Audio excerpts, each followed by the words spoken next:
A service of KIBMradio.com, the Internet's home for an all-old-time radio.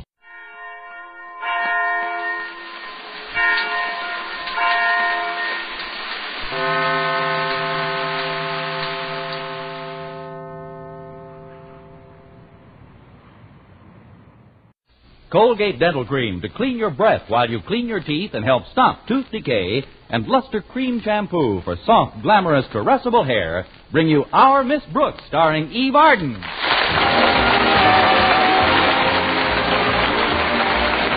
time once again for another comedy episode of Our Miss Brooks, written by Al Lewis. Well, last Friday fell on the 13th of the month, a day of caution for the superstitious.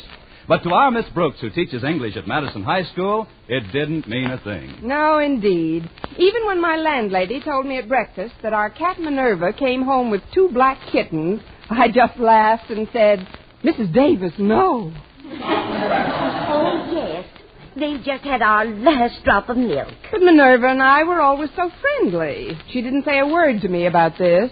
Oh, the kittens aren't Minerva's. I don't know where they belong. All I know is that we can't afford to keep them. It would mean 2 more mouths to feed. You're right, Mrs. Davis. We've got enough trouble feeding the mouths we've got. Say, I've got an idea. We could leave them in the Snodgrass pet shop until we located the owners. Stretcher's father has all sorts of things in his place. That's true. He even has Stretch. Good old Stretch. That boy certainly is a fine athlete. Yes, he is. Now, if there was only some way we could find to exercise his brain. Don't worry about the kittens, Mrs. Davis. I'll have Walter Denton drop them off at the pet shop on our way to school this morning. Good. And one more thing, Connie. Would you deliver this jar to Mr. Conklin when you get to school? Certainly, Mrs. Davis. What have you cooked up for our beloved principal? It's a secret concoction, Connie. My own recipe. It never fails. Good. How long does it take to work, and will they find out what's in it at the autopsy? It's just a remedy for hiccups, Connie. It contains nothing but juniper juice, oil of cloves, a dash of vinegar, some vanilla extract, a spoonful of baking soda. Tell me the rest after breakfast. Well, that's about all there is to it. But it's very good. Mrs. Conklin says it's just a nervous reaction. She called last night and told me he got the hiccups yesterday, just a few minutes after he found out that the superintendent of schools is visiting him this afternoon. Mr. Michael? Why should he give Mr. Conklin the hiccups? Well, there's a new term starting in February, and it seems that Mr. Michaels wants to chat with Osgood about the way he's running Madison. You mean if Mr. Michaels finds fault with something, there's a chance that Mr. Conklin may not be... Oh, now cut it out, Connie. You're too old to live in a dream world. Oh, that's Walter Denton. Come in, Walter. I'd better go into the kitchen. I've got to clean those dishes I used for the kitten's milk. Why don't you let Minerva do the dishes? They're her friends. Hi, Miss Brooks. Did I hear Mrs. Davis mention kittens? Just some transient acquaintances, Walter. We're going to drop them off at Stretch's pet shop on the way to school. Oh, swell. Stretch will get a big kick out of them. He loves animals. All kinds of animals. I know. You've been friends for years, haven't you? I hope you're not superstitious, Walter, but these are both black cats, and today is Friday the 13th. Oh, that doesn't bother me, Miss Brooks. This is going to be a red-letter day in my memory. The day when the results of careful planning should be brought to fruition. Translation? Well, you've heard of Cure That Habit Incorporated, haven't you? You mean the outfit that helps people overcome alcoholism? Yes, ma'am. They got a big ad in the papers. You know, perhaps you or someone near and dear to you is a victim of this dread disease. Send for our instructive literature telling how you, too, can be cured. Well, day before yesterday, I sent for it. You, Walter? I always thought you were strictly a 2 Coke a day man. Oh, I didn't sign my name and address to the request. I printed the name of someone very near and dear to me. Who? Osgood Conklin. Walter, Mr. Conklin doesn't drink. Why, even on New Year's Eve, he just had fruit punch. His proudest boast is that he's a teetotaler. Well, that's the humor of it. When he gets all this stuff in the mail, he'll think that somebody somewhere doesn't believe that he doesn't drink. That thought alone should turn him purple. It'll probably be quite a picturesque spectacle. But I still don't think it's right, Walter. Does Harriet know about this rib? Of course not. She's his daughter. She likes Mr. Conklin. Well, she's bright in other ways. Now, come on, Walter. We've got to get started for school if we're going to drop those kittens off. Okay, Miss Brooks. Oh, one thing before we go. Everything I've told you today is strictly confidential. And not that I'm asking for an oath of secrecy or anything. I know that I couldn't possibly feel the admiration and respect for you that I do feel if I thought you'd rat on me. I mean, betray my confidence about this joke that I'm pulling. Well, don't worry, Walter. Your secret is safe with me. Miss Brooks, that statement makes me feel warm all over. Really? Sure. In a dangerous practical joke like this, it's great to know that somebody else is in it with you up to her ears.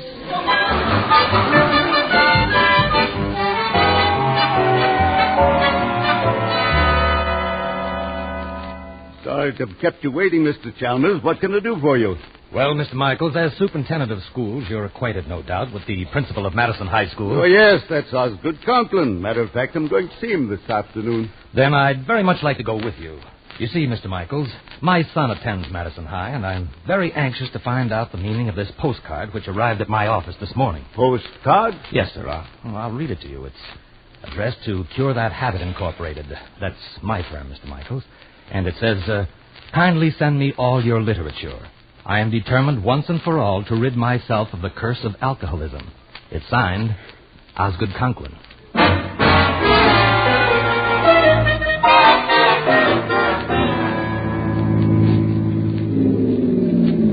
Here we are, Miss Brooks.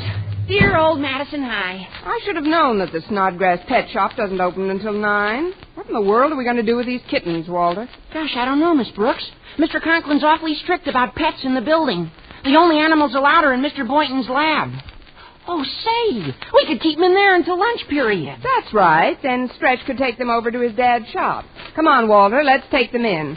Wait a minute, where are the kittens? I got them in my sweater pocket. See, here's one. And here's the other one.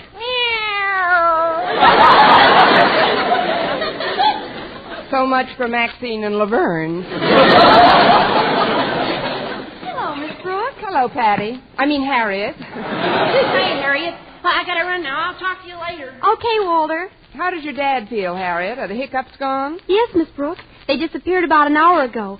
But I'm afraid it isn't permanent.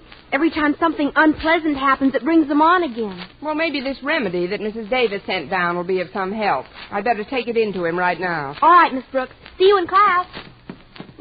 Come in. It's me, Mr. Conklin. Oh, Miss Brooks.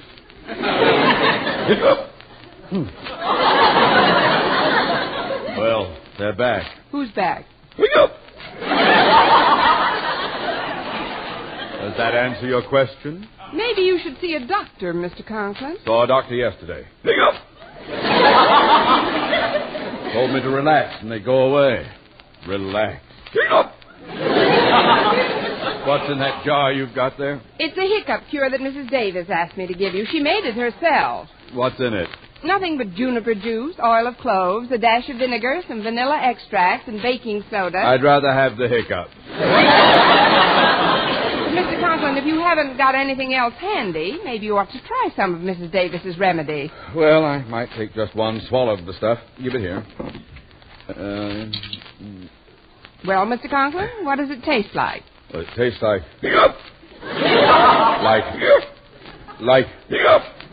Like... What's the difference as long as it does the job?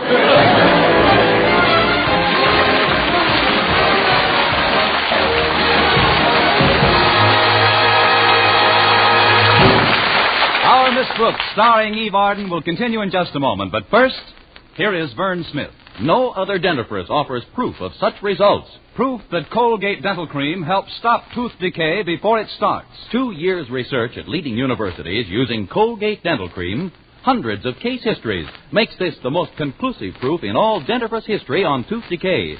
Conclusive proof that when teeth are brushed with Colgate right after eating, Colgate Dental Cream helps stop tooth decay before it starts. Yes, the toothpaste you use to clean your breath while you clean your teeth now offers a safe, proved way to reduce tooth decay. Modern science shows decay is caused by mouth acids, which are at their worst right after eating. brushing teeth with Colgate as directed helps remove acids before they harm enamel. Colgate Dental Cream has been proved to contain all the necessary ingredients, including an exclusive patented ingredient for effective daily dental care. Get Colgate Dental Cream today. Big economy size, only 59 cents. Remember, no other dentifrice offers proof of such results. So always use Colgate Dental Cream to clean your breath while you clean your teeth and help stop tooth decay before it starts.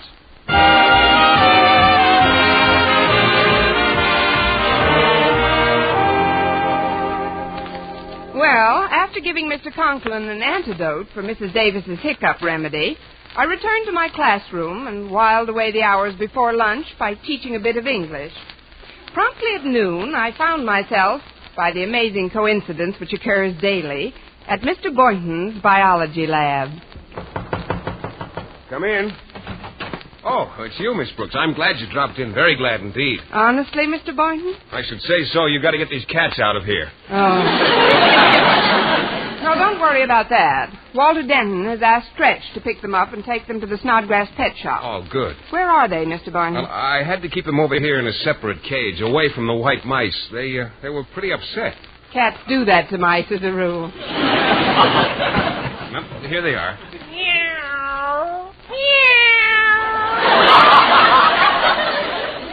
This one loves to be petted. So does this one, for that matter.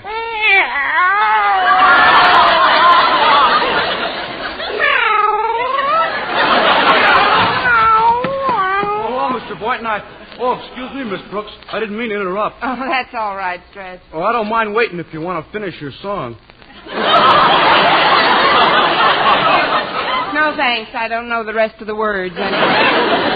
Are these the cats Walter wants me to take down to the shop? Oh, that's right, Stretch. You think you can handle them all right? Oh, sure. I love animals. Gosh, I think animals are smarter than a lot of people of whom I'm acquainted with. I know they're smarter than some people of whom I'm acquainted with. Before I take the cats, Mr. Boynton, I'd like to talk to you about a swap. You got a bullfrog in here I'd like to show my dad. Oh, you don't mean my pet McDougal? Oh, no, sir. I know you wouldn't let Mac out of your sight. I mean this big fella over here. Hiya, boy. Hiya, big fella. You see? He knows me. Say more, fella.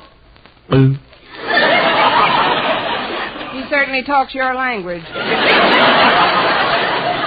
If you'll let me have him, Mr. Boynton, I'll give you Clarence. Clarence? I got him right here in my pocket. There he is. Well, don't be scared. He's perfectly harmless, isn't he, Mr. Boynton? Oh, yes, of course. It's completely non-poisonous, Miss Brooks. This little creature's a milk snake. That's right, Miss Brooks. Just a little old milk snake. Must take a pretty shallow bucket.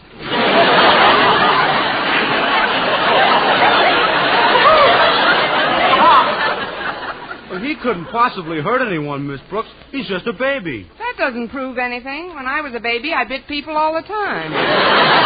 Take him away, Stretch, please. Well, yes, Stretch. You keep the snake and take the frog along, too. Gee, thanks, Mr. Boynton. I'll take awful good care of him. Don't forget the kitten, Stretch. Well, I won't. Let's see now.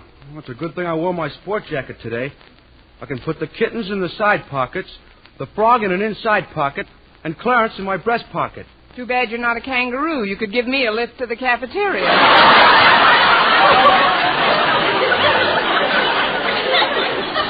Oh, I'm not going to the cafeteria. I got to go to the principal's office and clean it up. Mr. Conklin's expecting some high brass down. You mean the chandelier's loose? No, ma'am. The superintendent of schools is coming here. And that reminds me, Mr. Conklin says that you should inspect his office as soon as I get through and see that everything's spick and span. Me? That's right, Miss Brooks.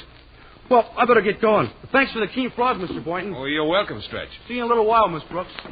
Oh, that's just dandy. Now I won't be able to accept your charming invitation to lunch, Mr. Boynton. What invitation? Oh, you mean to lunch? Gee, Miss Brooks, maybe you could have a quick lunch with me and then inspect Mr. Conklin's office. I hate to disappoint you, Mr. Boynton, but that's just what I'm going to do.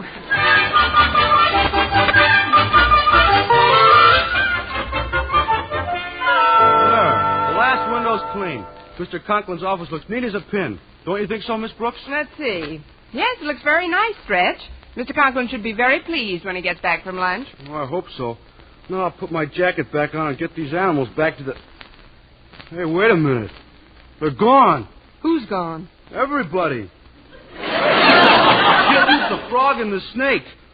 They must have crawled out of my pockets when I put my jacket down. Oh, no. Well, they must be in the office somewhere. We've got to find them before... Well, let's see how the place looks. Mr. Conklin. You've done a very nice job, Stretch. Well, thanks, Mr. You Conklin, can run along now. Miss Brooks, you will stay here and help me find some papers. Yes, sir. But, Mr. Conklin... I've already thanked you, Snodgrass. Now go. Now then, Miss Brooks, I've been trying to locate the semi-annual report I made to the Board of Education 6 months ago. Will you kindly look in the top drawer of my desk while I try the closet here? Very well, Mr. Conklin. It's not in there. But you hardly looked, Miss Brooks. I saw enough. It's not in here either. Oh, it must be in this drawer. Let me look for myself.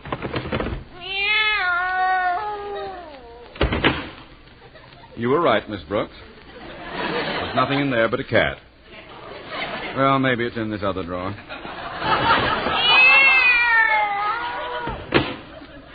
No, just another cat. Well, in that case, I'll simply have... Just another cat!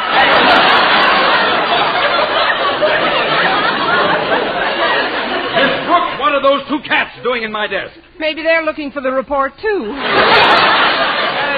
They might have strayed in through an open window, Mr. Conklin. I'll have them removed at once. Well, see that you do. But first, go look in my filing cabinet. Yes, sir. Look under letter B. Yes, sir.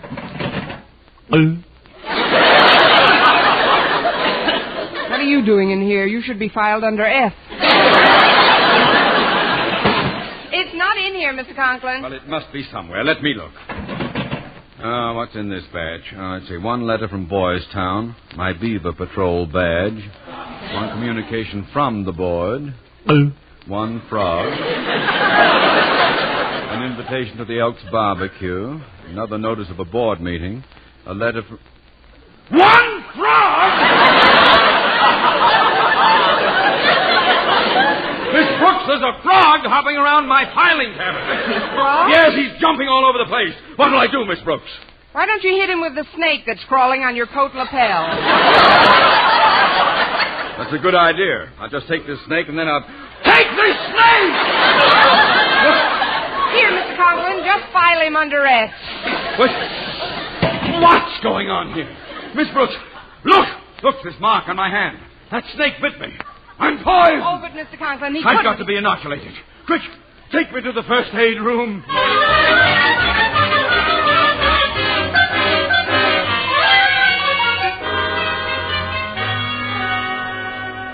Now, just sit in that chair and relax for a minute, Mr. Conklin. I'll be right back. As you say, Miss Brooks. Hiya, Miss Brooks. I got all the animals out of Mr. Conklin's office. Good. For a while there, he thought the snake bit him, but I've convinced Mr. Conklin that the mark on his hand is just a bruise. In fact, I was looking for some rubbing alcohol, but they seem to be out of it in first aid. Well, I'll get you some over at the gym. But first, I'd like to cheer Mr. Conklin up a bit. Hiya, Mr. Conklin. Let's see your hand. There. All black and blue. That ain't nothing at all, Mr. Conklin. The skin ain't even broke. You got nothing to worry about. Thank you, Doctor.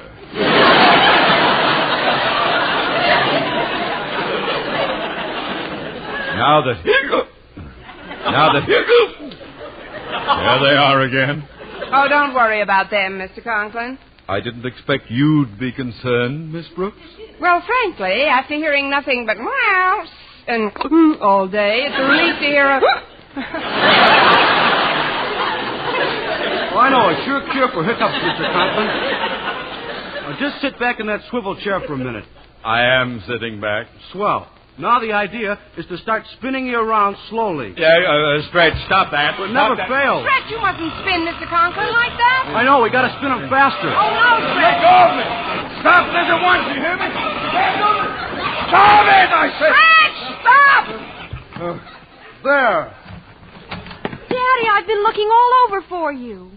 Who are these girls who just came in? It's me, Daddy. Harriet. Oh, Mr. Michaels is waiting for you in your office. Oh, thank you, Harriet. Just get up and... I can hardly stand. I'm so dizzy. Maybe you ought to spin around the other way for a while. Well, let me help you, Mr. Conklin. I'll deal with you later, boy. Meanwhile, Miss Brooks, you go ahead and tell Mr. Michaels I'll be right there. I'll lean on Harriet and stretch until I feel a little stronger.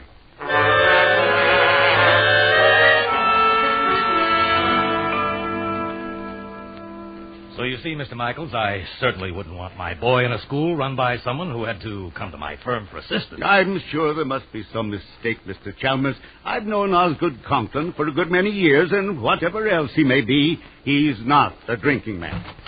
Good day, gentlemen. I'm Miss Brooks. Mr. Conklin will be here in a minute. I'm Mr. Michaels, Miss Brooks, and this is Mr. Chalmers. How do you do? How do you do? Tell me, Miss Brooks, how is Mr. Conklin feeling these days? Feeling? Yes. Oh, just fine. He's never been better. Good. You see, Mr. Chalmers, I'm sure that one look at Mr. Conklin will convince you that he's not the type of person who sends postcards to Cure That Habit Incorporated. Hello, Mr. Michaels. Sorry I'm late. There you go.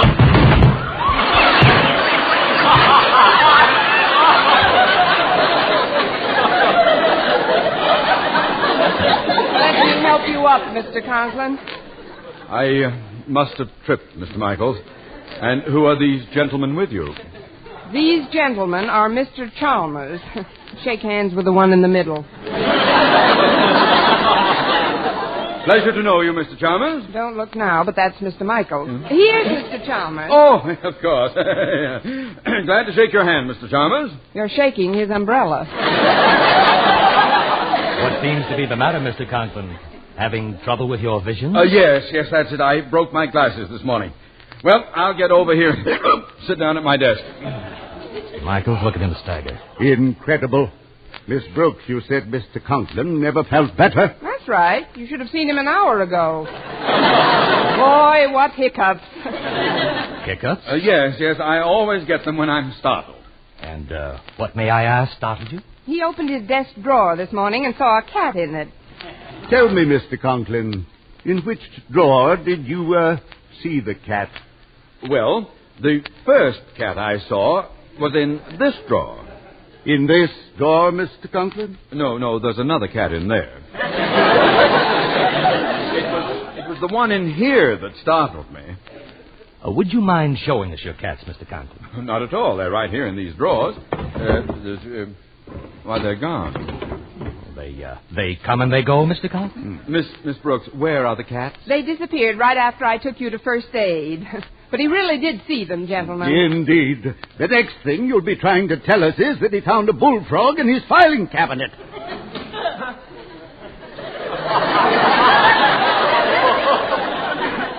How did you know?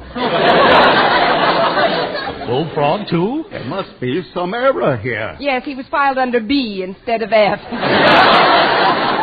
Well, Mr. Michaels, do you believe me now? I'm afraid I do, Mr. Chalmers. Conklin, I don't want to seem unnecessarily cruel, but if you want to stay on as principal of this... Pardon me, folks. Here's your alcohol, Mr. Conklin. I'll take it, Fred. Miss Brooks, that alcohol is for Mr. Conklin? Yes, it's for where the snake bit him. Snake? Yes, of course, it really didn't bite him. He just thought it did. So you saw a snake, too, Mr. Conklin? Yes, I did, right on my lapel. Although I'm told that he's not poisonous, snakes still give me an extremely unpleasant feeling. I assure you that if I ever see him again, I'll... Wait a minute. There he is under your chair, Mr. Chalmers. Look out. I'll get him, mister. I'll get him. There. Good for you, Mr. Conklin. You have just killed Mr. Chalmers' umbrella.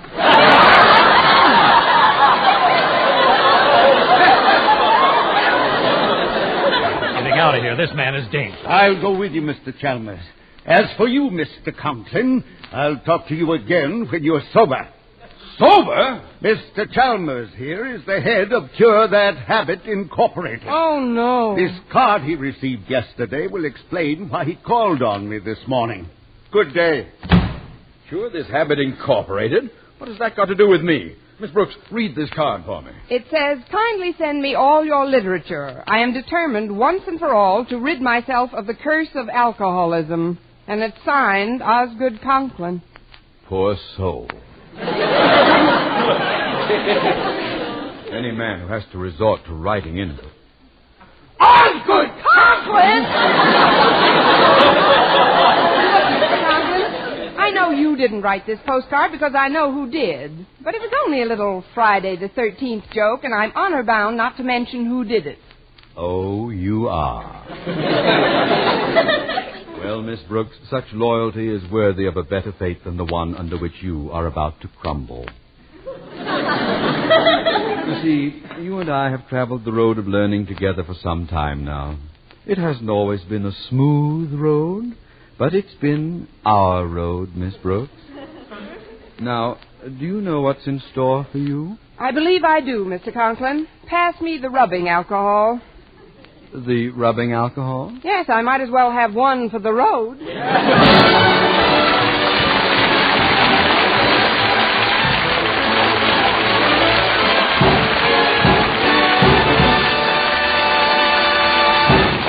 As our Miss Brooks returns in just a moment, but first... Dream girl, beautiful luster cream girl. Tonight, yes, tonight, show him how much lovelier your hair can look after a Luster Cream shampoo. Luster Cream, world's finest shampoo. No other shampoo in the world gives Kay Daumit's magic blend of secret ingredients plus gentle lanolin. Not a soap, not a liquid. Luster Cream shampoo leaves hair 3 ways lovelier. Fragrantly clean, free of loose dandruff, glistening with sheen, soft, manageable. Even in hardest water, Luster Cream lathers instantly. No special rinse needed after a Luster Cream shampoo. So gentle, Luster Cream is wonderful even for children's hair. Tonight, yes, tonight, try Luster Cream shampoo. Dream girl, beautiful luster cream girl. You owe your crowning glory to our luster cream shampoo. And now, once again, here is our Miss Brooks. Well, much to my surprise, Mr. Conklin didn't dismiss me on the spot. But he did insist that I report to his office immediately after school. On my arrival, he told me we were going down to Mr. Michael's office immediately. But, Mr. Conklin, what good will that do? If you won't tell me who sent that card in, perhaps you'll tell the superintendent of school. Now, wait, right where you are, Miss Brooks. I'm going to get my hat and coat out of the closet. Yes, Mr. Conklin. Hiya, Miss Brooks. Gee, I'm glad Mr. Conklin's not here. Walter, wait a minute. Look at this. Here's an ad for another one of those liquor cures I'm going to sign his name to. Boy, I wish I could see his face when he finds out about this one. I'll bet he'll be positively purple. Purple isn't the word for it. Old Marblehead will turn all the colors of the rainbow. Oh.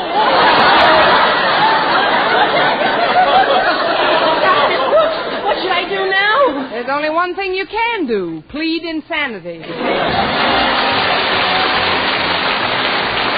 Next week, tune into another Our Miss Brooks show brought to you by Luster Cream Shampoo for soft, glamorous, caressable hair and Colgate Dental Cream to clean your breath while you clean your teeth and help stop tooth decay. Our Miss Brooks, starring Eve Arden, is produced by Larry Burns, directed by Al Lewis, with music by Wilbur Hatch.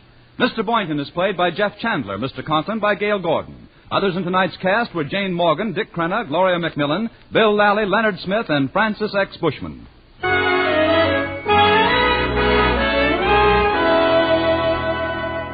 For a beauty bath that brings you glamour from head to toe, get bath-size Palmolive soap. Yes, ladies, for a velvet-smooth beauty lather that caresses your skin, leaves your whole body glowing with the warm blush of fragrant loveliness. Enjoy a beauty bath with bath-size Palmolive. It's perfect for your tub or shower. Just the gentlest massage over your body creates a glorious lather that leaves your skin delightful. Yes, for the most luxurious bath you've ever had. Get big bath-size Palmolive soap. For mystery liberally sprinkled with laughs, listen to Mr. and Mrs. North Tuesday evening over most of these stations.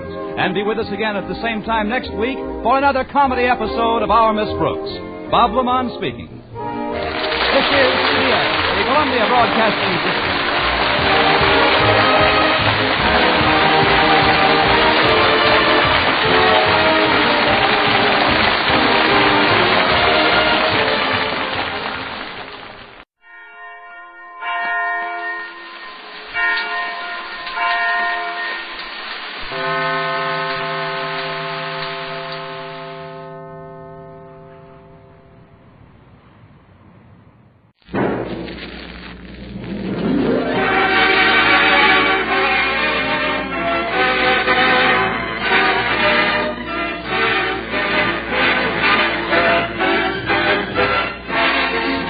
From Hollywood, the Rolling Cigarette Program, starring Red Skelton, Dave Rose and his orchestra, our singing star, Anita Ellis, Verna Felton, Lorene Tuttle, Pat McGee, and yours truly, Rod O'Connor.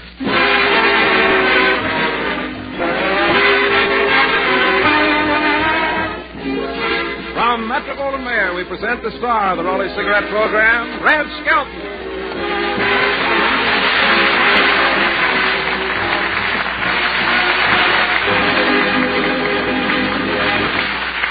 Thank you very much, and good evening, ladies and gentlemen. ¿Cómo está, Rodrigo?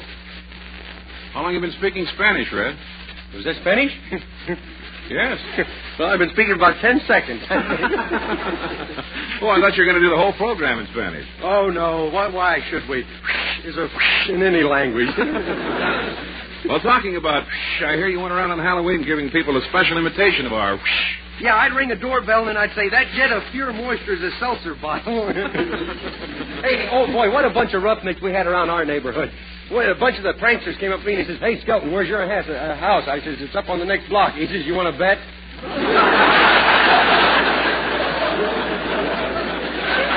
Hey, my wife and myself, little baby, we had a little Halloween party all to ourselves, you know. We were waiting for somebody to knock on the door and say trick or treat, and we were going to give them the kids.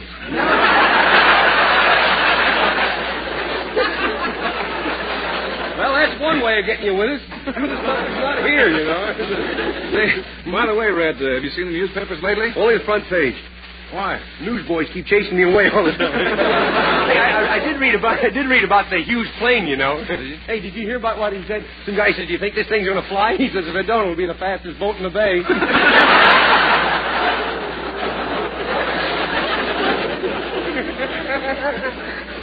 Well, say, did you see the population of Los Angeles has picked up 1 million since the last census? Yeah? I wonder what the Middle Westerners think of everybody coming to live in California. I don't know. Let's go to Long Beach and find out. I'm proud of it. Did you read in the paper that item about men's new styles? No, I didn't read that one either. If it's not in Dick Tracy's or Walter Kiernan's column, why, I figure it's not worth reading. Of course, that's one man's opinion, of course, you know. That went over with a hush, didn't it? Well, you know, some of the men fashion experts say it's unhealthy to go without a hat.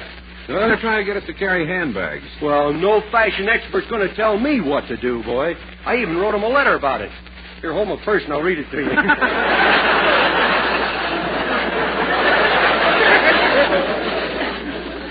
Hey, while we're on the subject, what do you think of the new styles in women's clothes? Oh, I like them. You do? Yeah, I was with a girl the other night. She had on padded hips, long sleeves, and the middle was all squeezed in. Mm-hmm. Wasp waist, huh? I think so. I got stung. I know that.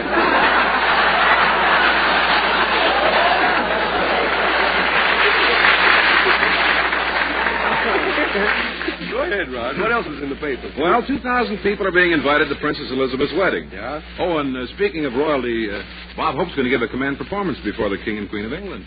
I'll wash your mouth out with soap.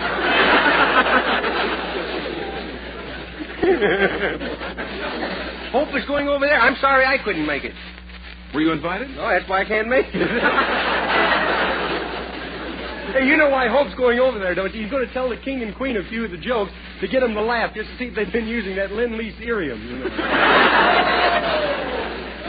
Now, next week he'd better do a joke about Raleigh's, or I'll never let him stop me in a hall and give me a gag again.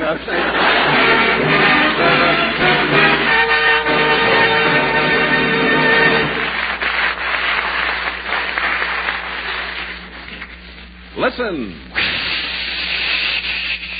That sound of fresh, pure moisture stands for the new, all-new Raleigh 903 cigarette. It's moisturized to cut down throat irritants. Yes, it's moisturized to cut down those throat-irritating tars present in even the finest tobaccos. That's why a jury of 14 distinguished doctors agrees no other leading cigarette gives you less throat irritants than the new, richer-tasting, yet milder-smoking Raleigh 903. Yes, Raleigh 903 is moisturized by the revolutionary new 903 process to cut down throat irritants. That's why Raleigh 903 brings you a rich, full-flavored, yet milder-smoking cigarette. Smokers, take the word of Linda Darnell, starring in Forever Amber, a 20th Century Fox Technicolor production. Miss Darnell says, quote, I'd rather have a new Raleigh 903 because it's moisturized to cut down throat irritants. It's so much richer, better tasting, yet it's smoother, too. Unquote. Follow Linda Darnell's lead. Smoke Rolly 903. Remember, it's moisturized to cut down throat irritants.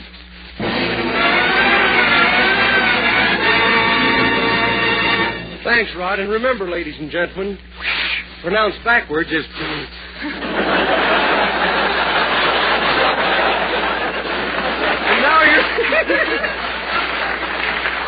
And now here's our beautiful Anita Ellis. What are you going to sing? You do. You're asking.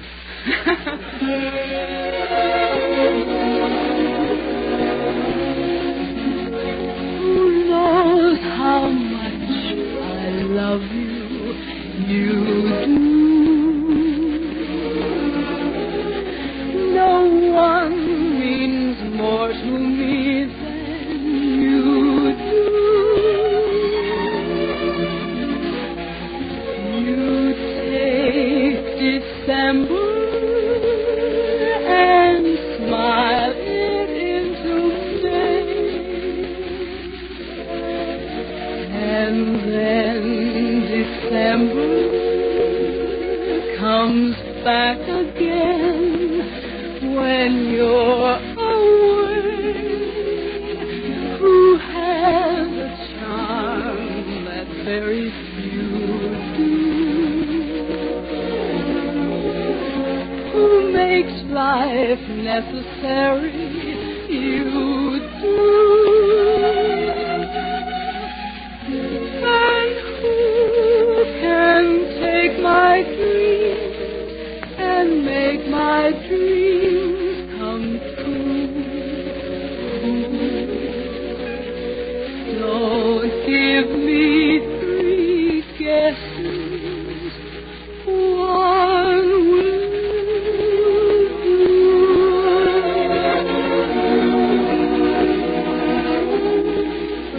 Who has a charm that very few do? Who makes life necessary? You do. And who can take my dreams and make my dreams come true?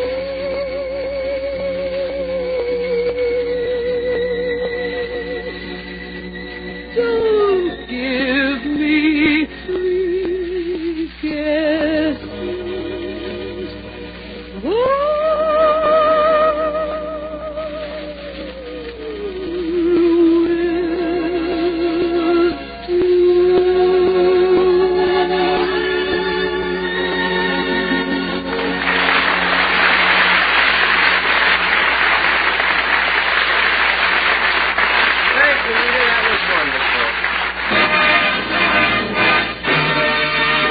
The Skelton Scrapbook of Satire. Now I'm going to tell on you. His wife's away, so he's got to beat the drums. Tonight we present Chapter 2 of our nighttime serial, entitled The Haircuts.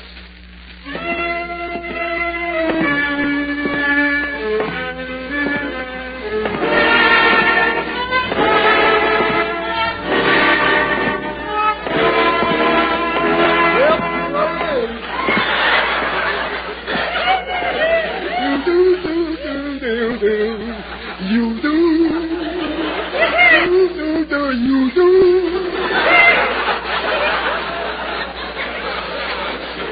Yes, sir, boy, I gotta find a barber shop that's reasonable. I gotta get a haircut. I've been getting mash notes from water spaniels. I sent an account of myself to Believe It or Not, and they sent me a letter back said they read it or not. Oh, how we danced on the night we were young. We danced in the breeze and the wind blew through the hole in my head. Well, here's another barber shop. I'll try this one. That's a snappy slogan they got there. The old hair choppy choppy. Stop and flop while we chop your top. Howdy. Howdy doody to you, too. I'm Clem Cadiddlehopper. Well, don't look at me. I ain't responsible. What do you charge for a haircut in here? $1.25. $1.25, huh? What do you charge for a slight trim? Slight trim? Yep. You know, just make peek holes from my eyes. Look, fungus top.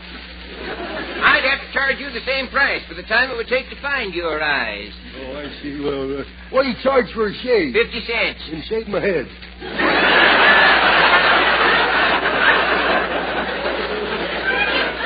So much quicker I am, boy. You gotta watch me. I'll throw them in on you like that every time. Look here, cobhead. Anybody would clear that brush for 50 cents and whitewash a barn for $1. You mean I'm a brush head? Yes. Well, maybe that's why the Forest Patrol hung that sign on me. Brush fire area, no smoking within 50 feet.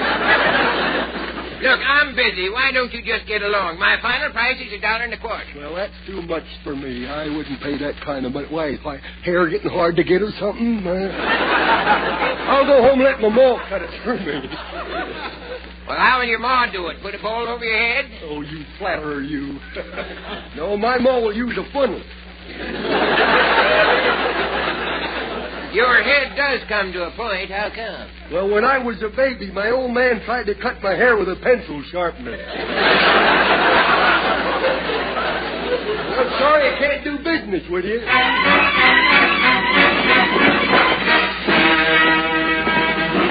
Well, there's my ma sitting on the front porch, sipping tea from the mustache cup I give her. She looks so calm there, boy. She's going to be mad when she finds out I didn't get a haircut. Slim, is that you? I ain't got my glasses on. Yeah, it's me, Ma. Ain't you glad you ain't got your glasses on?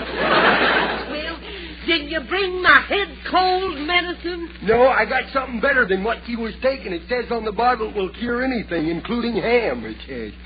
Yeah, I was seeing spots before my eyes. Present company not included, of course. I was seeing spots before my eyes before I took a swig of this stuff. Well, did it remove the spots? Yeah, but it left circles. Try it. What you doing out here on the porch, Ma? Oh, nothing. Just resting my weary bones for a spell. Oh, that's good. Feels good to sit out here in my rocking chair. Hey, would you like for me to get some oil and fix that squeaky rocker? That ain't the rocker. That's me. Well, maybe you ought to get oil. That's too fast for her. She didn't get it. Oh, boy, I'm really tricky tonight. Did you get your hair cut like I told you? No, them barbers are asking too much. $1.25 they're asking for. So I come home. I thought maybe I just borrow your scissors and cut my hair myself. I don't know if I can or not. Well, sure you can. It ain't hard to do. I always cut my own hair. Yeah, but you can put yours on a hanger while you do it. Slim, sometimes I get so disappointed that you come along. Why? Didn't you and Paul want a child? Yeah, and I wished we'd have had one.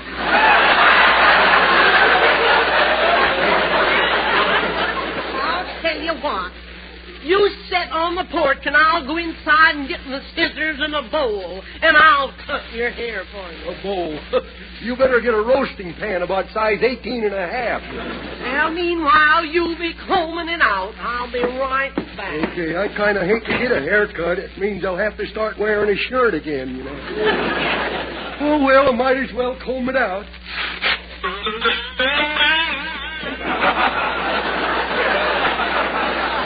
Well, I'll have to get this comb fitted for false teeth now.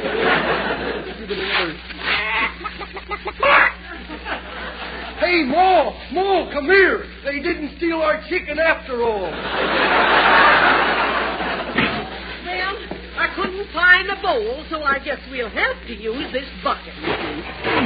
Oh, the bucket's a little big for you, ain't it? No, it fits just right if all you're going to do is trim my toenails.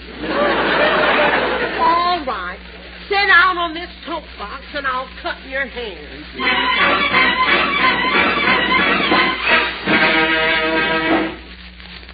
will Mother Cadiddle Hopper find under that crop of hair? Be sure to listen next week when we present Chapter 3 of The Haircut.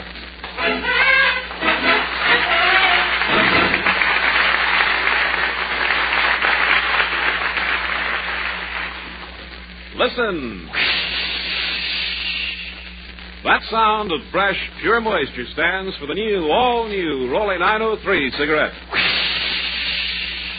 It's moisturized to cut down throat irritants. Yes, it's moisturized to cut down those throat-irritating tars present in even the finest tobaccos. That's why a jury of 14 distinguished doctors agrees no other leading cigarette gives you less throat irritants than the new, richer-tasting, yet milder-smoking Rolly 903. Yes, Rolly 903 is moisturized by the revolutionary new 903 process to cut down throat irritants. That's why Rolly 903 brings you a rich, full-flavored, yet milder-smoking cigarette. Get the new Rolly 903.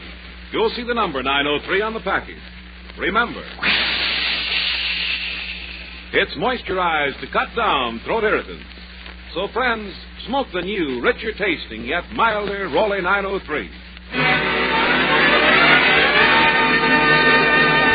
Dave Rose and his orchestra play The Continental.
Chapter 3 is entitled, Let's Eat.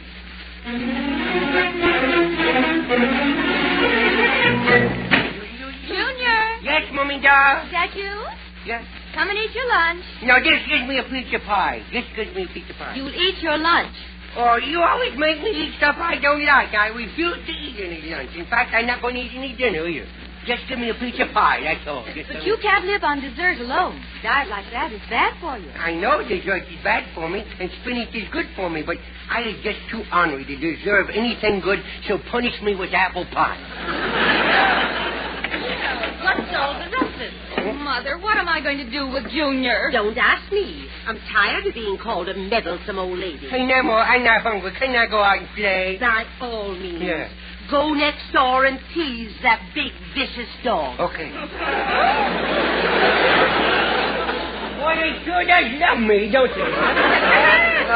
You don't love me no more. I'm afraid of that dog. Well, you shouldn't be afraid of that dog, dear. You shouldn't ever be afraid of anything. Huh? Besides, he's just a little dog. He only comes up to my knees. Yeah, but you forget, kiddo, when he comes up to your knees, he's looking over my shoulder. You just don't love me, is all. I'll go out and play with that old wicked dog, I will. And I will wait until he gets his fangs showing, and I'll kick him in the face, I will. And he'll bite me legs off and then gobble up my body. And just when my head's sticking out, I'm going to yell, help, help, help. You come out and run, and you will never know where I'm going. You're going, oh, no. Now what's wrong? I scared me down. That's his little heart. Yeah, I think I'll go play. Mother! Why did you send him out to play? He should eat. If he isn't hungry, why let him mess up good food on his plate? Oh, don't be upset, dear. Try and be a little understanding, and your head will show you a shortcut to child psychology.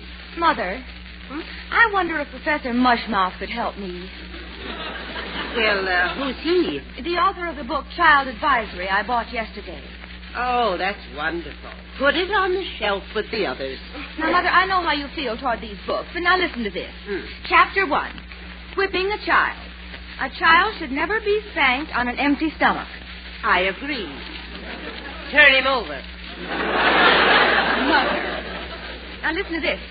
It says a child shouldn't be spanked at all. Who wrote that book? Professor Mushmouth wrote this one.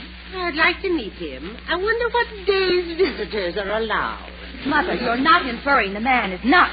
Well, if he isn't, he's certainly on the right track. Hello, kiddo. Hello, Mommy. Grandma. I'm Al Jost. Look. What happened to you? You see that mud puddle out in front of the house? No. Neither did I. Junior, you're covered with mud. Yes, didn't I am that?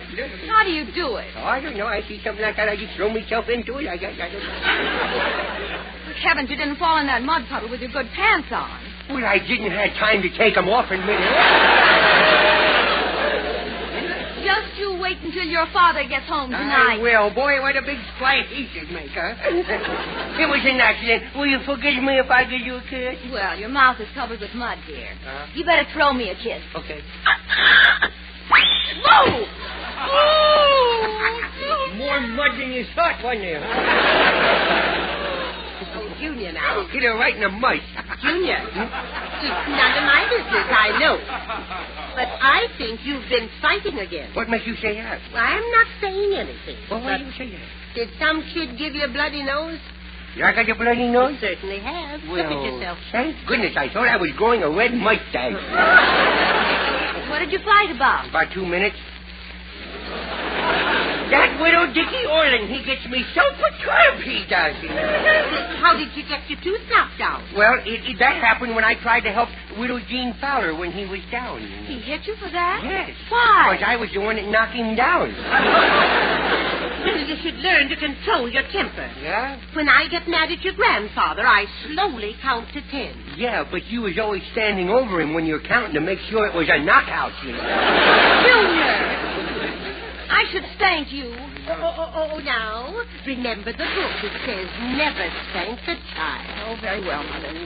Junior. Yeah? Mother isn't going to punish you. No? But I want you to promise to help me prove that this book has great theories. Did I hear you right? You're not going to thank me? No, darling. Hey, Nemo. Come here. Yes. Did you spike the old girl's coat again?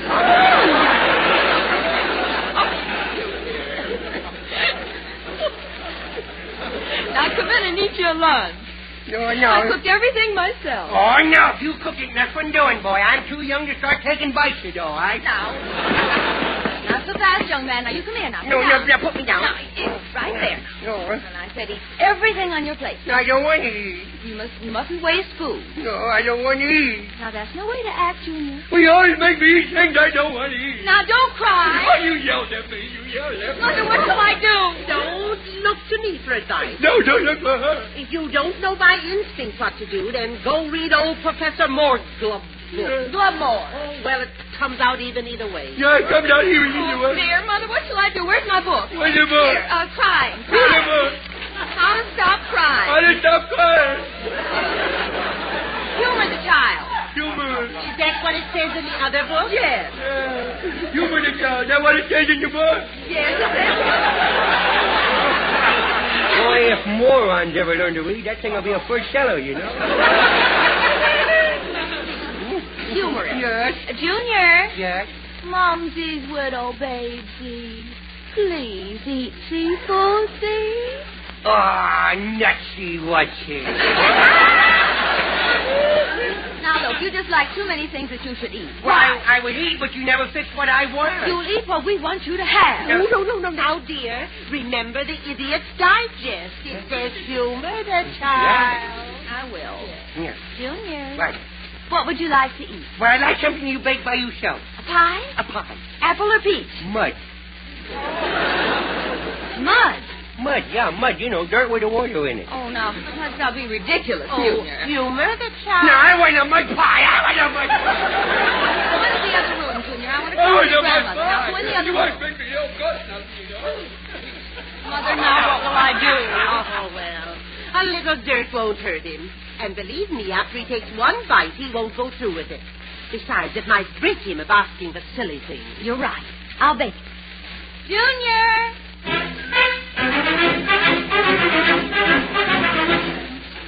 Oh, boy. Is it done yet? Now let it bake for a few more seconds. Oh, wait, well, don't cook all the juice out of it, you know. I don't want to go around spitting dust all day, you know. Anything you say, dear. Yeah. Boy, don't that smell good, huh? I wouldn't know. Good. Well, there it is. No, I don't want to eat it out of the pan. Put it on the plate. All right, dear. Go ahead and eat it. No, cut it in half. I do. Cut it in half. Now, don't cry, Junior. There. Now eat it. No. You eat half of it, and I will eat half of it. Now, this is too much. Oh, Lorene, you'll never know if the book is right or wrong if you don't follow through and humor the boy. Yes, I can humor me. All right, I'll do it. Go ahead. Take a big bite. There, Junior, there. You spite all yours? Now, what are you crying about? You ate my hand.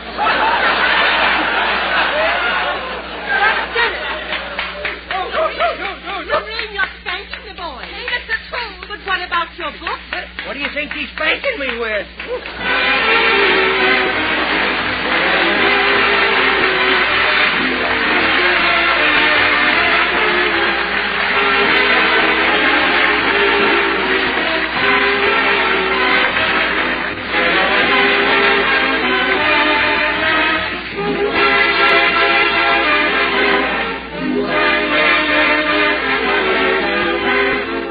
Thanks for being with us tonight. We hope you liked our program well enough to be with us again next Tuesday night. So until next Tuesday. This is Red Skelton saying thanks to Edith Wynn for the Howard Hughes joke.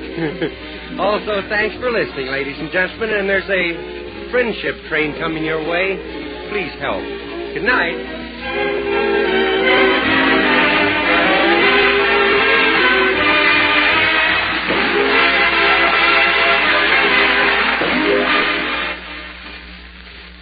Sir Walter Raleigh, the pipe tobacco that rates superior on all 5 counts. Check them. A rich, ripe, full-bodied, burley blend. Sir Walter Raleigh pipe tobacco. Mellowed with rum for extra smoothness. Deep down, satisfying goodness. That's Sir Walter Raleigh pipe tobacco. Clean smoking all the way down. No soggy heel.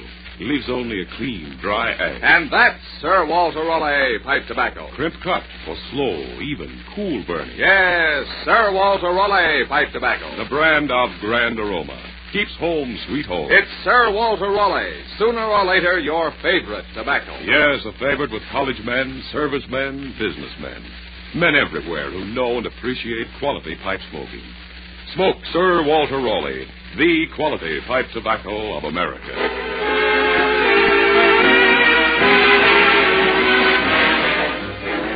Raleigh's invite you to other good listening throughout the week. Listen to People Are Funny with Art Linkletter next Friday, and join us again with Red Skelton next Tuesday. Red Skelton is heard in this program through the courtesy of Metro-Goldwyn-Mayer and is brought to you by Raleigh Cigarettes.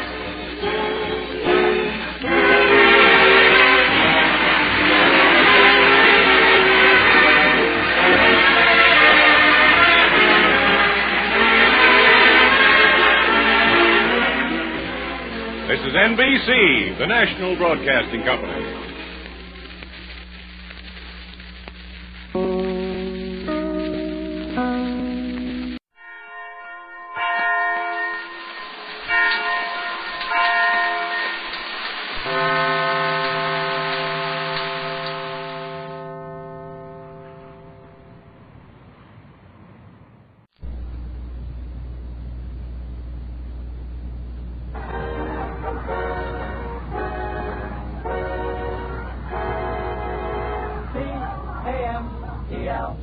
Yes, they spell Camel. Your taste will tell you about Camel's rich, full flavor. Your throat will welcome Camel's cool mildness. So draw up a chair for tonight's show starring Bud Abbott and Lou Costello.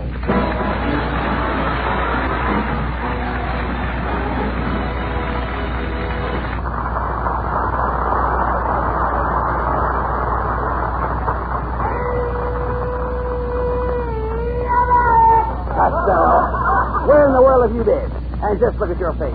Where did you get that black eye? Hey, but I got that black eye in a restaurant down the street. How could you get a black eye in a restaurant? Oh, they had a sign over the counter that said, ladies served here. Yes. So I ordered a blonde. Oh. Oh, I see. You were injured in the fracas. Well, me in the fracas? Yeah. Not me. I was stuck between the vestibule and the kitchen. Why do you always go around and get into fights? Oh, no, You're in no condition for that, Lou. Who's that? You. Who is? At least they're escaped. So am I, Abbott. When I woke up this morning, I felt like jumping out of bed and taking an ice-cold shower. Then I felt like punching a bag. Then I felt like skipping a rope. Then I felt like taking a 10-mile hike. And what did you do? I stayed in bed until the feeling went away.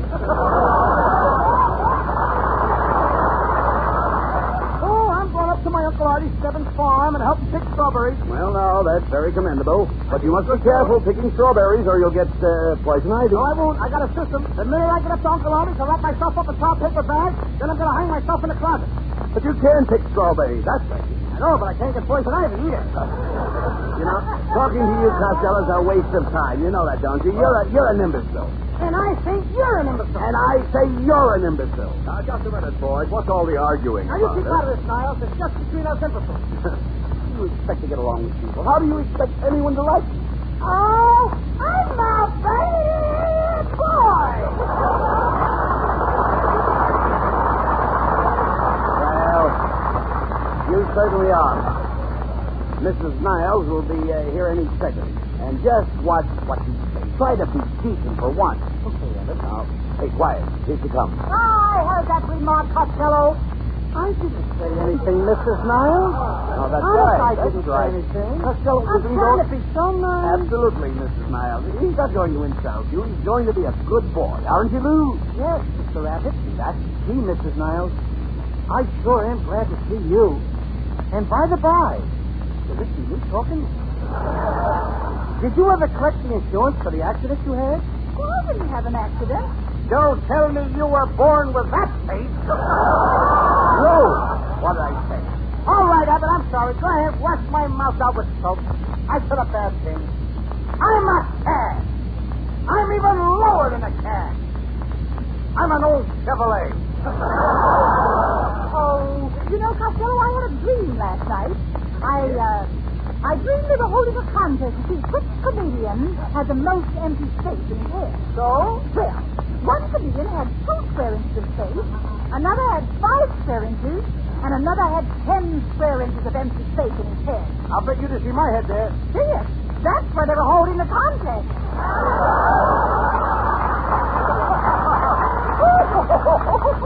You certainly told him off that time, darling. Oh, you're so refreshing. You're my little grapefruit. Oh, no, dear. You're my little grapefruit. Oh, but you're my little grapefruit. Oh, I insist, dear. You're my little grapefruit. Ladies and gentlemen, you have just heard from a couple of old squirts. Come and get us. There you are. Now you've done it again, Costello. Now, the only way you can square things is to buy a farewell present or a gift for the entire cast. Don't talk so loud. That's what you'll have to do. I did that very thing this morning, Abbott. I bought farewell presents for everybody on the show. I got some candy presents still at the pop-up store. Why are you talking so low? I bought them in the basement. Oh. Stop whispering, Costello. What kind of presents did you get? I got a big box of candy for the boys in the band. Yes. And Connie Haynes and Mr. and Mrs. Niles and everybody. Just look at it, Abbott. Isn't it fine-looking candy? For heaven's sake. I've never seen such big pieces of candy. What are they? Chocolate-covered bananas. You dummy. I should have known better than to trust you to buy presents for the cash. Now we're in a fine pickle. Where are we going to buy anything at this late hour? Oh, come in. Come in. I always come in handy.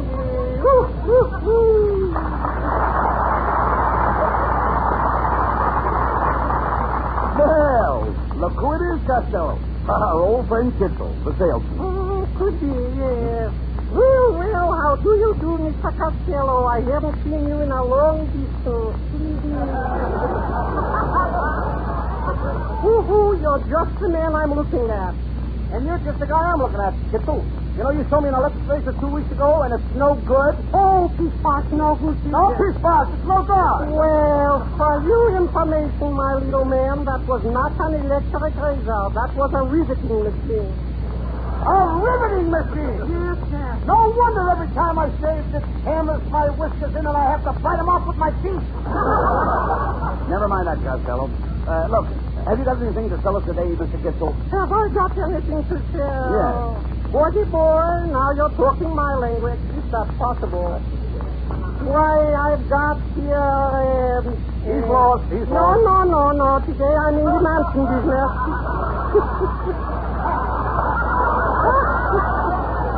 What was that? I'm not lost. I'm in the mansion business. The mansion business? Yes, anything you mansion, I got it. Oh. I got a beautiful line of musical instruments. I got trombone, saxophone, a violin, a trumpet. Wait a minute. Have you got a fife? Yes, and a couple of keys. No, you don't understand.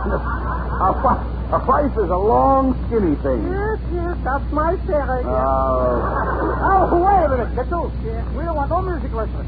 What else have you got in your sample case? Wait a minute. Have you got a potato clock? A potato clock? Mm-hmm. Doesn't he talk a peculiar angle? Yes. Costello, don't be silly. What in heaven's name is a potato clock? Well, you wind it up when you go to bed, and it gets you up potato clock.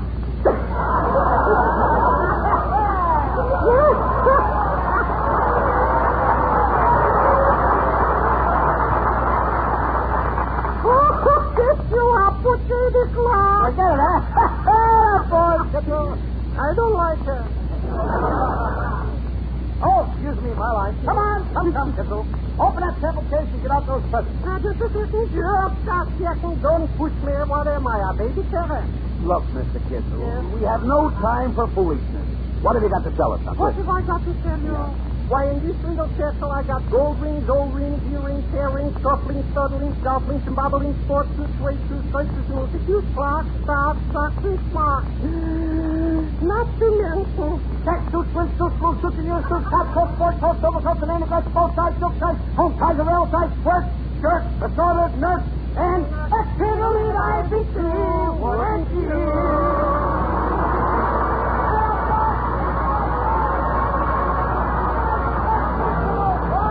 Johnny Haynes with a lovely new hit tune she introduced on our program some time ago. It's called To Heaven.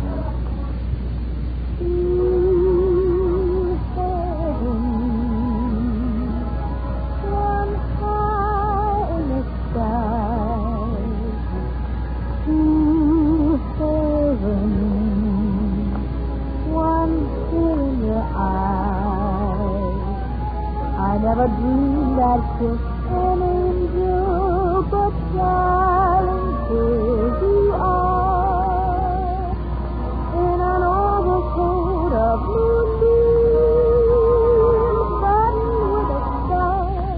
I'm thrilled to have heaven, just feeling it touch my heaven.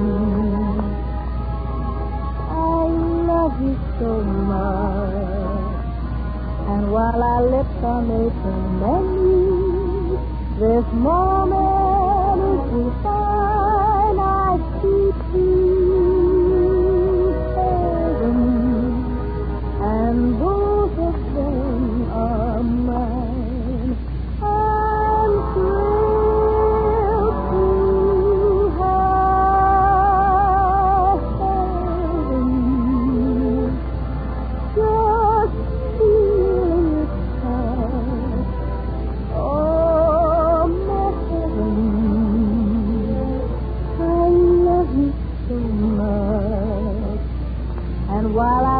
making memories.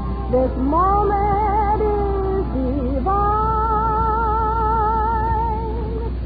And sweet, sweet heaven.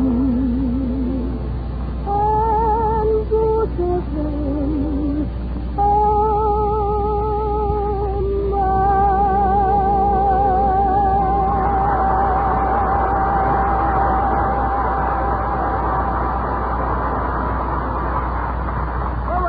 Well, as you know, I have a baseball team. By the way, Costello, why don't you come along and play on the team? You mean it? Sure, why not? That's a good idea, Abbott, but I don't think I know any of the players. I mean, after all, you see, some of these guys on the team I'd like to know. Well, if I'm going to join your team, here we go. Well, I'll introduce... Go, Abbott. But I'd like to know what's this here. I'll introduce the boys. You're supposed to do that. You tell me who's playing on your team. You know, strangers may seem to give these ball players nowadays very peculiar names. You know, like Dizzy Dean and Daffy. Daffy Dean. I'm your cousin. Who are you? Goofy. Goofy, eh? Yep. Well, now, let's see. We have on the bags, we have who's on first, what's on second, I don't know's on third. That's what I want to find out. That's what I'm telling you. Go ahead. Who's on first, what's on second, I don't know's on third. Are you the manager? Yes. You know the fellow's name? Well, I should. Well, who's on first? Yes. I mean the fellow's name. Who? The guy on first. Who? The first baseman. Who is on first? What are you asking me for? I'm not asking you. I'm telling you. Who is on first? I'm asking you who's on That's first. the man's name. That's whose name? Yes. Well, go ahead and tell me. Who? The guy on first. That's it. That's who? Yes. Well, go ahead and tell me. Who? Who is on first? Have you got a contract with the first baseman? Why, certainly. Who signed the contract? Well, naturally he signed it. It wouldn't be any good unless he signed Now, it. let's who signed it? Absolutely not. So who signed it? He did. He did. Oh, positively. When you pay off the first baseman every month, who gets the money? Every dollar of it. After all, I mean, the man worked for it. He did. Yes. Who did? Absolutely. So who got the money? He did. Sometimes his wife comes down and collects it. Whose wife? Yes. All I'm trying to find out is what's the guy's name on first base? Oh, no. What is on second base? Who's on second? Who is on first? One base at a time. Well, don't change the players around. I'm not changing anybody. I'm asking you, what's the fellow's name on first base? What's the fellow's name on second I'm base? not asking you who's on second. No, who's on first? Who's on first? That's right. Okay. Easy. What is the fellow's name on first base? Listen, what is the fellow's name on second base? I'm not asking you who's on Who second. is on first? I don't know. He's on third. Now, we're not talking about it. That's the time we get. How did I get on third base? Well, you mentioned his name. If I mention a third baseman's name, tell me who's playing third. No, who's playing first? Never mind first. I'm going to know what's the guy's name on third. What's on second? Who's on second? Who's on first? I don't know. He's on third. Third base again, That's you and I stay over there and don't go off. Now, what is it you want to know? Now, who's playing third base? Why do you insist on putting who on third Who base? am I putting on third Yes, base? but we don't want him there. You don't want who there? No. Well, what's the fellow's name belongs there? What belongs on second? I'm not asking you who's on second. Who's on first? I don't know. Third base. Base. Yes. Have you got an outfield? Yes. The left fielder's name. Why? I don't know. I just thought I'd ask you. Well, I just thought I'd tell you. Tell me who's playing left field. No, who's playing first? What's on first? What's on second? I don't know. Third base. Yes. And the left fielder's name? Why? Because. Oh, he's center field. You know these players as well as I do. Have you got a pitcher on a team? Wouldn't this be a fine team without a pitcher? The pitcher's name. Tomorrow. You don't want to tell me today? I'm telling you, man. Go ahead. Tomorrow. What time? What time what? What time tomorrow you going to tell me who's pitching? Now listen, who is not pitching? I'll break your arm, you say who's on the first. All right, have it your own way. I want to know what's the pitcher's name. What's on second? I don't know. Third base. You got a catcher? Yes. The catcher's name. Today. Oh, the catcher's name. Today, huh?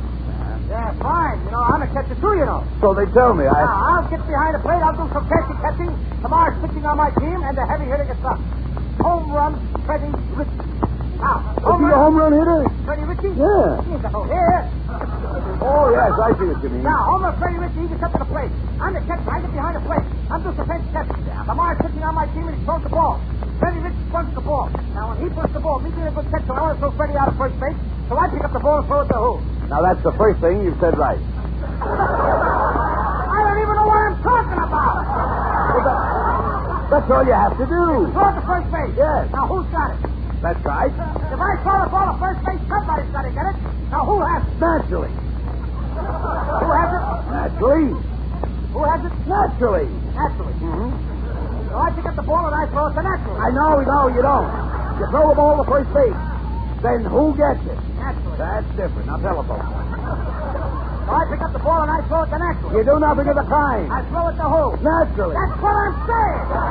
You're not saying that. I throw the ball to first base. So who gets it? Naturally. Well, tell him that. Naturally gets the ball. No, he don't. Who gets it? Naturally. Well, say it. I'm saying it. I asked you. Who's got it? Naturally. Now ask me. Who's got it? Naturally. All right, tell him. Same as you. Now I throw the ball to first base. Whoever it is drops the ball, and Rich runs the second. Who picks up the ball and throws it to what? What throws it? I don't know. Throws it back to tomorrow. Triple play. Yes. Another guy gets up this long fly ball to be caught. Why? I don't know. He's on third, and I don't give a darn. What? What was that? I said, I don't give a darn. Oh, that's our shortstop. Wait a minute.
Excitement. Oh, I'm a bad boy. Oh, good night, folks. Good night, neighbors.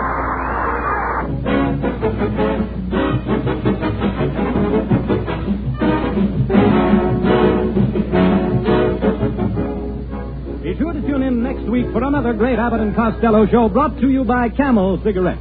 And remember, try Camels in your T-zone. See if they don't suit your taste, your throat to a T.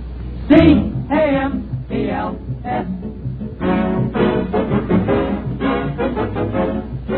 This is Jim Doyle in Hollywood wishing you all a pleasant good night for Camel. This is NBC, the National Broadcasting Company.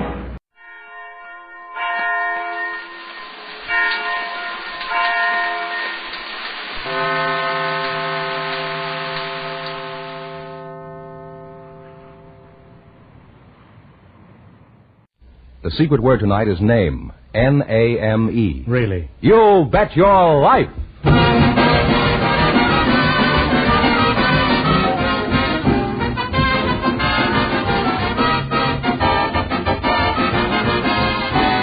The DeSoto Plymouth Dealers of America present Groucho Marx in You Bet Your Life, the comedy quiz series produced and transcribed from Hollywood.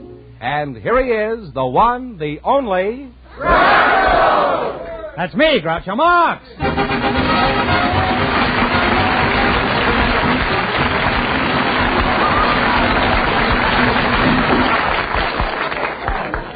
Thank you. Well, here I am again with $2,000 for one of our couples. George Fenneman, who gets first crack at all that money? A couple of people with unusual occupations, Groucho, and here they are. Mrs. Lita Griggs, who is wardrobe mistress for a circus, and Mr. Tommy Dalby, stage doorman for a burlesque theater. Folks, meet Groucho Marx. Welcome, kids, with the DeSoto Plymouth Dealers. And if one of you says the secret word, you split $100 in cash. It's a common word, something you always have with you. Mrs. Griggs, eh? Yes, sir. Mrs. Griggs of the Cabbage Patch? Is that, This Mrs. Griggs. You're a wardrobe mistress for a circus? That's right. Which circus? For the Clyde Beatty Circus. You got a big circus? They certainly have. They have How big is it? Three-ring circus. Three they rings, have 75 lions and tigers, 200 performers, and the balance are the ticket sellers. Coachy, and... And Mr. Tommy Dalby, eh? Right. You're the stage doorman at the Burlesque Theater? Yes, sir. At what theater? At the Burbank Burlesque Theater downtown. How did you meet your wife? Was she a chorus girl at your theater and she threw you a curve? No, she worked at the theater. She was a cashier. Oh, you married into money, huh? Your wife checks the figures at the front door while you check the figures at the stage door. Well, that adds up, I think. Mrs. Griggs, what does your husband do? My husband is a clown.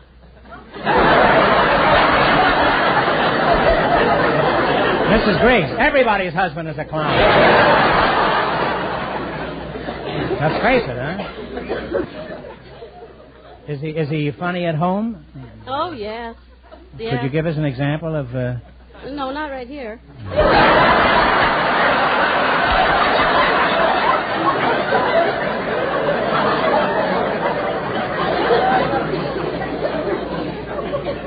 How did you meet your husband?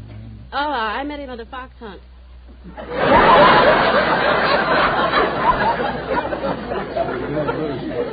Were you chasing him or was he chasing you? No. What do you mean you met him at a fox hunt? Well, I tell you, all circuses have races. What was he, a beagle? They have races where pairs ride around the big tents, and jump hurdles and all. And this day, I fell in a mud puddle. And he carried me out, and that's the way we met. You went to a fox hunt in a mud puddle? I don't understand this. Where does the fox hunt come in? The horses ride in pairs around the big top. They jump the hurdles. Yeah. I don't know where the fox comes from.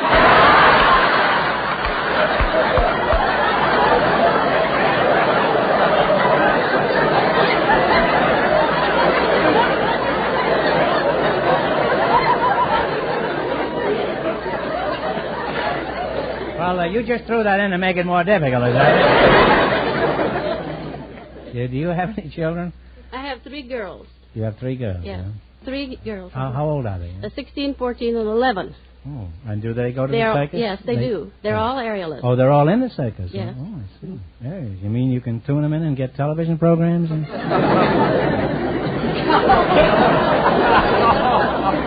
Well, how did they get to be aerialists? Well, I used to be an aerialist when I was younger and thinner.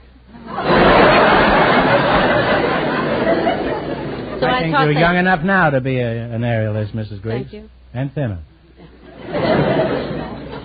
Tommy, let's talk about a man's subject, girls. Tommy, at your burlesque theater, how is business? Oh, business is always good down there. It's always good. Well, if it ever falls off at your place, business will be better than ever.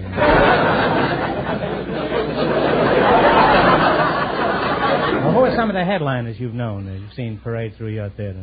Well, we've had Betty Rowland, the Ball of Fire, Lana Barry, Red-Headed Heat Wave, and... These are all pretty hot numbers, aren't they? And Little Sincere, the Anatomy Award winner. Right now...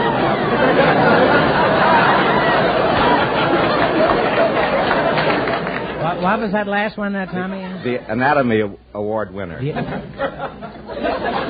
That's what I thought you said. Is it pretty exciting being a stage doorman at a burlesque theater? No, it's... after a while, it gets a little more... Well, the first 50 years must be fun, isn't it?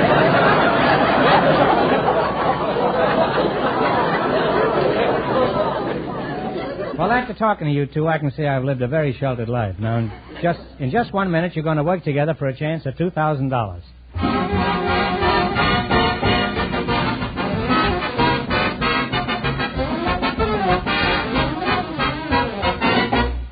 Whenever you take your car for service to any one of the more than 3,000 authorized DeSoto Plymouth dealers, you never have to wonder about what kind of a job you'll get. For that's where you'll always get the best equipment and the best workmanship, meaning a top job every time. At a DeSoto Plymouth dealers, you get the benefit of factory-designed and approved tools and equipment. Also, skilled mechanics who know how to use that equipment. Getting a better job done on your car in shorter time naturally means money in your pocket and a car that will serve you faithfully and economically for miles and miles. So stop in and get acquainted with a DeSoto Plymouth dealer next time your car needs service. learn what so many car owners all over this nation already know, that it pays to stop in at the sign of an authorized DeSoto Plymouth dealer.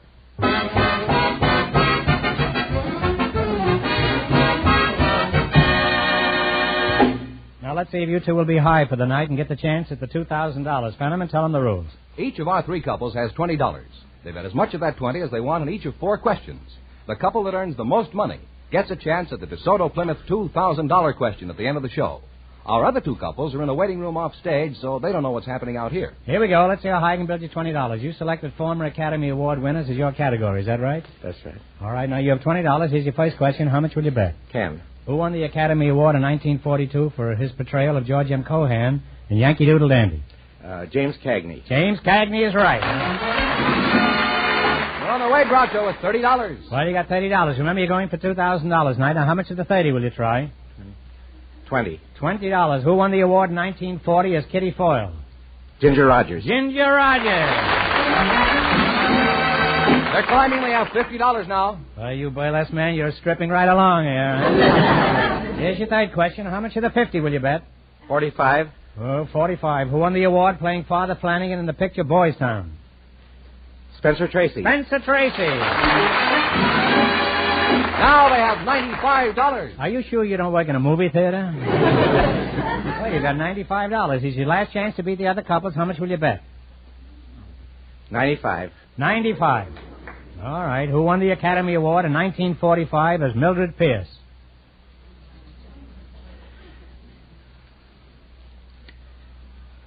Crawford. Joan Crawford. Joan Crawford. And they wind up with a grand total of $190.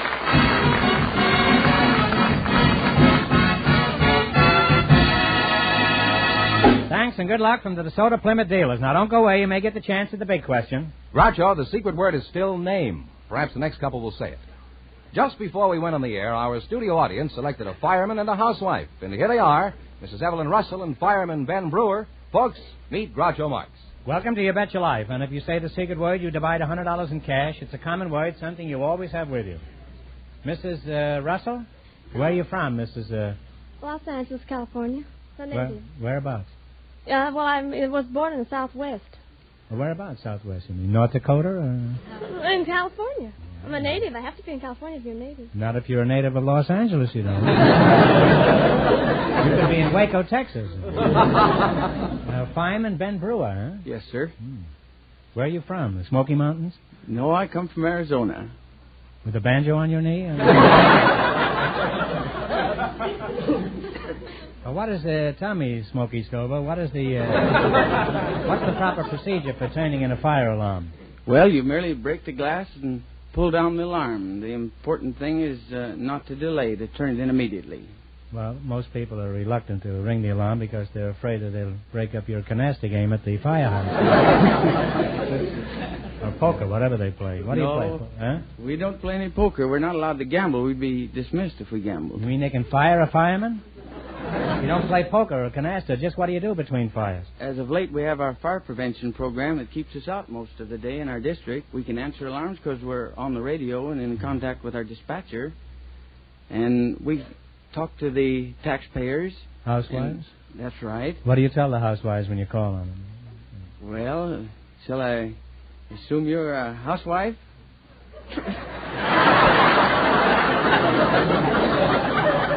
Well, many people have. Don't let this tie fool you, huh? Come on, let's assume that I'm a housewife, huh? I'd say good morning, madam.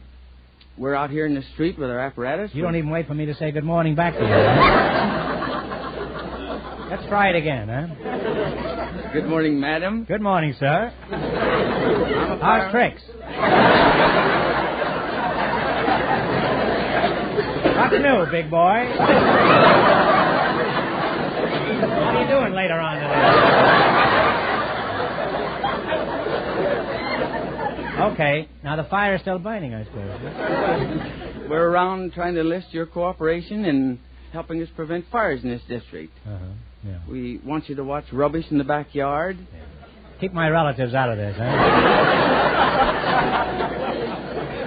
We wouldn't want you to put any pennies behind the fuses. or a lot of curtains to get over near the heater. We don't want the children to play with matches. You're a real killjoy, aren't you?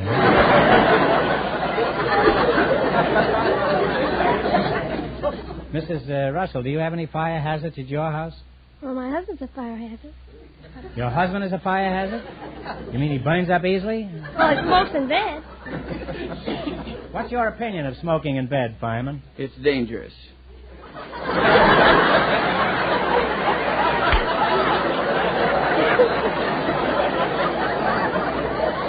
Well, I imagine there's more to it than that, huh? What other careless habits do people have that provide fire hazards? Do you have any rule for people to follow? Well, we have one little rule. You want to start over again and say, good morning, madam? No, I'll give you the rule. What is it? Matches have heads, but they don't have brains. And whenever you start a fire, use your head.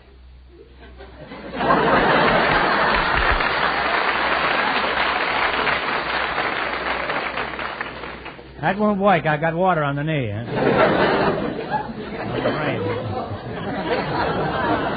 That won't work. I've got water on the brain. Huh? Now, where else could I have it? Let's see.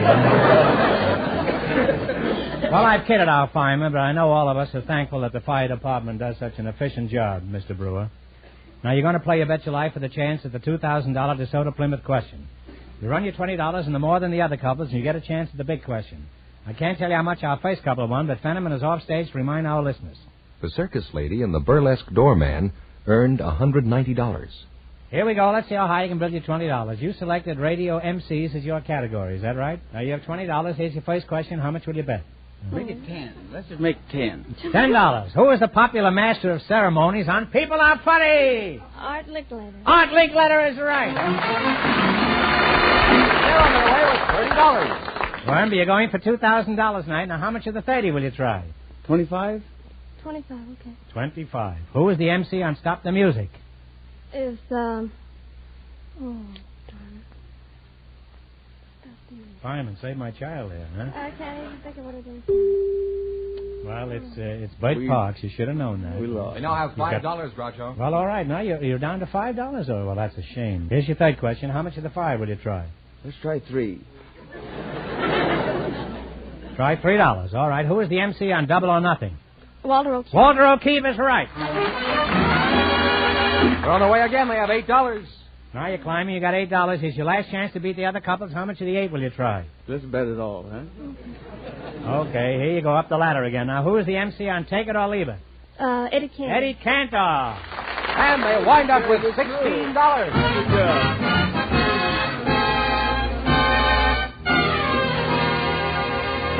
Thanks and good luck from the DeSoto Plymouth dealers. Now, we'll soon know who gets the chance at the $2,000 question. You know, friends, when you drive your car into a DeSoto Plymouth dealer's, you'll find they have the old-fashioned idea of courtesy. Fenneman, you mean they kiss your hand as you leave? Oh, no, Groucho. But they do show an honest interest in your problems, a real desire to treat you fairly and squarely. Shall we dance? Seriously, friends, that's important to you folks who own cars, whatever make of car it may be. Well, I have an electric car, and it's quite a shock to my family. Well, enough of this, George. Which couple is ahead so far? Well, the circus lady and the stage doorman are leading with $190, and the secret word is still name. We asked if there were any engaged couples here tonight, and just before we went on the air, our studio audience selected Miss Ann Lane and Mr. Ken Miller, and here they are. Folks, meet Groucho Marx. Welcome, youngsters, for the DeSoto Plymouth dealers. And if you say the secret word, you win $100 in cash instantly. It's a common word, something you always have with you. Ann Lane? Yes, sir. That's a very, very pretty name. How old are you, Ann? I'm 21. And Ken Miller? 22. You're the engaged boy, huh? Yes, sir. When is the big day to be, Miss Lane? June the 27th. Mm-hmm. Ken, why did you pick that day, huh? Well, I didn't.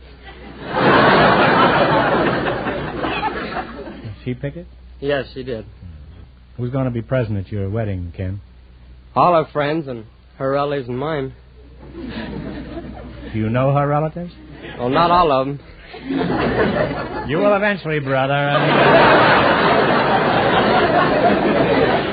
Oh, and will you know them? Well, if you didn't know them, why did you invite them? I didn't.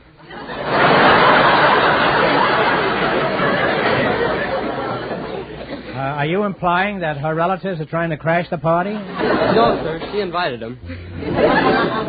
Are you sure you want to go through with this? Yes, I Could you am. back out now if you wanted to, Ken?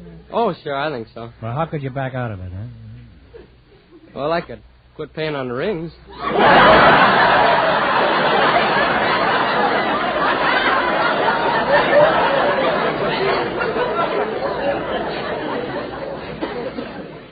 Then you have been giving it some thought, huh?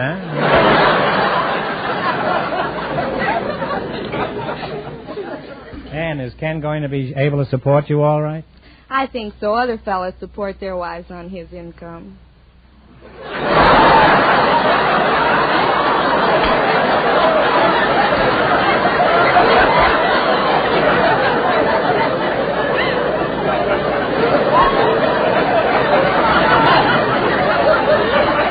Ken, you're not even married yet, and you're already beginning to turn into the Marshall Plan.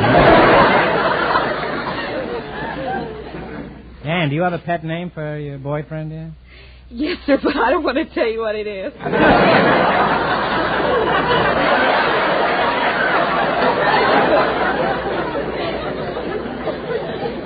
Well, couldn't you clean it up?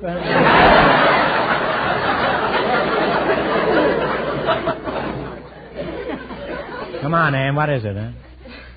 Well, give us a synonym he calls for it. me Bunky, and I call him Punky.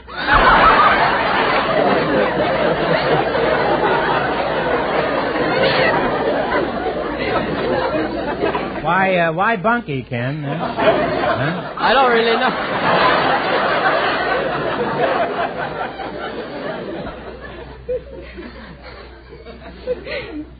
Well, they're cute names, I think. What sort of work do you do, punk?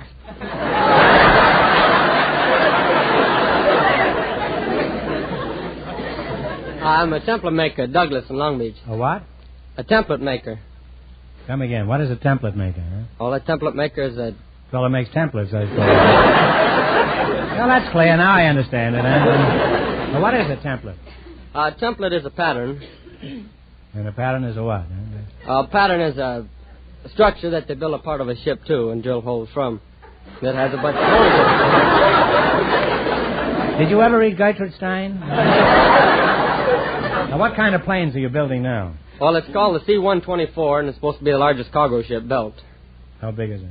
Well, it's big enough to hold 2 fully loaded buses and 200 fully loaded troops.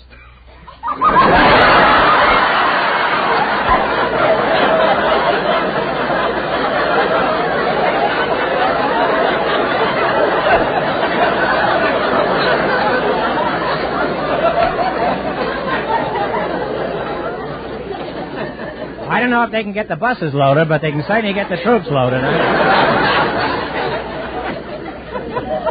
I wish you'd notify me when you go up for the first time with that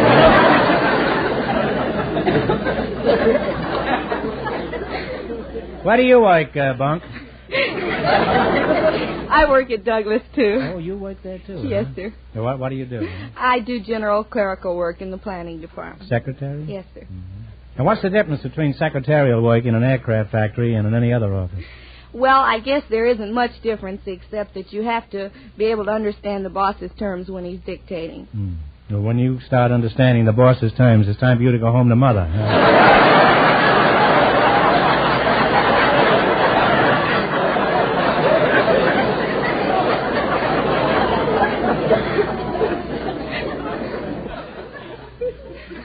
How long have you been carrying the torch for Punk here?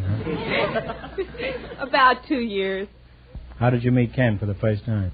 Well, I was working in the tool crib. You're a very pretty girl. Did I tell you that? Huh? Thank you very much. I was working in the tool... I didn't have anything to do with it, Ann. If you were a pretty girl, I'd say the same thing about you. Punk old boy, huh?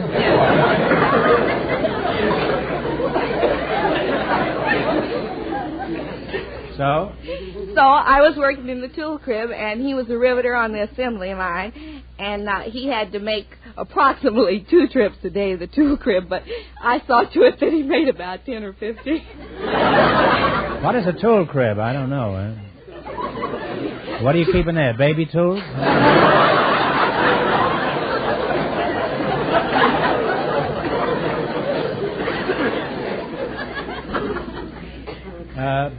Bunky, let's get back to your wedding. Where are you going on your honeymoon?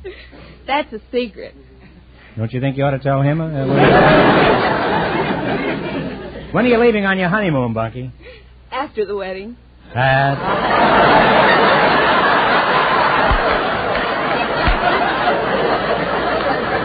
Well, Bunky, you couldn't pick a better time. Of course, Ken doesn't care. He doesn't know where he's going anyway. Well, I'm sure you two are going to be very happy. And remember, old Uncle Groucho in future years when you're trying to think of a name for your 15th. Now you're going to try for a chance at the $2,000 question. You beat the other two couples and you win the chance at all that money. I can't tell you how much our other two couples won, but Fenneman's going to remind our listeners. The circus lady and the stage doorman are still ahead with $190. Now, here we go. You have $20. Let's see how high you can build your $20. You selected bird songs as your category. Is that right? Honeymooners. And how much you going to bet of the $20? Talk right up, Bunky. She says $10. Give me the title of this bird song. Play, Jerry. Bye-bye,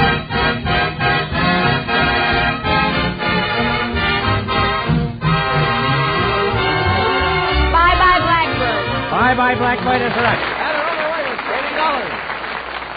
All right, remember you're going for $2,000 tonight. You're on your way now. You got $30, says Fenneman. How much of the 30 will you try? 25. 25. What is the name of this song? Flamingo. They're really stalling now. They have $55. You got $55. Here's your third question. How much of the 55 will you try? 50. Let's see if you can identify this one. Okay, Jerry. Come back to when the swallows come back, the cat is Now they have $105. You got $105. Here's your last chance to beat the other couples. How much of the 105? 100. 100, huh? I know who has the pants in your family. Okay, give me the title of this bird song.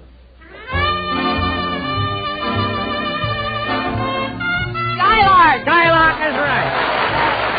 And they wind up with $205. And that means that they, with their $205, get the chance to the Solar Plymouth $2,000 question.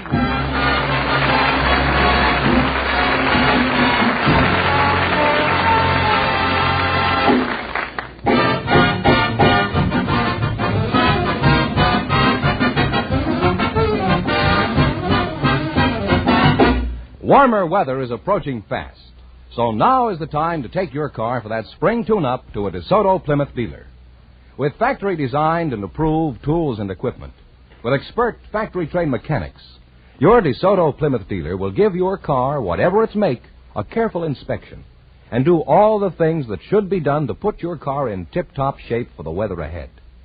Mechanics will give your car an engine tune-up, will drain and flush your radiator, check your spark plugs, your battery, and your tires. Put in the right oil, lubricate the chassis, and do countless other necessary jobs.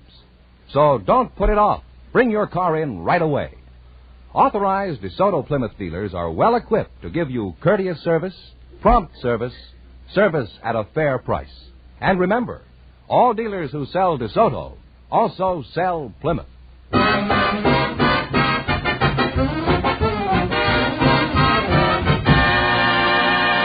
And here's the engaged couple, the winning couple, all ready for the DeSoto Plymouth $2,000 question, Groucho.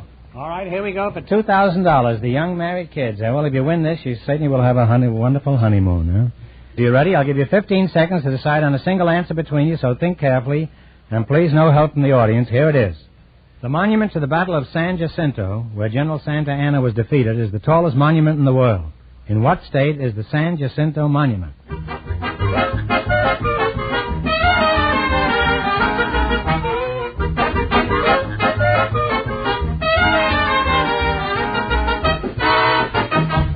What is the answer you two have decided upon? Texas? That's right, in the state of Texas, near you.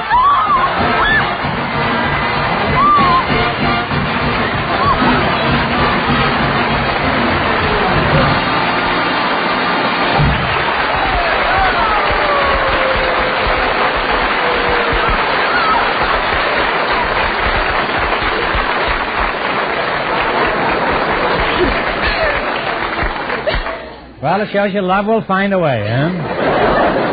Now, what are you going to do with all that swag, Bunky? Well, I'm going to name my first boy Groucho.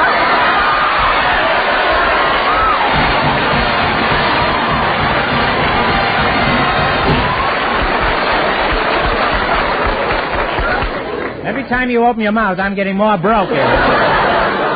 You just said name, and that's the secret word tonight. So that means you just won $100,000 cash.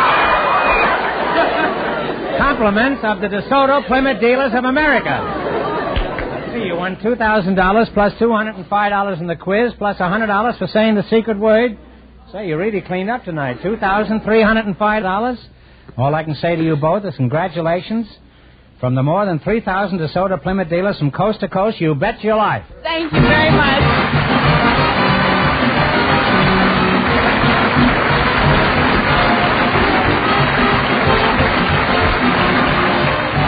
You Bet Your Life is a John Goodell production, transcribed from Hollywood, directed by Robert Dwan and Bernie Smith. Music by Jerry Fielding. Be sure to tune in again next Wednesday night at this time for the Groucho Marx Show, You Bet Your Life. Presented by the more than 3,000 DeSoto Plymouth Dealers of America. And remember, all dealers who sell DeSoto also sell Plymouth. 2 great cars, both products of the Chrysler Corporation. And don't forget, next week, the big question will be worth $1,000. Well, it's Bing Crosby's turn now, so good night, folks. And remember, just be sure to see your DeSoto Plymouth dealer.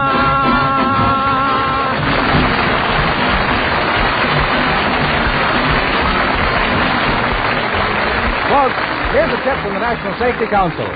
Walkers wise use their eyes. This is George Fenneman, signing off for the more than 3,000 DeSoto Plymouth dealers from coast to coast.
Get ready to smile again with radio's home folks, Vic and Sade, written by Paul Wright.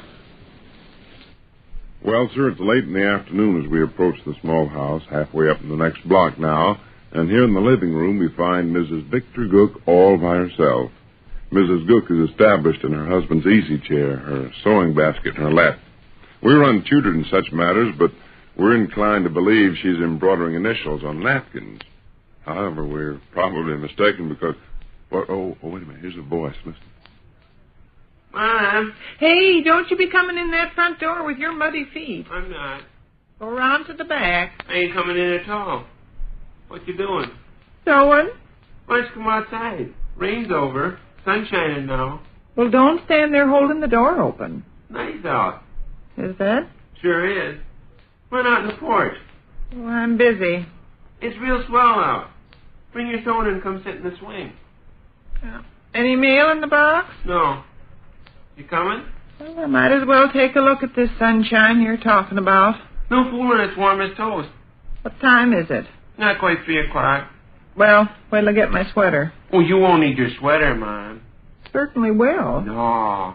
Well, I'm going to put it on just the same. This is August, Mom. Mm-hmm.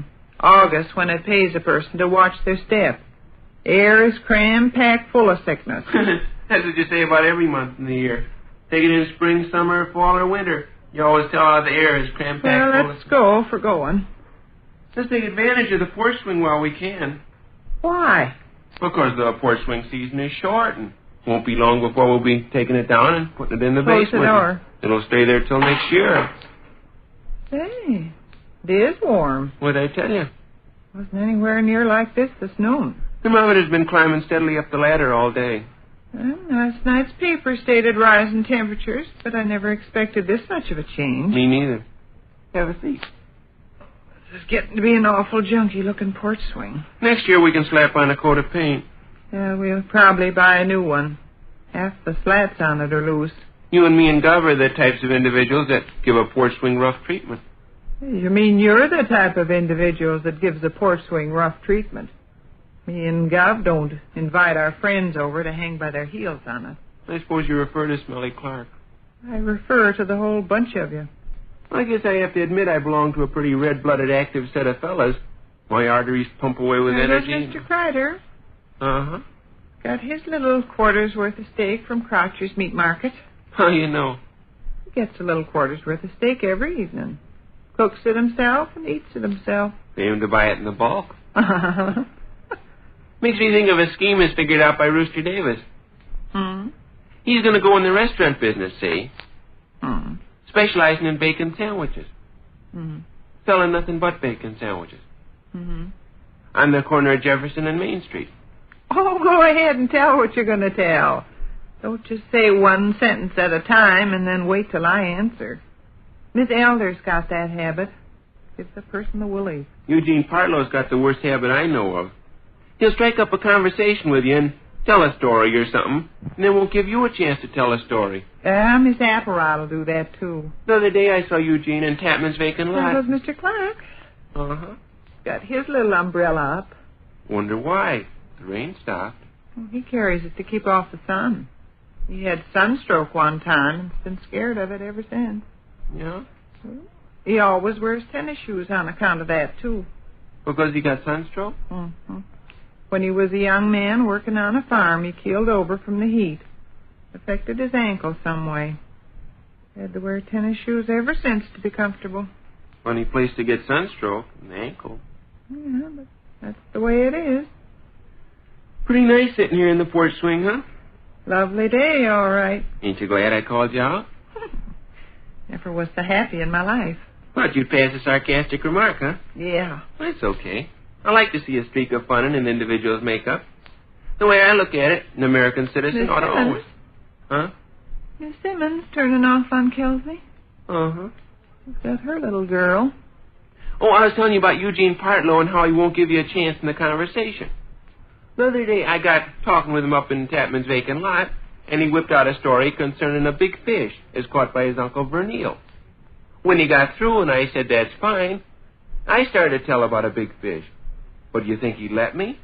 No, sir. He plowed right ahead with a story about another big fish as caught by his Uncle Hook. Oh, that's Miss Apparat to a T. And if a person does get a word in edgeways, she don't listen. Uh-huh. You can tell by the expression on her face. She's just waiting for you to get through so she can go ahead again. Uh-huh. I don't really need this sweater at that. Shall I help you slip it off? No, I'm going to leave it on. People shouldn't take chances in August. The air seems balmy, but you can't ever tell. Take our next-door neighbor there in Dixon, Mr. Slither. He went out one morning to get the newspaper in his undershirt. Come back in the house, give a sneeze, went to bed, and stayed there for 6 weeks. Wasn't the least bit funny. They were poor people, and he did piecework in a foundry, and I remember that sick spell ate up everything they had in the bank. My mother used to take hot dishes over a lot. No, that sure was quick work. Just give one sneeze on and then went to bed. Yeah. You sure somebody didn't shoot him in the head with a revolver? Things like that ain't to be joked about, son. There goes Mr. Uggers. Got his little rake to rake the leaves with. When you going to get at our leaves? Oh, Saturday maybe. Yes, and on Saturday you'll come around with monstrous big plans about 9 innings of baseball over in Tapman's vacant lot, and the leaves will stay right where they are. I think maybe I can arrange my schedule so I'll have a few minutes to devote to raking. Take a lot more than a few minutes. Well, we'll see. I'll say we will. Years back, in my younger days, I used to get quite a kick out of autumn leaves. I used to enjoy running through them. So Aunt Beth and I used to do that. One day we were running through piles of leaves, and Aunt Bess tripped over a pig that was asleep in one of them. Oh, I didn't finish telling you. Go ahead. You didn't finish what? Telling you about Rooster and the bacon sandwiches. But go ahead with your story. Aunt Bess tripped over a pig, huh? Yeah. What happened? Well, that was all. She fell down and was scared, and the pig ran away squealing. They tell me pigs will eat people. Yes, I understand they will. Be a very miserable way to die, wouldn't it? Yeah. And embarrassing. Uh-huh. Newspapers state Mr. Ray Johnson of this city passed away yesterday as a result of being ate by a pig. Raj, for goodness sake. Well, yeah. Ain't that the little Rogers girl across the street? It's one of them. She's got her tam o' shanter on. Uh-huh. Certainly a swell day, ain't it, boy? Yeah. By tonight, there might be a thunderstorm come up. I doubt it. You can't ever tell about August weather that way. Why, one time there in Dixon, it come up a hailstorm so big that the whole town was covered with hail a foot deep. I remember... Oh, I never told you. Huh? I still haven't told you about Rooster Davis and the bacon sandwiches. Well, tell it. Go ahead with what you were telling. Well, that's all there was to it.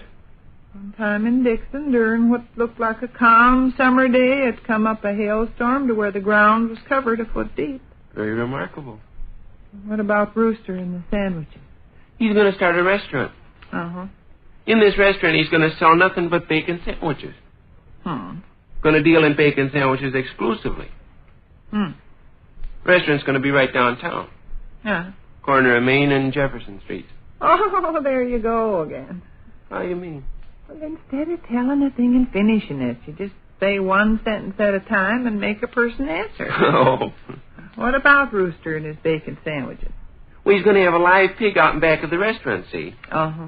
And whenever a customer comes in and orders a bacon sandwich, Rooster steps outdoors with a knife and cuts off a piece of bacon. Cuts it off the pig? Sure. All bacon comes from pigs. Well, I know that foolish. What's the point? The point is that the pig's alive. Well? The pig is given ether and chloroform so it won't hurt. A chunk of bacon is removed. A trained nurse steps forward and nurses the pig back to health and strength. He eats his dinner and gets fat, making more bacon. Another customer wants a sandwich, so Rooster again puts his pig to sleep with ether and chloroform and again cuts off a chunk. Sure. See, all you need is one pig. You don't lead a very gay life of it, what with being stabbed every little while. Ish. Huh? Ish. Okay. Here comes Mr. Foster on his bicycle. Uh-huh. He's got his dinner bucket tied to his handlebar. Yeah. Well, I'm going in the house. Oh, why, Mom? I've got things to do. Well, it's been a pleasant chat. Yeah?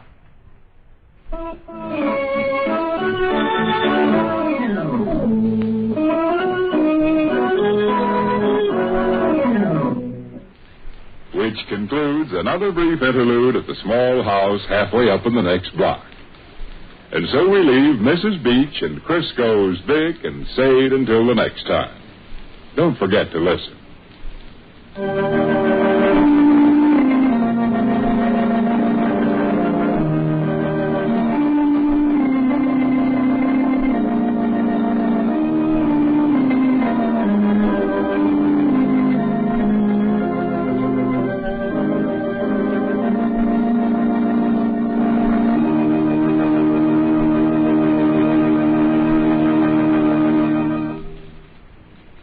This is Ed Roberts speaking.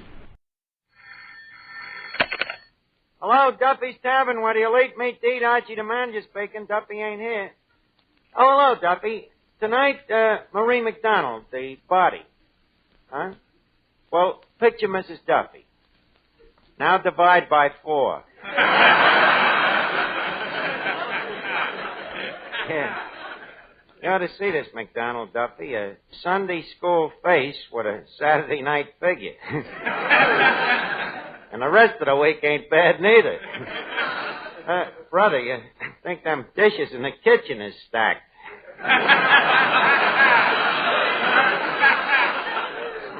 Great dame, Duffy. She's got a lot on the ball, too. Huh? You said that when you met Mrs. Duffy. Then you found out there was a chain attached to the ball, huh? Look, Duffy, you shouldn't ought to talk like that behind your wife's back. Although I admit there's plenty of room for conversation. Yeah, that's an insult.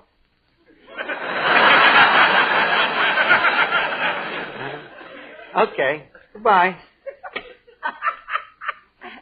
Mr. Archie. What are you laughing? What's so funny? Mr. Moriarty just told me a very funny story. It seems it was a traveling salesman. Hold it, Eddie. I got to tell you something that I'm busting out all over. You know Marie McDonald, the movie star? Yeah. We're in love. Oh. Now, what was that funny story you was going to tell me? Never mind. It can't top yours. You mean to tell me that you're in love with another movie star? Is that redundant? So what? Well, the last time it was Esther Williams, and before that it was Jean Turner, and before her it was Dorothy L'Amour. You finished? No, I can go all the way back to Clara Bow. But this time it's different, Eddie. With me and Marie, love burns like hot ashes. You know, we was cremated for each other. She's really my type. Yeah, I know your type. She's got to be a redhead, a blonde, or a brunette, be tall or short, and must breathe. No, Eddie, this time it's different, you know. The minute I seen this Marie, I knew she held for me a fatal vaccination. You mean fascination? I mean vaccination. Such punctured is like a shot in the arm. Man, when did you first see her? Last Saturday night. You see, I had just got me $15 paycheck, so being loaded, I go over to Lefty's Metropolitan Museum of Pool, see, looking for a sucker, see. Well, so when I leave Lefty's, I decide to go to the movies with the 50 cents that I got left. So I go over to the Bijou, and I plank down 2 bits for a ticket, and with the other 2 bits, I buy me customary 5 bags of popcorn. 5 bags? Yeah. Well, to make a long story short, I get bored with the movies. You know, the first 3 features was lousy, and the 4th one was a Western that I had seen before, and suddenly the main feature comes on. Getting Gertie's Garter.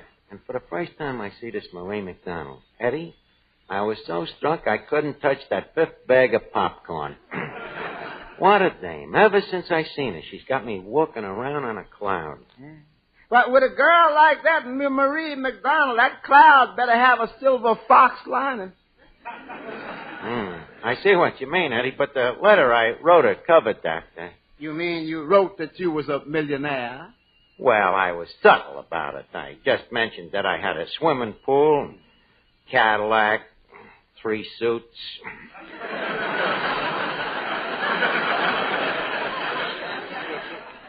Did you tell her about them oil wells of yours in Oklahoma? Oh, I handled that very subtle, too. I just mentioned offhand that Grandmama was an Indian. Yeah, and I thought I was being fantastic. Oh, fantastic is as fantastic does. 1G, 2G, I get you, G. 2G, 3G, you get me, G. 3G, 3G, 3. Hey, Arch, what number comes after 3G? 10Z. Oh, thanks. 3G, 10Z, let's be friends, G. Finnegan, I love please. it. Look, what are you so happy about tonight? Oh, Arch, I heard you was in love again, and that makes me happy, too. Oh. So here, I brought you some roses to give to the dance. Well, thanks, Finnegan, but maybe we better remove the rest in peace ribbon now, huh? Well, personally, I thought it gave it that little extra touch. Well, another thing, Finnegan, not that I want to look a guy like you in the mouth, but them roses smell a little faded. Well, freshen them up, Arch. Put on a little of that stinkum of yours. That's Eau de Violet. Well, don't you think maybe the dame would suspect something? So what? It ain't every day you run across roses that smell like violets. Who's your lucky dame this time, Art? Finnegan, this time I'm the lucky dame. I mean, I'm the lucky guy. Well, make up your mind, Art. Well, anyhow, the lady in question happens to be Marie McDonald. The body, you know. Oh. Well, Arch, we all got to go sometime. Finnegan, the dame is still alive, which is more than I can say for you. Oh, hello, Miss Duffy. I hear you're in love again. Yep. It was love at first sight. Love at first sight. Don't make me laugh. If I was you, I'd believe in love at first sight. If a guy takes a second look, you're dead. Oh, yeah? Well, I got everything that Marie McDonald has, and then some. But what a whale of a difference that then some makes. Archie, I'll take that last remark with a dose of salt.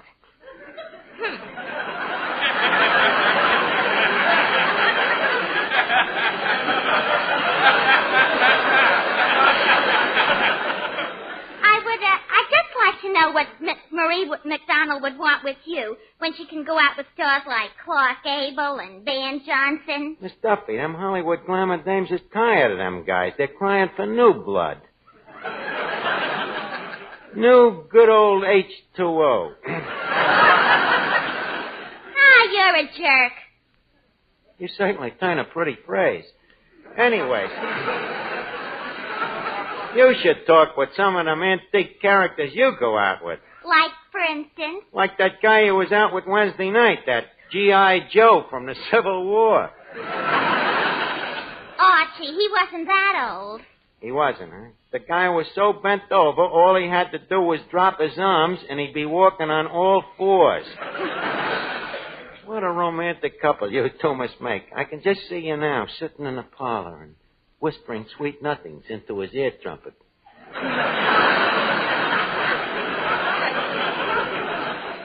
Well, age ain't everything. It so happens that he's very sweet and kind and very affectionate. The way he holds my hand. Well, he's got to. If he ever lets go, he'll fall flat on his face. Don't compare that guy to Marie McDonald.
Archie, look, leave us face it. If this girl ever did say she'd marry you, you'd run. Hey, wait a minute. Are you wearing perfume? It wafted over to you, huh? Yeah, Eddie, it's that new stuff that bachelors irregardless. Put out by Prince Machiavelli.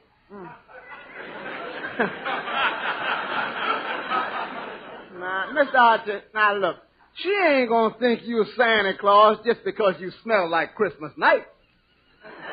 Obviously not, but when she reads how wealthy I am in the column of my old pal Walter Winchell, give me that phone. I'll call him now. Hello, Walter Winchell, please. Hello, Wally. Archie. Huh? Hold the line? Okay. Hello? Who's this? Mr. Winchell's secretary. Look, this is Archie. Hold the line. Okay. Hello? Who's this? Walter?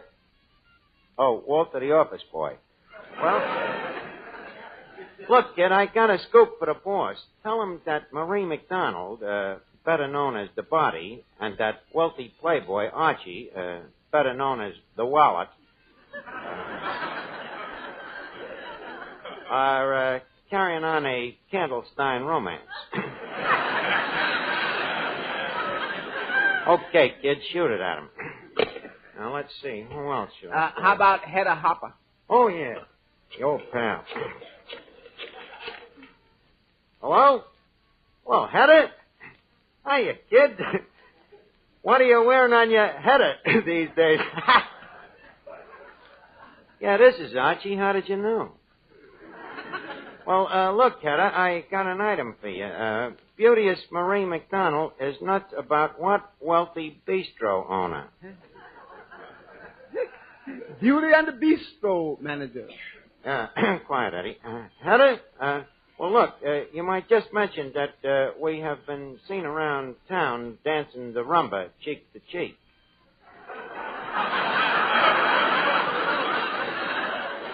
Well, thanks, Hedda. Miss Archie, if you like this Marie McDonald, why don't you cut out this big shot stuff and just be yourself? I can't do that, Eddie. You see, you and me love me for what I am. We do? Yeah, but for a movie star, I gotta play it big, which gives me an idea. Hey, Finnegan. Finnegan, look, I want Marie McDonald to think I got a lot of dough, so when she gets here, run down to Cohen's Candy Store. Cohen's Candy Store. And call me up. Call you up, yeah. Yeah, and make out like you're me broker. Stock of porn. Stock, Block, and hurry up. Don't stand there waiting for the brains to come in. Here she comes. Here she comes now.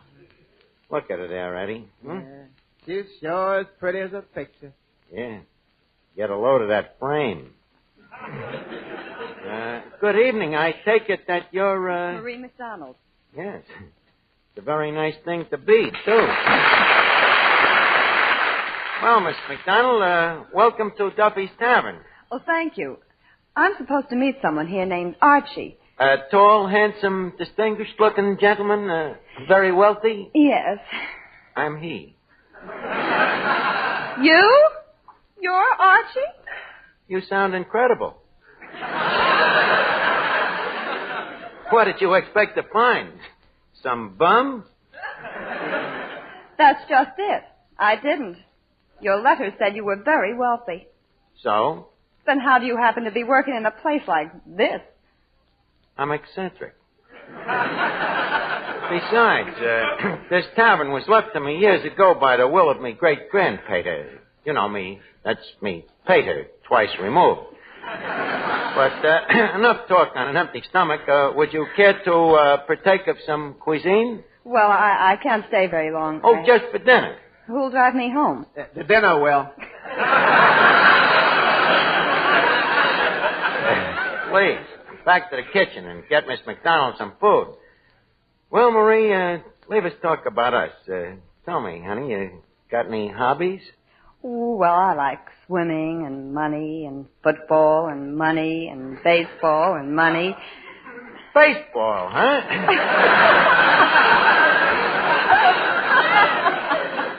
Okay, baby, leave us start pitching. Let me take a look at you.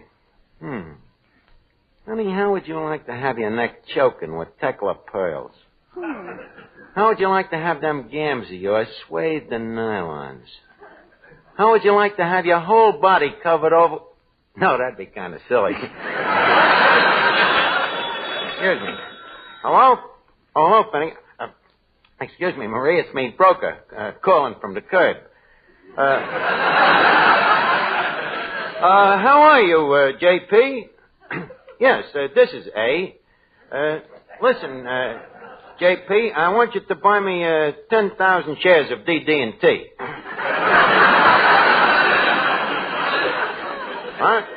Well, hold on to the Sears Roebuck, but sell out on maternity ward.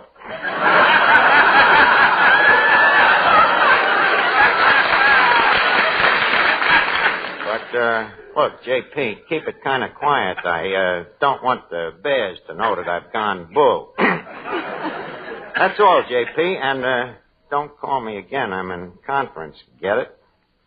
Now, where was we, Marie? Oh, yeah. Honey, I love you. Archie, are you trifling with my emotions? Not yet, but I'm leading up to it.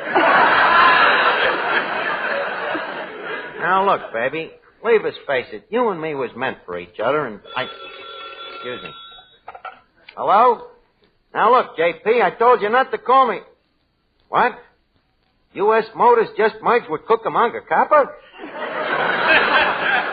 Well, quick, buy 2,000 shares of preferred and 3,000 shares of ordinary life. Okay, PJ. Now, look, baby, Archie, I'm afraid I'm taking you away from your business. My business? Means nothing to me, honey. Stick with me and I'll give it to you.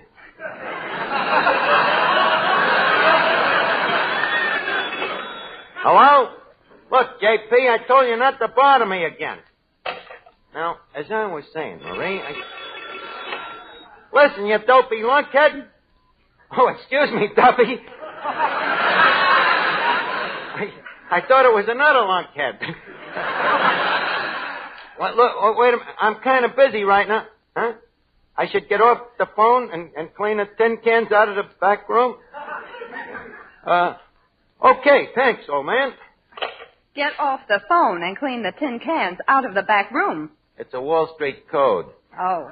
Means I should get rid of Albuquerque Tell and Tell and clean up with Universal Can. Now, look, honey, you and me could make beautiful music together. Or am I alone in my thinking? Well, nobody's crowding you. Maybe I ain't made myself clear. Marie, I'm talking about you and me walking down the bridle path.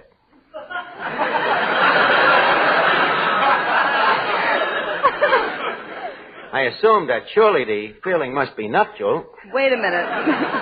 Wait a minute. Archie, are you asking for my hand? Well, yeah, but it's understood, of course, that the rest of you goes with it. What do you say, Marie? Will you marry me? Archie? Yes. What was that again? Yes, I'll marry you. Oh, that's fine. Holy cat, I'm talking about the preliminaries, and she wants to get right into the main bout. Marie, don't you think I'm kind of rushing things, though? What do you mean? Well, I'm a kind of a guy who believes in long engagements. How long? Oh, 10 or 15 years. Oh, I couldn't wait that long, darling. Let's get married right away. Let's go out right now and buy a big diamond engagement ring. Oh, yeah. And then we can go on a nice, long honeymoon on one of your yachts. Yeah. And then we'll come back and move into our beautiful big mansion. Yeah. You're happy, aren't you, dear? Yeah. Oh, I must call Mother and tell her the news. Where's the phone booth? Right over there. Here's a slug. Holy cat, am I in a jam? Miss Duffy. Miss Duffy, look, you got to help me get an annulment. Now, here's what I want you to do. Oh, Finnegan, I'm glad you're back. Arch, what you hang up on me for? We were just starting to make a fortune.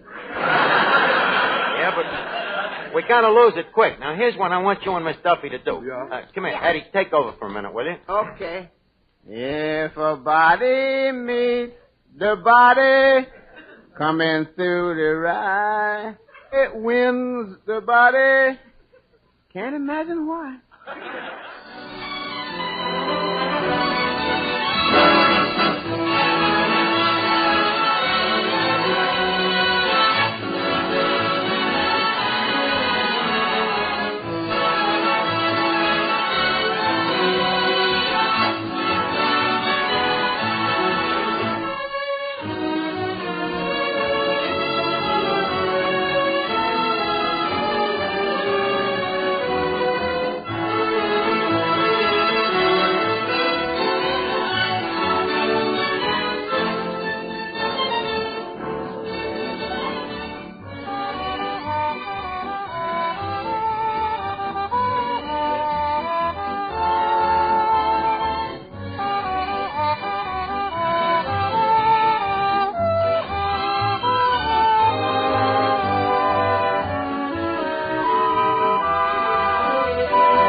Look, Marie, I got a confession to make to you. I hate to say this, honey, but I can't marry you. I've just been toying with your heart. Archie, you mean you're a cad? To the core. You see, the truth is I'd like to marry you, but I can't on account of me family. Oh, well, your mother and father can come and live with us. Me wife, too? Your wife? Yep, that's me problem, Marie. I'm fought over by two women. What am I going to do? Well, if you love me, you can't love her. So, therefore... Please, the situation is confused enough without simplifying it. Hey, wait a minute. Duck, quick. Here she comes now. Oh, so this is the woman who is breaking up my home, who is driving me to desperation. Oh, how can you be so cruel, so wicked, so heartless? See, that's a pretty dress you're wearing. Archie, this is your wife? Yep. Haven't you got a better reason for not marrying me? Yes, I have. Hello, Daddy. And there it is, Marie. My son, my son. Just a second. How old are you, Archie? My last birthday? Yes. 28. 28? Well, I'm prematurely old. And how old are you, little boy? 32. But that makes you 4 years older than your father. How do we get out of this one, Pop?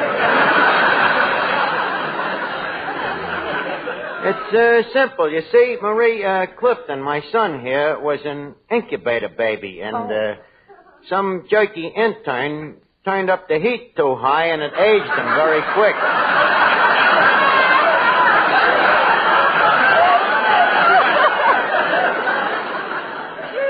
You don't look much like your father. No? I guess that's because I was born out of town. So, Marie, you see, this is my family. There, you have it in a nutshell. I couldn't think of a more appropriate place. But, Archie, I still want you. Daddy, did you tell Miss McDonald you was wiped out in the stock market? Wiped out? Son, wherever did you hear this terrible news? Well, Arch, I was a stockbroker, wasn't I? Finnegan! Oh, so that's it, is it? Oh, I'm getting out of this place, and fast. Wait a minute, Marie, where are you going? Back to my husband, you cad! Back to... How can people be that deceitful? Daddy, can I have a new yo-yo for Christmas? Ah, shut up.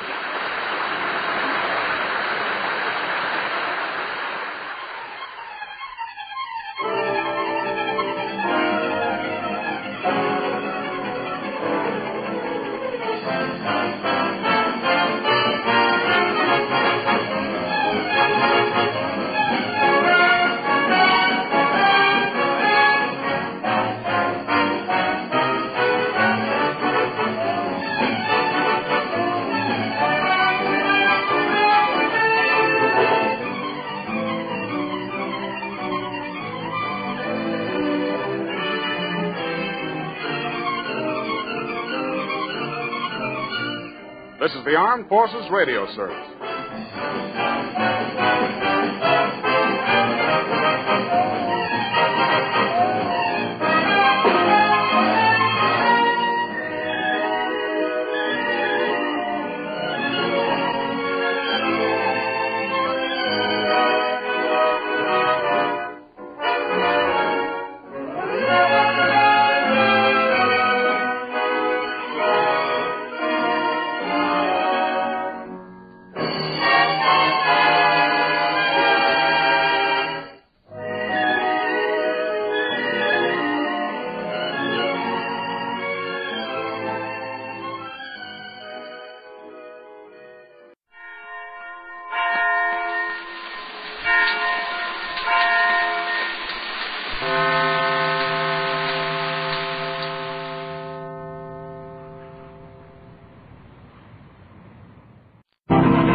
On the whole, Chester A. Riley is a happy man. He's got a good wife, 2 fine children, a pleasant little home, and a job. But there's a fly in the ointment, a human fly by the name of Gus Hawkins, the foreman at the plant where Riley's employed. For instance, last Monday... Riley! Yes, boss. Yes, Mr. Hawkins. Ain't you through with that drill press yet? Hurry it up. Yes, sir. And when you're through, I want you to fix that cutting machine and then clean the machine shop and then... Now, wait a minute, Hawkins. What am I, a horse? Oh. So you don't like this job, eh? Oh, no. Believe me, I'm a very happy horse. Then on Tuesday... Riley. Yes, boss. Yes, Mr. Hawkins. Look what you did to this machine.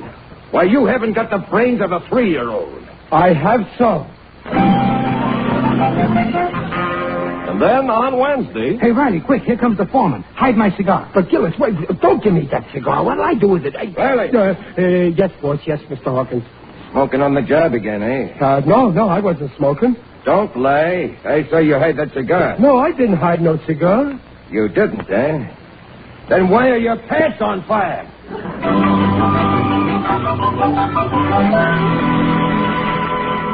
And now it's Thursday morning, and we find Riley at the breakfast table pouring out his troubles to the family. Nag.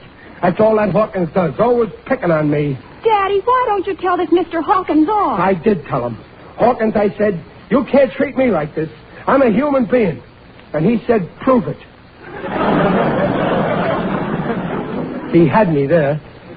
After all, I can't carry my birth certificate to work. Well, why don't you just bust him in the nose, Pop? Junior, a gentleman don't bust another gentleman in the nose. Especially when the other gentleman happens to be the heavyweight champion of the riveting department. Your father's right, Junior. In a case like this, it's always best to use diplomacy. That's right. And where I come from, diplomacy means only one thing. Wait for a dark night with a rock in each hand. But you know you don't mean that. Well, no, I don't. But I got to do something about that foreman. He's the one who's holding me back at the plant. For 5 years, I've been butting my head up against a stone wall. And I ain't even made a dent in it.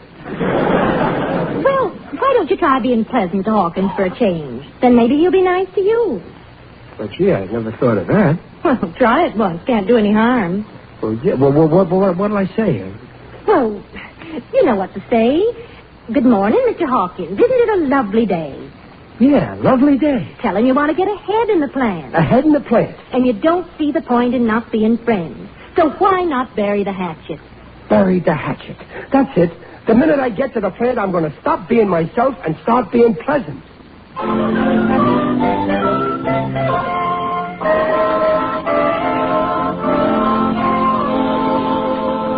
So that's the plan, Gillis. You know, personally, Riley, I don't think your wife's idea is but very... There's no harm in trying. Here comes the foreman. Oh, Riley. Good morning, Mr. Hawkins. Ain't it a lovely day? Speaking as a friend, I'd love to bury the hatchet in your pointy head. What? Oh, excuse me. I meant to say... I heard you. And I'm glad you spoke your mind. And I was going to promote you to the machine shop. Well, from now on, you'll rot in the riveting department. But Mr. Hawkins, wait. I didn't mean... Oh, gosh, Gillis, now I done it. Yeah, well, look on the bright side. So he ain't going to promote you. At least he's going to let you rot. I was only trying to be friends. Oh, friendship. It can only lead to trouble. Look at me and my wife. We was friends once. Then we got married. Now I'll never get anywhere, not with that Hawkins around. Of course you won't. Riley, my friend, in this land of equal opportunity, there's only one way to get ahead. Marry the boss's daughter. But I always believed a man should marry for love. Well, you can love money, can't you? Oh, lunch. Come on, Riley. Let's eat over behind the tool shed where the wind can't blow the cards out of our hands. Hey, look, Gillis. Look what's here on the bulletin board. Riley, this is no time to read. It's our lunch hour. Read on the company's time. Now, wait a minute. This is interesting. For some time, this company has been planning to establish its own rubber research station in Santo Domingo in the interior of South America. Wanted immediately an employee with a sense of daring and adventure and the ability to undergo a few minor hardships for 6 months to supervise construction of a landing field. Applied to C.J. Stevenson, president. Oh, for the love of Mike. Are they starting that stuff again? For years, they've been sending guys down into that jungle. They have? Sure. Stevenson don't like to talk about it. Nobody ever comes back. Oh, you're kidding, Gillis. Okay, so a couple of guys come back. There was one guy who was in that jungle all by himself for 6 whole months. Then he come home. Yeah, well, how was it? What did he say? They never found out. He forgot how to talk. Oh, I don't believe it. Oh, it's murder down there in that jungle. That burning sun beating down on you day after day, the sweat pouring off you by the gallon. You know what that does to the human body? I guess you lose a little weight. Little? Say, do you know Fatso McGillicuddy? No. Well, Fatso was a guy weighed 250 pounds. He volunteered. 6 months later, Fatso comes back. See, that's him over there by the water cooler. Hi, Skinny. What are you doing? Holy smoke. There's nothing left of him. Oh, it can't be. What are you trying to hand me? I've been around here 5 years. I never heard anything like that. Oh, you never heard. Stevenson's keeping it quiet. But I got my ear to the ground, and I pick up plenty of bait.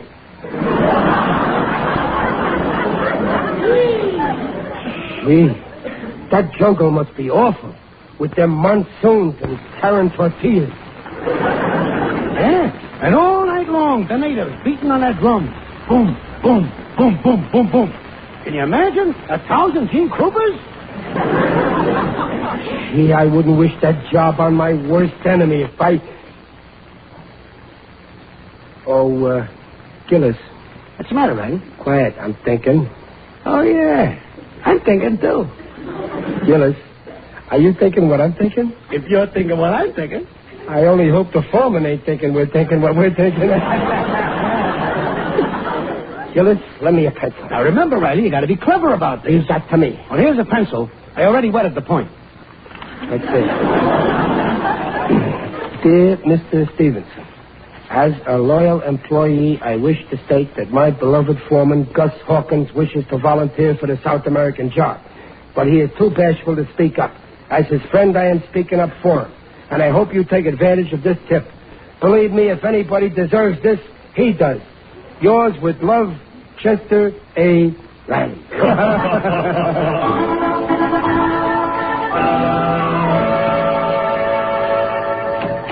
You sent for me, Mr. Stevenson? Riley, I want to thank you for that note you sent me about hockey. He's going, Mr. Stevenson? He's going? Oh, yes, he's going. Oh, but you were right about him. I have never seen anybody so bashful. Kept trying to change the subject. Why, I practically had to order him to go. Well, that's fine as long as he's going. Good old Hawkins. Little does he know what I done for him. Oh, he knows all right. I showed him your note, and he rushed right out looking for you. Hey, Judge, how soon is he leaving? Well, there's still a few things I have to talk over with him. Listen, he's the man for the job. You won't regret it. After all, what kind of a man do you need for this job? A guy with plenty of muscle and no brains. That's true. A guy without imagination. Mm-hmm. The kind of a guy, if he went away from the plant for 6 months, you wouldn't even know he was gone. Riley, I've just had another thought.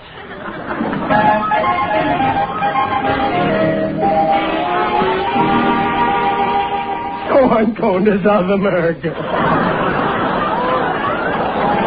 Riley, what are you saying? Oh, Pop, you're kidding. Stop joking, Daddy. It's no joke. I'm sailing Saturday. I don't want to go, but I gotta. Oh, this is ridiculous. Mr. Stevenson may be the boss, but he can't order you to South America. He didn't order me. I volunteered. You offered to go? Well, it was his idea, and he talked me into it. You know me. I ain't got a mind of my own, so I use anybody's. But what about us, Riley? You'll be gone for 6 months. Oh, we'll miss you awfully, Daddy, dear. Especially Sundays. Who'll sit at the head of the table and carve the roast? Yes. Who will I turn to if things go wrong? Who will put out the garbage? Thanks, son. Riley, you just can't go. But I can't back out now. Why do they have to pick on you, Daddy? Well, Pop, you always said you were a key man. You said they couldn't build a single plane without you. And they can't. They'll find that out. Wait till they start inspecting them planes and they find out a certain nut is missing. They'll start yelling for me. But if you're so indispensable, then put your foot down. You tell Stevenson you're not going. I can't, Peg. I just can't. Look on the bright side. It's only 6 months. It's my big opportunity. It may mean promotion. I'll be able to do things for you and the kids. Babs can go to college. That's it. And when Junior gets out of high school, he'll join her there. Oh, Daddy, we don't care about that. We'd rather have you with us. That's right, Pop. We want you. Oh, why am I so lovable?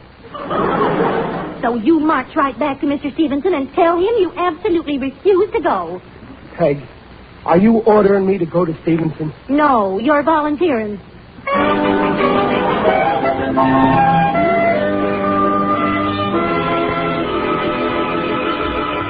So that's the situation, Mr. Stevenson. I can't go. You can't go? Nonsense. No, I really can't go. Well, I've made all the arrangements. I booked your passage. Oh, I'm disappointed in you, Riley. I thought you had loyalty to the firm. Well, you know I'm loyal. Every time I quit here to work somewhere else and they fired me, didn't I always come back here? You call it loyalty to volunteer for a job and then withdraw. I know, but a jungle. Oh, that's it. You're afraid. Has somebody been filling your head with a lot of stories about the burning sun and the giant mosquitoes and the hostile natives? Well, no.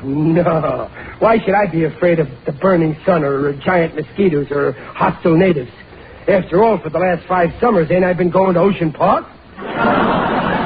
Fine, then it's all settled. Well, but, boss... You'll feel differently once you get underway. Believe me, boss, if it was up to me, I'd go in a flash.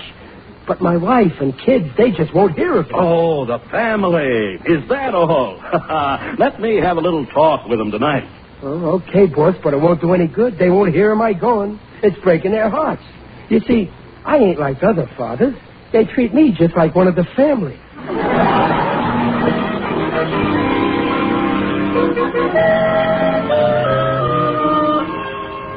What's the matter, Mom? You look worried. Children, I've been thinking, maybe we haven't been fair to your father about this job in South America. Why, what do you mean, Mother? Well, I mean the way we've been objecting to it going. Well, gosh, Mom, you want Pop to go? Oh, no, of course not. Why, we'll miss him terrible. But, well, this may be the big opportunity he's been waiting for. That's true. It's the first time the company's taken any interest in Daddy. And I don't think it's fair to stand in his way. And he seems so set on it. So if he brings the subject up again, let's all pretend we're glad he's going. I think you're right, Mother. Now, you understand, Junior? We won't let on how we really feel. Okay, Mom. Gosh, it's funny to think of Pop going to South America. Well, I have to teach him some Spanish. Can you imagine Pop speaking Spanish with a Brooklyn accent? I bet if Daddy goes to a bullfight down there, he'll yell more to the bum. Sam.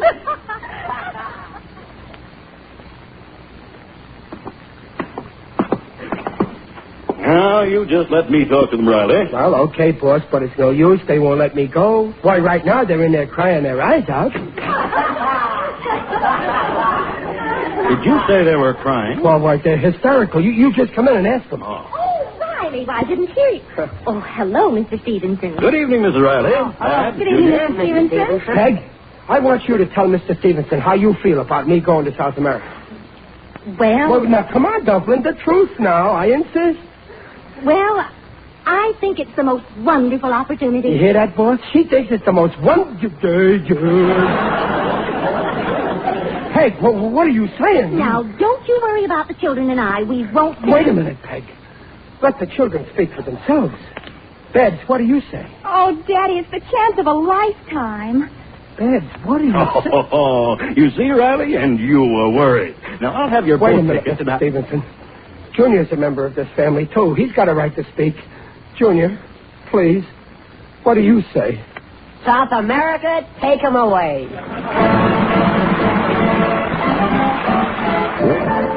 Well, Riley tried to get rid of his nagging foreman by maneuvering him into a 6-month job in the jungle.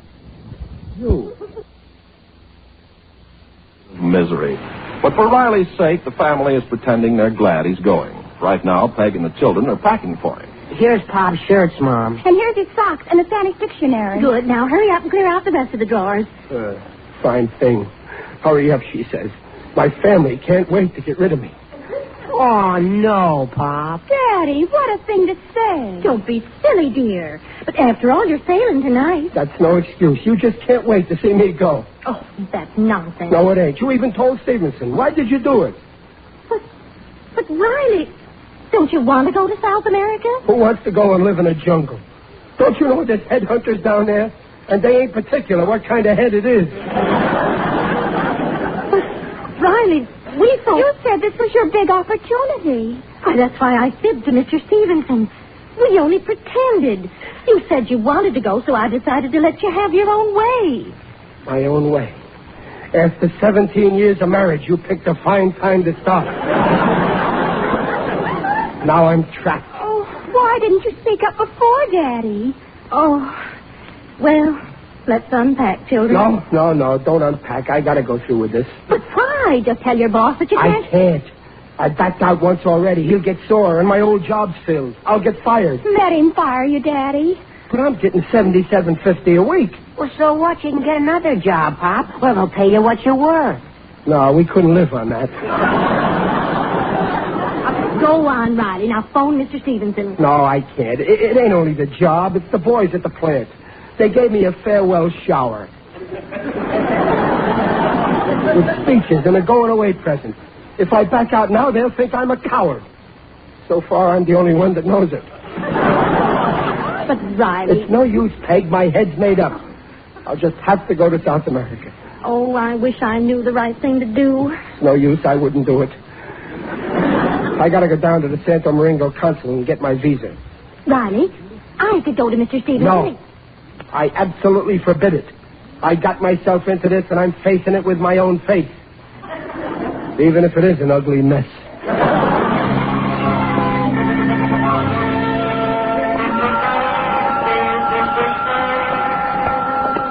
What a mess. Oh, what a mess. This is one hole I'll never get out of. Oh, there, Riley. Who's that? It is I, Digby Odell, the friendly undertaker. Greetings, Riley. You're looking fine. Very natural. Oh, hello, Digger. What are you doing around here? Oh, I've been swimming at the public pool with my club, the UEPLSS. UEPLSS? Yes, the Undertakers, Embalmers, and Pallbearers Life-Saving Society. In the summer, we save lives at the beach. It's a change from the usual routine. Say, a club like that does a lot of good. Oh, that's the basis of our motto. I quote, "The good that you do unto people will come back to you in the end." And so will the people. But Riley, my friend, you seem troubled. Oh, Digger, it's terrible. I got a new job way down in the jungle in South America. Oh, why bury yourself in South America? I know lots of openings right here in town. Well, my company needs a man in the jungle. Ah, the jungle. A deadly cobra with fangs bared, ready to strike. A ferocious leopard with dripping jaws ready to pounce. A gigantic gorilla with hairy arms ready to crush. I adore those Tarzan pictures. They're so gay. Riley, you better learn to speak Spanish. Well, Dad's been giving me some lessons. Buenos dias, that's good day. Hasta la visitor, that's see you around. CC, that's okay. Arriba, that means down. And Bajo, that means up. No, Riley. Arriba is up. Bajo is down. No, you're wrong. Bajo is up. No. Bajo is down. Believe me, I know how to say down in 7 languages. Bajo is down? I always get those two mixed up. Well, I gotta go get my visa now, way downtown. Like you say in Spanish, I gotta go Arriba town. No, I mean Bajo town.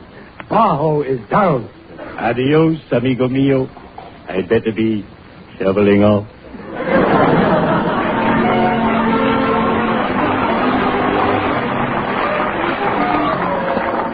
Riley, Senor Riley. Yeah, that's me, Chester Riley, Senor. Senor Riley, your passport and papers, they are all in order. And it is with pleasure I issue to you this visa.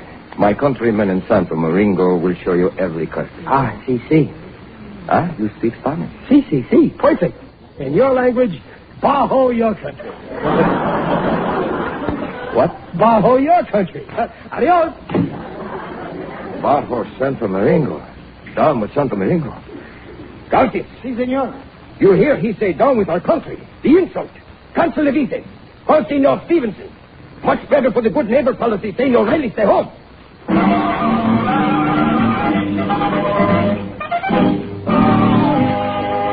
All set, Pop. All your suitcases are in the taxi. Thanks, son. Daddy, you forgot to pack your sun helmet. Oh, yeah. It was sweet of the boys to give me this going-away present. Beautiful, ain't it? That's a very thoughtful inscription. Good luck and good health. All spelled out with malaria pills. Riley, dear, it's getting late. The boat... Yeah, I'd better be going. Riley, are you sure you don't want us to go to the dock with you? No, you stay here. It's much easier parting this way. Pop, the taxi's waiting. Yeah. Well, goodbye, sweet wife. And, listen, in case I don't come back... Oh, Riley, don't talk like that. You'll come back. Yeah, but just in case I don't, you're still young. You'll be lonely. You should have someone to take my place, so go live with your mother.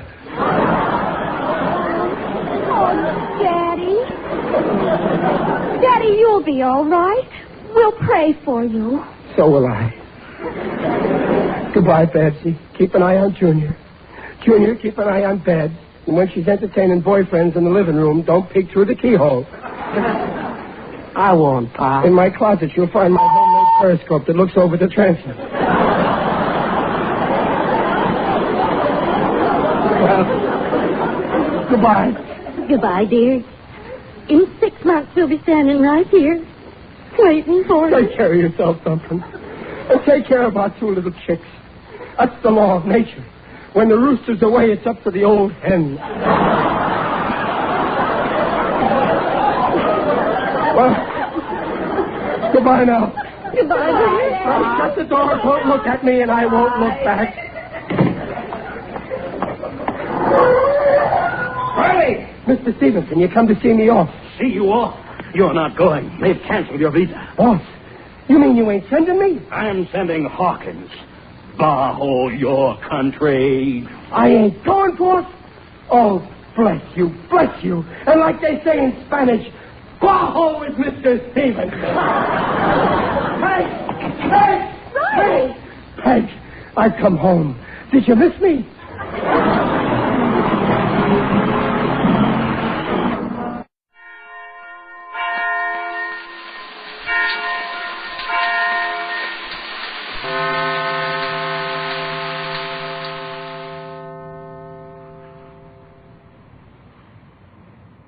Coffee makes you nervous. Switch to Postrum.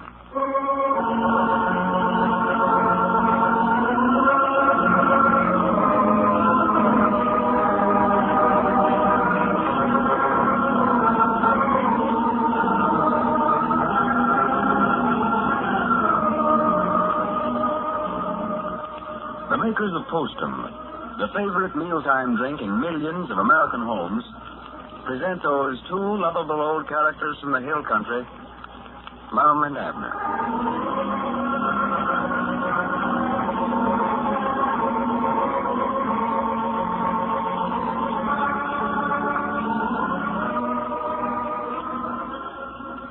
In your innermost thoughts, do you ever have little pangs of conscience that maybe your disposition isn't all that it might be? Pangs of conscience that now and then lead you to say, I know I should be ashamed of being cross and cranky so much of the time, but honestly, I can't always help it. When my nerves go back on me, I'm just not myself. well, I can easily sympathize with you in a state like that. But what's more important, maybe I can give you a clue as to why you're nervous and touchy.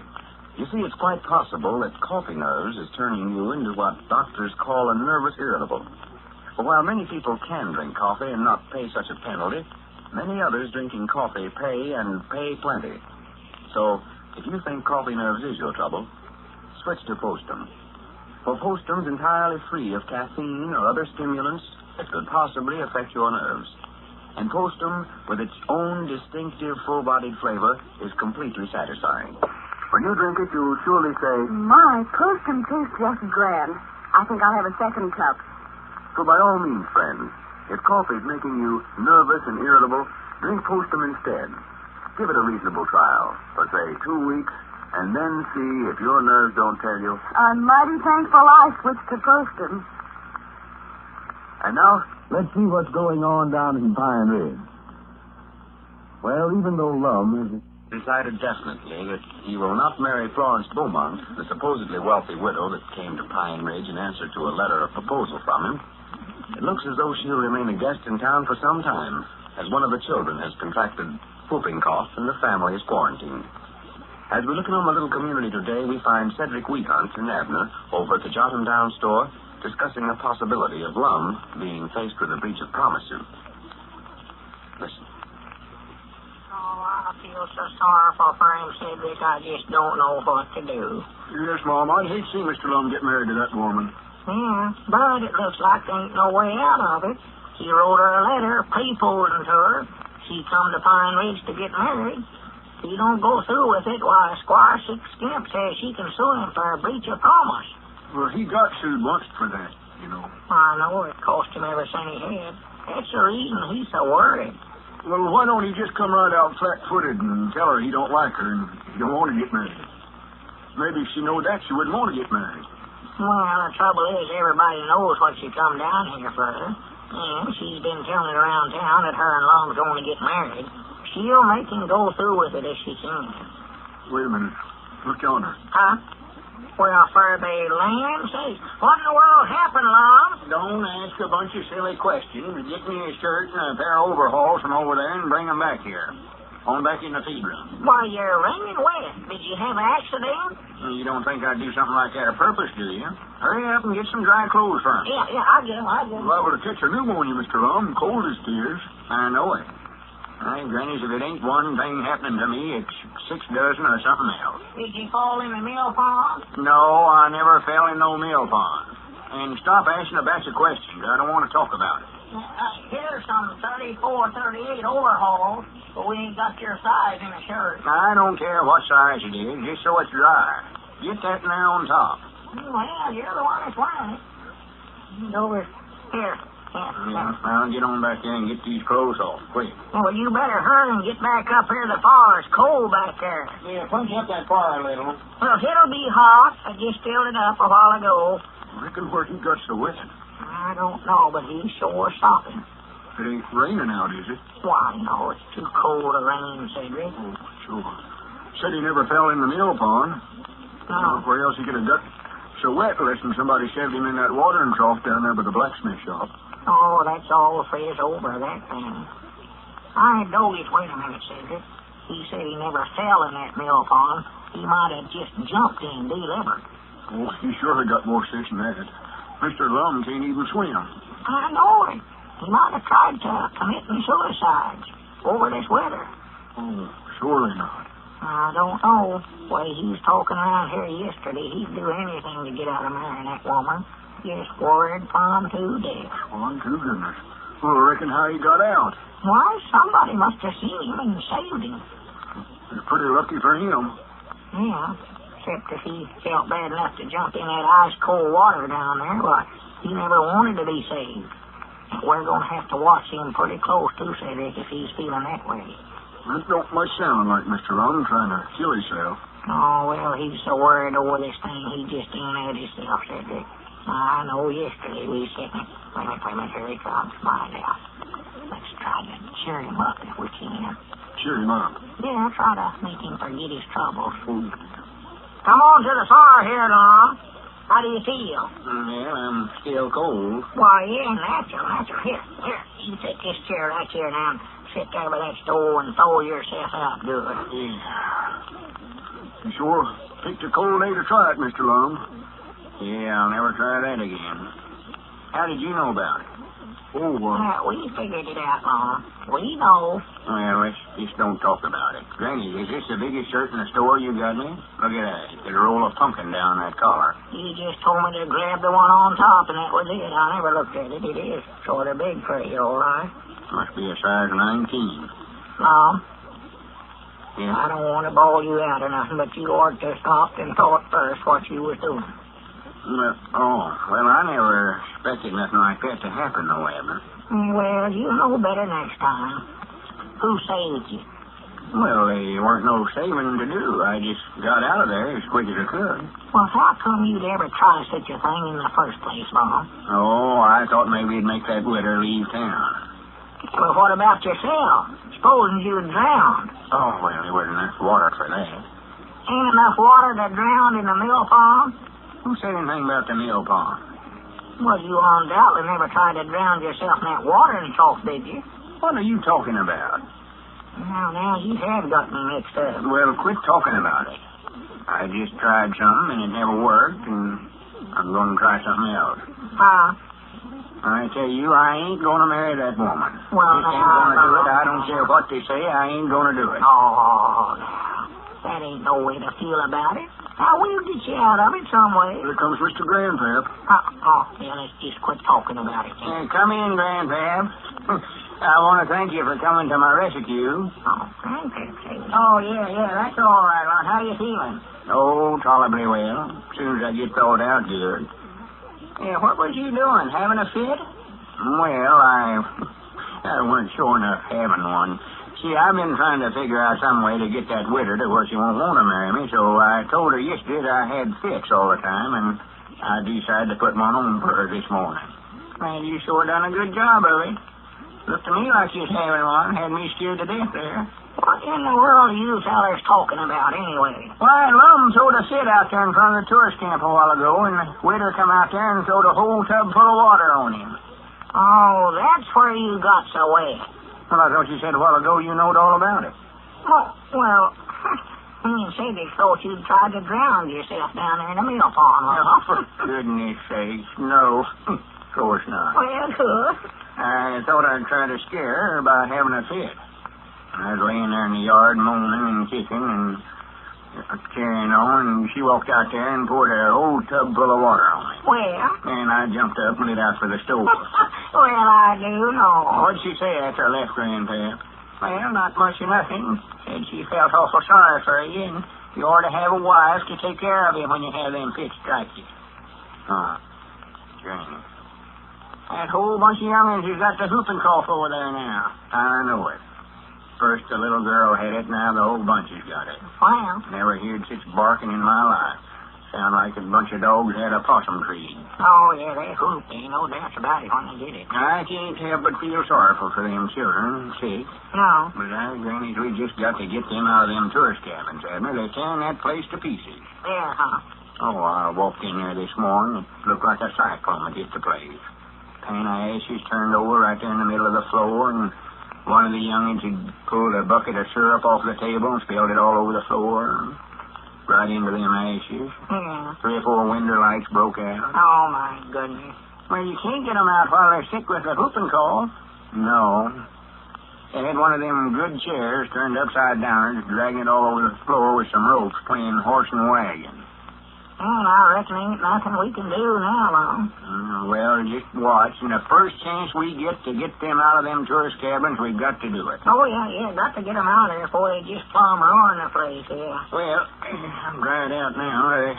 You be studying about it, Abner. I'm going over and talk to Squire Skimp, see if anything's happened over there. I told him I'd give him $25 if he'd work it to where I wouldn't have to marry that woman. Yeah, well, it'd be worth it to get shut of them. Come on, Grandpa. I'll just sit here, Lum. Yeah, sit down, Grandpa. Well, I'll see you after a while. Yeah, all right, Lum. Maybe the sheriff could run them out of there for you, Abner. Oh, well, I'll figure out something. I just had some other place for him to go. I'd go over and throw him out. But them young'uns being sick and all that. Well, excuse me, there's all the rain. Nothing, Grandpa. Hello? Got him down, store. No, this is Abner. Lum just stepped out. Oh, howdy, Doc. Uh-huh. Yeah. Yeah, well, we was just talking about that. Yeah, they ought to be. Well, I don't know of anybody's house. Wait a minute. Why couldn't they be took over to Lum's house till they get well? Oh, well, I know it'd be all right with him, for he's just dying to get him out of that tourist camp. All right, Doc, I'll come over and help you. Yeah, just move them over there right this afternoon. All right. Goodbye. Cedric, you stay here. I'm going to help Doc move the Widder and the young'uns over at the Lum's place. And if he comes back while I'm gone, why, tell him that I sure got him out at tourist camp, all right. Well, we wonder if Abner's helped any or made bad matters worse. Before we bid you all good night, I'd like to ask you if you have any reason to think that it may not be a good night. In other words, do you know from experience that you'll probably toss and turn for a couple of hours after you go to bed? And stop and think. Maybe it's coffee nerves that keeps you awake. For while many people can drink coffee without being robbed of sleep, many others cannot.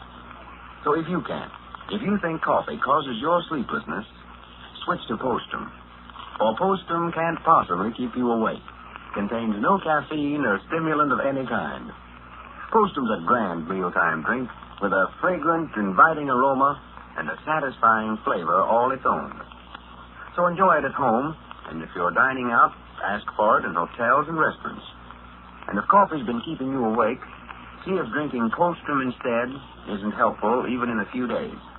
And after a couple of weeks, see if switching to Postum hasn't proved to be just what you needed to let you sleep soundly again. Drink Postum. There's a reason.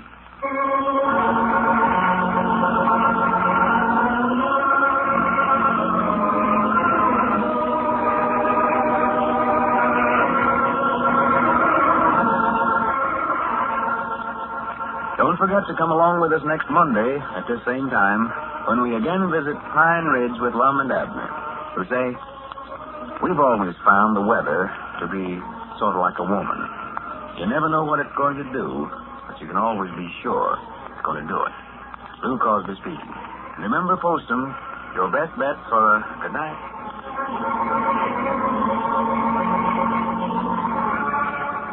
This is the Columbia Broadcasting System.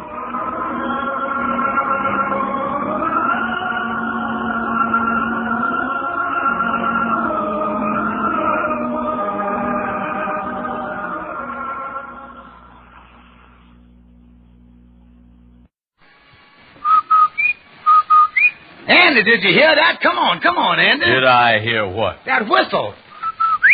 That's the Rinso White whistle. Oh, and Rinso means us. That's right. Rinso gets clothes Rinso White, and Rinso presents the Amos and Andy Show.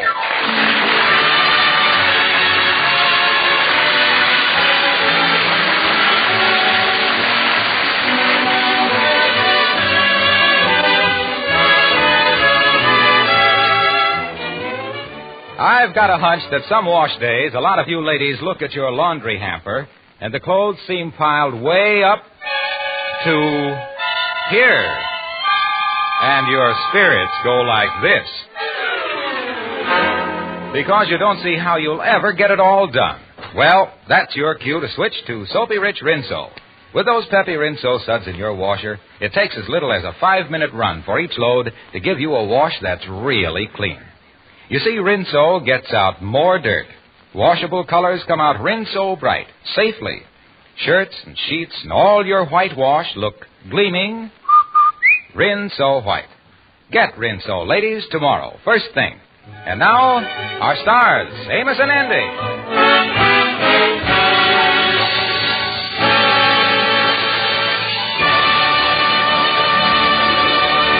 Well, Andy Brown, that gay, romantic figure, has actually fallen in love with a girl he found listed in the Lonely Hearts catalog and has been pressing his courtship through the post office. As we find Andy now, he is telling Amos and the Kingfish all about Gardenia Smith, his mail-order fiancée, number 66 in the catalog. Yeah, well, there's Gardenia's picture, fellas. Number 66 in the catalog. How'd she look to you? Oh, yeah, you sure lucky, son. Oh, is she really a good-looking gal, Andy? Yeah, and since we've been writing each other regular, this has developed into a real love match. Oh, say, by the way, Andy, all they got in this catalog is pictures of the gals and their numbers. How'd you find out her name and address so you could write to her? Well, when you finds the picture of the gal you wants in the catalog, you sends the club her number with $1.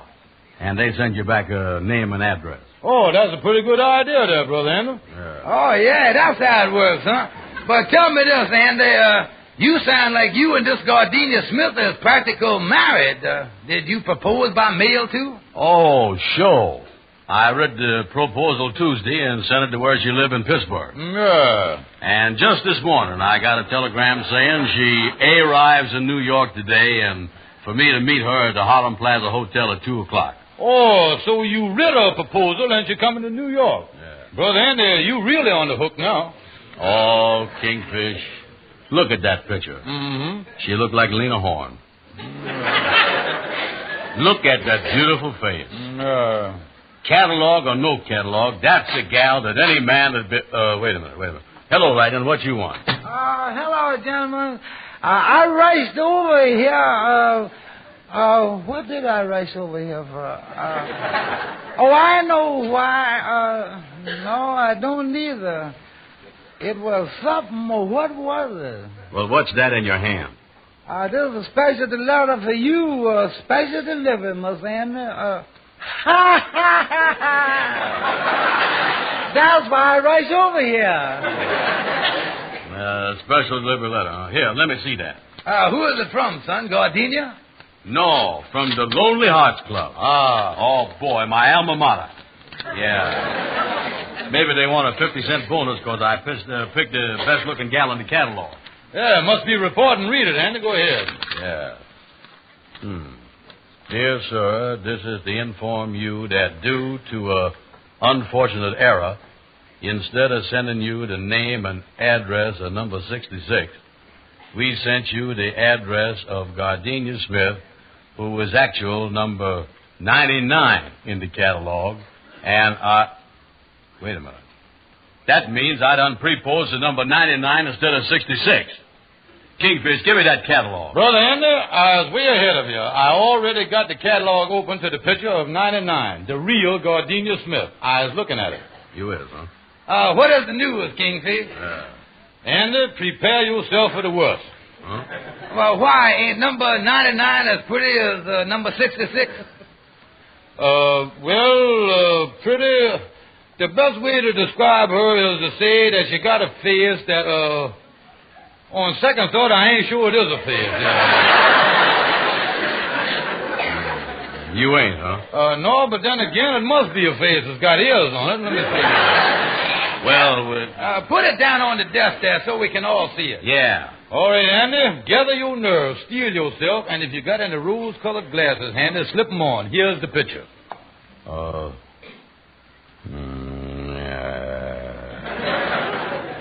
Well, I tell you one thing, fellas. This is one proposal I ain't going through with. Give me that phone, and I'll call her. Hold it, Andy. Hold it. What's the matter, Kingfish? Yeah, what's wrong? This Gardenia Smith has got your proposal of marriage in writing. If you tries to break your engagement, she can slap you with an airtight breach of promise suit that'll have you paying off for the rest of your life. He's right, Andy. Yeah. There's only one thing for me to do. Get over to see my lawyer, Gabby Gibson. Come on, Kingfish.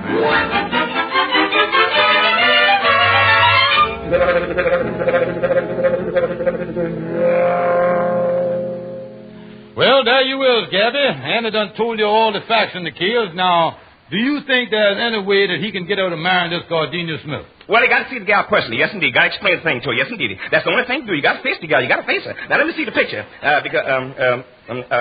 Oh, my. You can't face that. Yeah. Gabby, you can see why I can't marry that gal. Because I really got a breach of promise suit on my hands if I don't. Oh, this is more than just a breach of promise. Much more. Yes, indeed. This is contempt of court. That's what it is. Contempt of court. Contempt of court? How you figure that? Well, any man that court a gal like that certainly got my contempt. That's contempt of court if I ever had it. Look here, Gabby. Couldn't you, as my lawyer, kind of find some way to keep me from marrying that hag? Just a second. I thought just hit me. I think I got something. Yeah, I think I really got something. Yes, sir. There's one condition Annie can be in, so you don't have to marry that gal at all. Only one condition. Oh, great, Gabby, great. What condition do I have to be in? You has got to be, dead. Dead?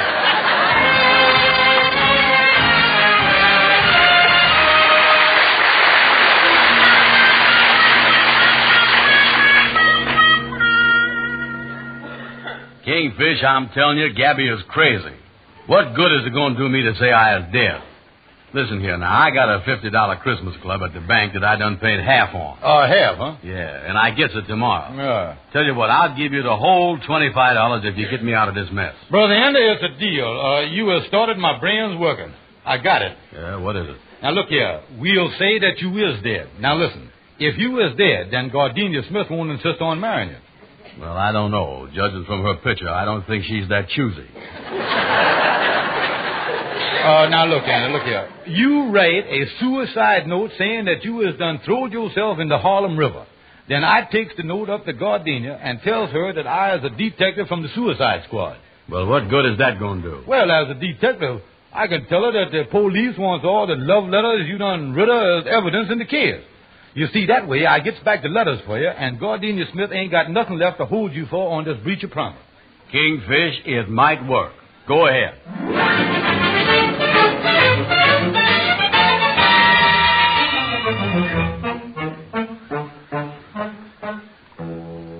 So you see, Miss Smith, in a suicide case like this, us detectives always get all the letters the victim has written to check the handwriting with a suicide note. Now, that's why I want the love letters Andy Brown writ to you. Well, I'll get the letters for you, Detective Stevens, but I just can't believe he did away with himself. It was only 2 days ago that I got his proposal. Oh, it's true all right, Miss Smith. I was right there when he drowned. Yeah, I even jumped in to save him, but before I could get to him, he went down for the 6th and last time. I remember that. You say he came up 6 times? Yeah, sure he did, 'cause I remember every time he would come up, he would yell, "Goodbye, cruel world. Boy, this water's cool." I remember that. Oh, but I still can't believe it. Okay. No, sir. Andy Brown dead. Why, he was to meet me here today at 2 o'clock. I had something important to tell him. Lady, what is done, and Andrew H. Brown is done. Oh, I even has the suicide note right here that he read as final proof. Suicide note?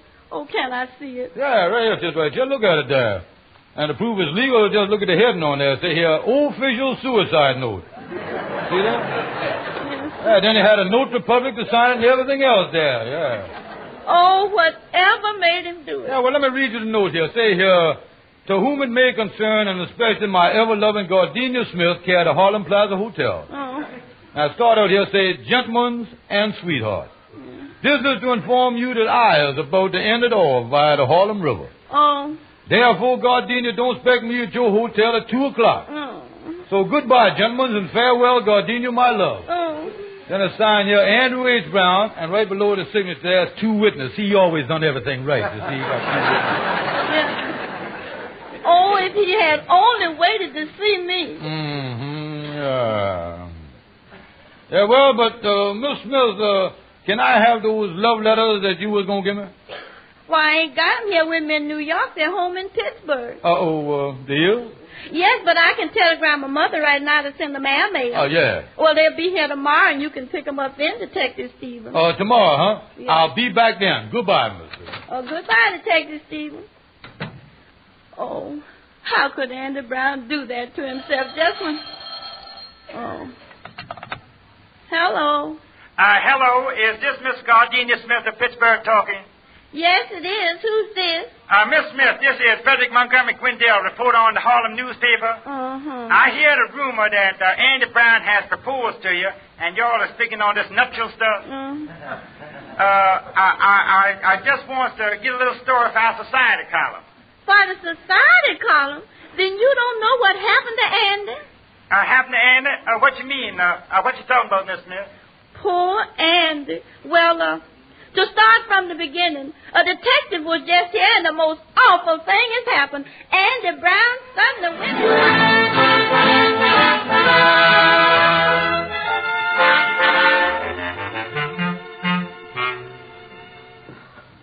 Andy, you gotta hand it to your old pal, the Kingfish. Gardenia Smith really did swallow that suicide story hook, line, and sinker. Yeah, well, from the look of her picture, her mouth is big enough to swallow the pole, too. Tell me this, Kingfish. Is she really as bad as she look in the catalog here? To tell you the truth, Andy, she was even uglier. Uglier? I didn't think that was possible. I didn't either. But you know, in the picture over there, the one nice thing about her was her hair. Yeah.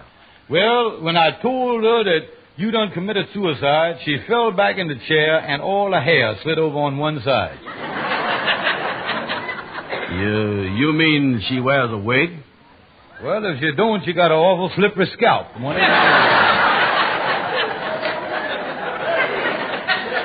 Boy, I'm really lucky getting out of marrying her. Oh, yeah. And when you get them letters back from her tomorrow, I'll be in the clear. Yeah. And that'll be the end of that suicide stuff. Oh, sure. And then I'm going wait a minute. Here comes Lightning now. Hello, Kingfish. Hello, Miss Andy. Hello, Lightning. Yeah, what's on your mind? Miss Andy, how do you feel? I feel fine. Why? I don't see how you can. You is dead. What you mean I is dead? Ain't you see the front page of the Harlem paper? No. Let me read it. Andy, you was in trouble. What'd it say? The headlines say, Harlem grieves over suicide of Andrew H. Brown. Oh, me.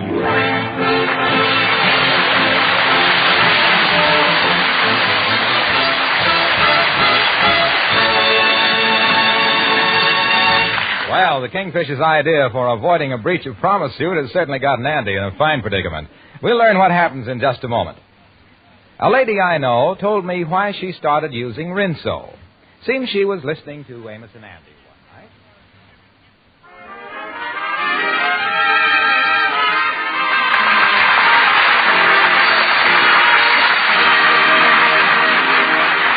Oh, it's so good sitting here listening to the radio after bending over that wash tub all day. Ladies, why don't you take it easy on wash day? Wouldn't I love to? Try Rinso. Rinso's soapy rich suds soak clothes clean in as little as 10 minutes. A few light finger rubs on extra grimy places will do the trick. Well, maybe for my heavy pieces. Rinso's safe for washable colors, too. Leaves them bright and gay through wash after wash. And ladies, you can't beat a snowy Rinso white. Well, I guess I'll give it a try. And now you can hear her every wash day, whistling like this. Rinso white, happy little wash day song. Rinso white, birdies sing it all day long. Your clothes are so white and the color so bright, you sing as you work along. Rinso white, happy little wash day song. And now back to the Amos and Andy Show.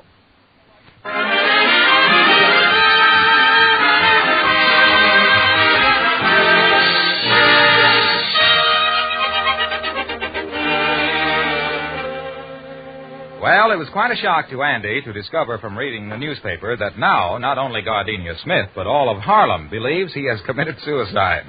And since a corpse isn't supposed to be sitting around his office smoking a big cigar, we find Andy now with the Kingfish hiding out in the basement of the lodge hall, reading the rest of the story announcing his suicide. Yeah, listen to what I say here in the paper, Brother Anna. Yeah, read it. They say here, the suicide of Andrew Brown is a severe loss to the community of Harlem. Brown has always been regarded as one of its outstanding citizens. He was a tireless, energetic, hard-working, Hey, wait a minute. I wonder if there was another Andrew H. Brown that committed suicide yesterday. What else does it say there? Well, down here at the bottom of the write-up, let me see here, just right down here. Yeah, say here something about your East State and how much you left. Here it is. How much do it say that I left? They say here, the late Mr. Brown, high official and executive of many corporations, leaves an estate which is estimated will not be in excess of 20 cents. Wait a minute. Wait, what is they talking about? I got twice that much. Well, I'm going to tell you one thing, Anna. It's a lucky thing. Wait a minute, Anna. A thought just done smacked me in the head. You was in trouble. What you mean? What's the matter? The police. They going to see this newspaper just like we is. And when they read the suicide story, they going to start investigating. Oh, yeah. Well, what must I do, Kingfish? What must I do? Look, Andy, look here. Now, here is the facts as I see them. You got to play dead till I get these letters back from Gardenia Smith. So you ain't going to have to marry her, you see? Now, after we get them back, we'll figure from that point. Yeah, but what about the police? Yeah, well, now look here. You got to stay out of the way of the police, and you got to stay out of the way of everybody else. I tell you what you got to do. You got to just hide, and you can't stay down here in the basement at the lodge neither, because the members comes down here for chairs and card tables. Yeah, well, I know where I can hide. Yeah. Where? The basement of Shorty's barber shop. Ain't nobody gonna see you going over there, is there? Oh no, I can go through the alley down to Shorty's and get into his place through the back door. Good.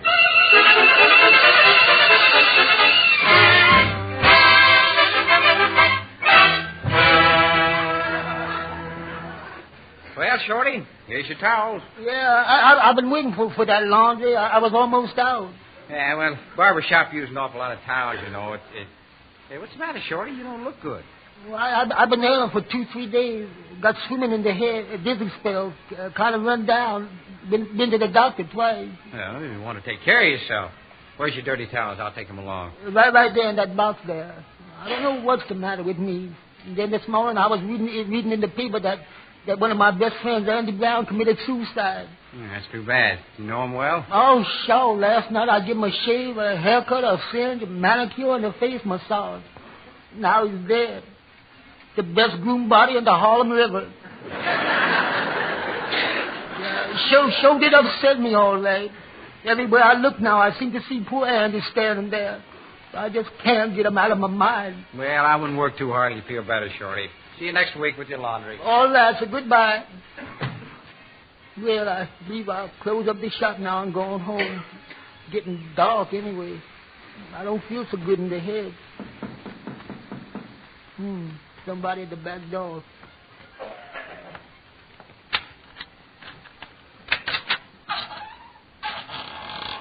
Shorty, it's me. But wait a minute.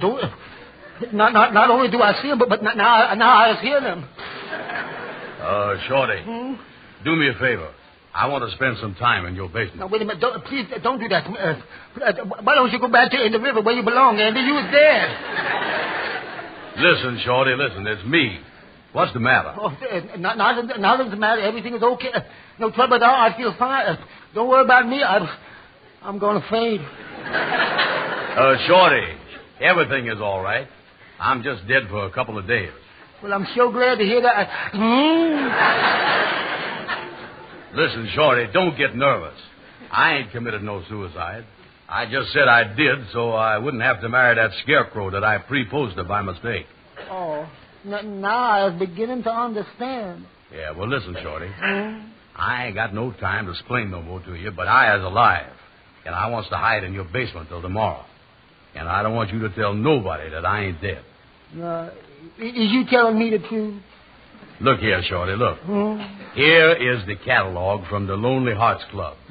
Here's the picture of the gal that I done pre-posed to by mistake. Now, that's why I wants to hide. Take a look at her picture there. Look at that. Let me see it. Oh, Annie, that ain't no reason for you to... she ain't such a bad... she's a pretty fair looking... she looks kind of good. She might have made a very good... I'd commit suicide, too.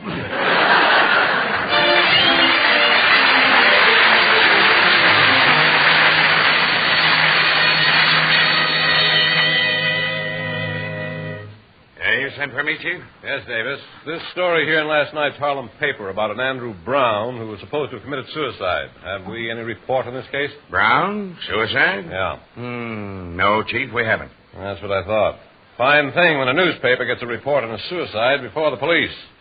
Davis, you go to the Harlem Plaza Hotel and check up with Miss Gardenia Smith, the girl Brown was supposed to have sent his suicide note to. Gardenia Smith, huh? Yeah. Right, Chief. I'm on my way.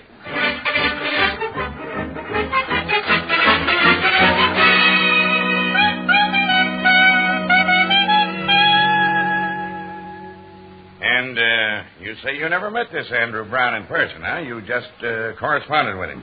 That's right, Detective Davis. The last letter I had from him was a proposal of marriage. And I telegraphed him that I'd be in New York and I wanted to see him because I... Oh, someone at the door. Excuse me. Wait a minute. As a friend of yours, it may be embarrassing to find a detective here. I'll just wait in the other room. Oh, thank you. Oh, hello, Detective Stevens. Well, hello there, Miss Smith.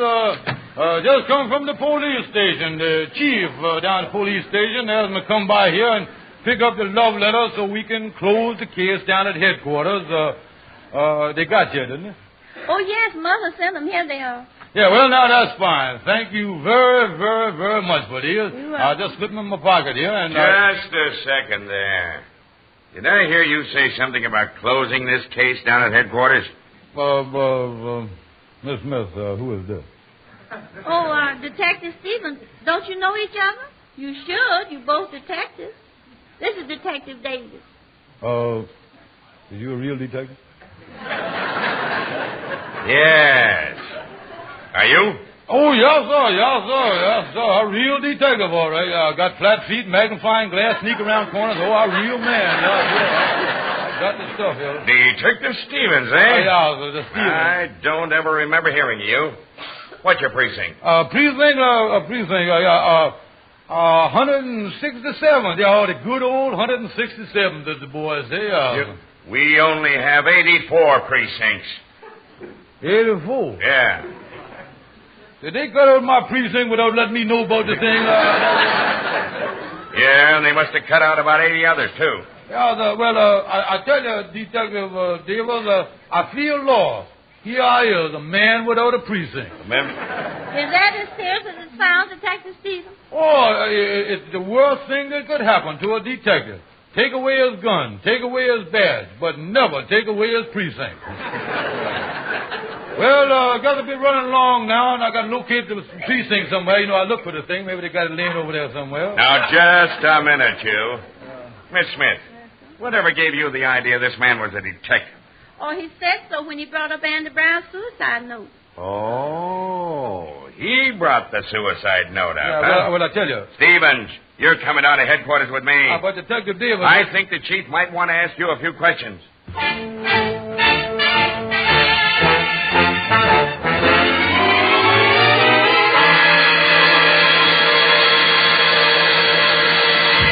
Now, listen to me, Stevens. Hold your head up. You still insist Brown is dead and he committed suicide? Oh, yeah, Mister. That is the truth, I declare it is. Won't you please turn them lights off my face, though? They're blinding my eyes. I can't stand them no more. Keep at him, Chief. Keep at him. He'll crack. He knows more than he's telling. According to Miss Smith, you were there when Brown jumped in the river. Oh, yeah, sir. You're lying. No, I ain't. Look, Mister, you done had them lights shining in my face now for 4 hours. Can't you turn them off a while and give me a rest? I'll keep those lights on you all day and all night until you talk. Chief, this fella's been lying all the way. And there's only one reason for it. And I think you're right. Stevens, I'm going to hold you for the murder of Andrew Brown. The murder of... Wait a minute. You can't do that. I'll show you where he is, mister. I'll show you where he is.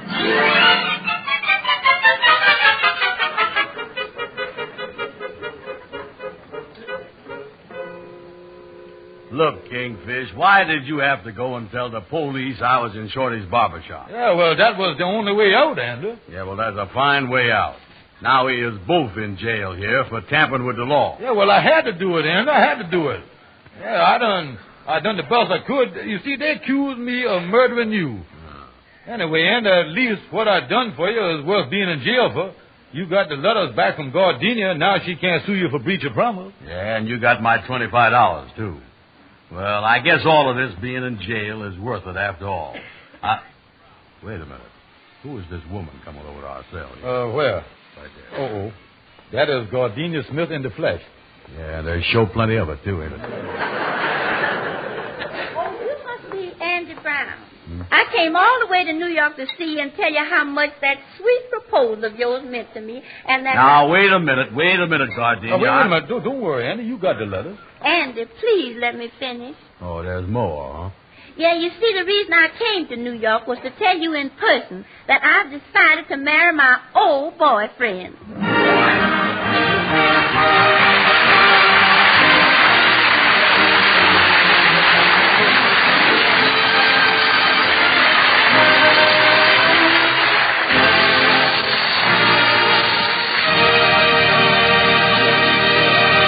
Amos and Andy will be back in just a moment. I have a new slant on an old verse, ladies. Listen. What a wonderful place the world would be if lollipops grew on every tree and the dishes would wash themselves. Well, of course, lollipops don't and the dishes won't. But the next best thing is Rinso. It's easy to do up a stack of dishes with soapy rich Rinso suds to help you. Those suds chase dirt and grease in the wink of an eye. Get every pot and platter gleaming Rinso clean. And thick, peppy Rinso suds are safe as well as thorough. They don't get your hands rough and red.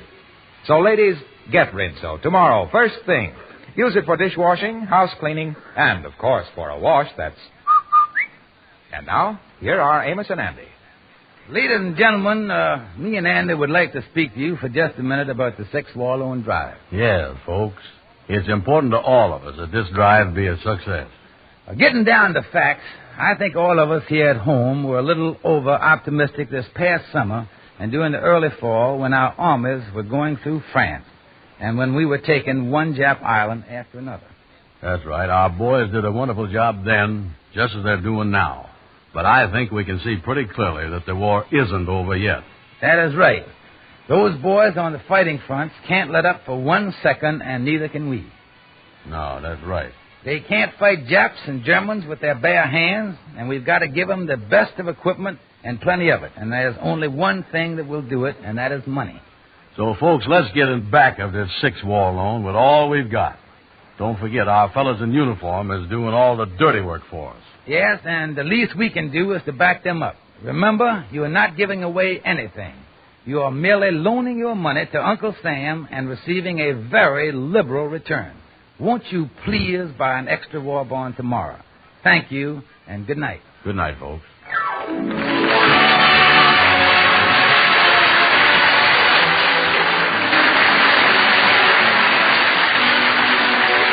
with us again next Friday evening at this same time when the makers of Rinso present the Amos and Andy Christmas Show.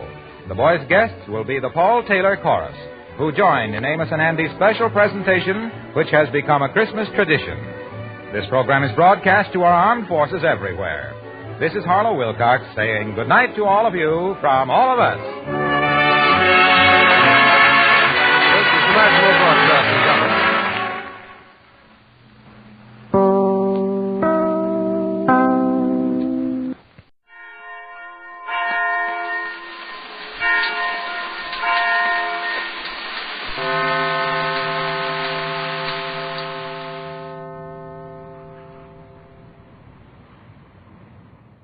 From Hollywood, the George Burns and Gracie Allen Show for Hormel and Spam.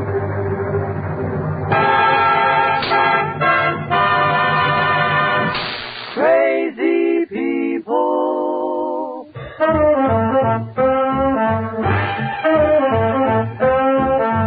Spam, Rebop, Boom, Spam. George Burns and Gracie Allen. On the show and his orchestra, but singing glee with a smooth East Street. Last but not least, with Bud Easton.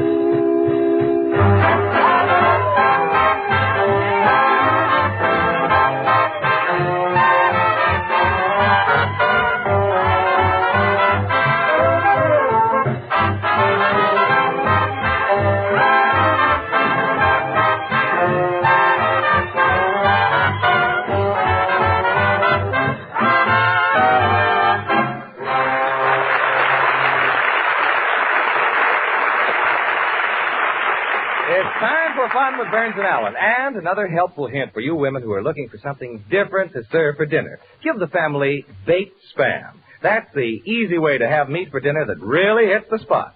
Just open a can of Spam, stud the delicious meat with cloves, and slip it into the oven. The simple directions are right on the Spam label, and it only takes but a jiffy. Now, once your family tastes the tender, juicy goodness, the meaty flavor of baked Spam, you'll find yourself serving Spam often. Spam has a finer flavor, extra goodness, because it's different. A perfect combination of pork shoulder with ham meat added. Try baked Spam for dinner tomorrow. Be sure to tell your food dealer you want S-P-A-M Spam.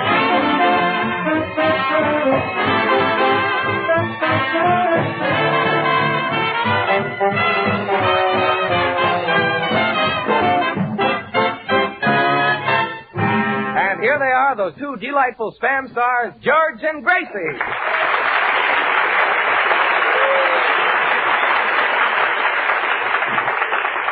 Thank you very, very much. Oh, George, you ought to see the cute new Christmas hat I ordered. In front of the hat, there's a little feather sticking out, and it's a beautiful thing. What's the feather for? Well, that's so when a fellow kisses me, he'll really be tickled. Gracie, why don't you put a little windshield wiper under the hat so you can brush off the lipstick at the same time? Oh, you're just trying to mix me up so I'll say silly things. Yeah. That's hard to do. I love Christmas. Remember last Christmas? Yeah, there was your brother coming down the chimney with a sack on his back. Yeah, and there was Santa Claus right behind him hollering, "Stop thief." Yes, and he looked very smart in his dark blue suit. Yeah. Got a pretty good laugh by chimney. And, George... Couldn't have got the flu with that joke. George, I spent all day making out my Christmas list. Here it is. Christmas list? Yes. Well, there's about 3 pages full of stuff. Well, those are the things I want you to get me. Me to get you? Yes. Well, this is fine. 1 diamond ring, 1 mink coat, 1 new Cadillac. Gracie, the only thing you left out is a ticket for the Rose Bowl game. Well, I wouldn't think of asking for anything that expensive. I could always get the Seaboard Loan Company to finance it. To write a list like this, you must have had a lifetime fountain pen. Well, as a matter of fact, I had some ink left over, so I wrote a play we're going to do tonight. You wrote a play that we're doing tonight? It's a newspaper story. Look, I wish you'd stop writing these silly plays. The name of the paper is the Los Angeles Sun. The Los Angeles Sun? Comes out once a week.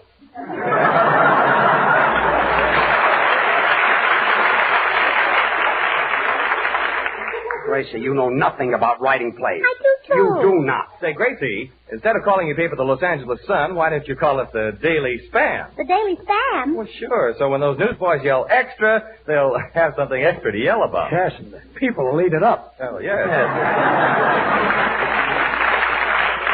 You know, Bud, you're really a genius. Yeah, he's a genius with the light brown hair. Well, anyway, Gracie, you're not going to do this play, and you know nothing about plays. I do, too. And I just assume you'd stop writing. Bueno, una vez antes de que se meten en líos, yo tengo una cosa de Christmas que es muy importante. Quisiera yo arreglar. A ver si... Well, he's down in the cellar again. What is it, Senor Lee? Senor Burns, maybe you can help me out. My brother, she's a musician. I want to get him a little knock-knick for Christmas. Well, if your brother's a musician, why don't you get him a saxophone? He's got one. What about a trombone? He's got one. Does he have a fife? Oh, yes, and 2 kids. No, a fife is a long, skinny thing. That's her. Look, guitar player, will you just stay back there with the band and stop interfering down here? Hello, Sam Seaside, Gracie Allen speaking. Oh, how are you? What? Yes, I read it, but I think the second act should have a little more suspense. Well, my advice would be to keep the husband out of the cafe scene and bring him in just before the curtain. And in that way, you'll have a stronger finish. Oh, that's all right. Don't mention it. I'm always glad to help. Goodbye. Who was that? No, coward. Noel Coward? Yes. Well, I give up. All right, on with the play. No, just a minute.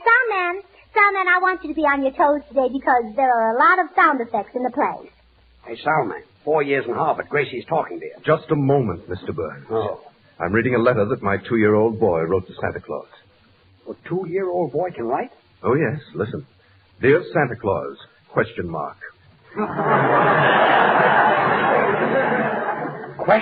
Yes.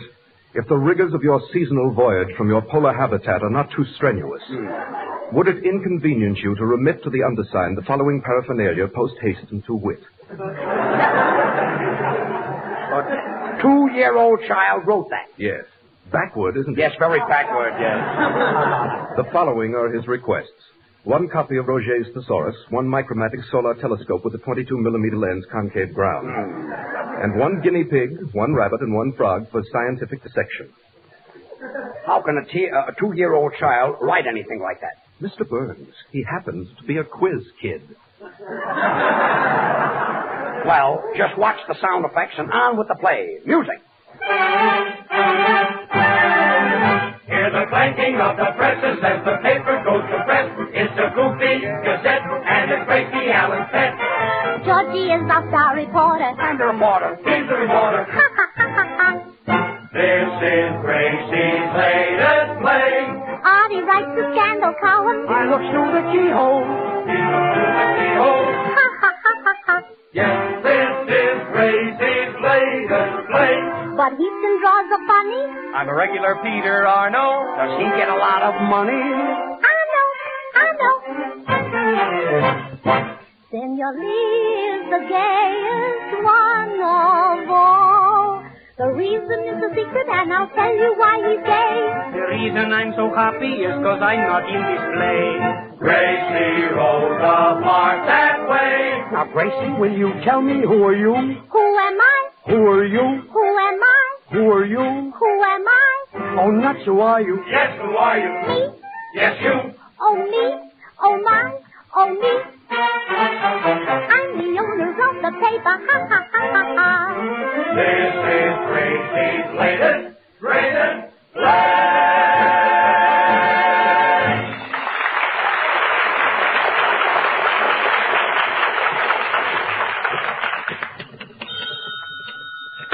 Hello, City Desk.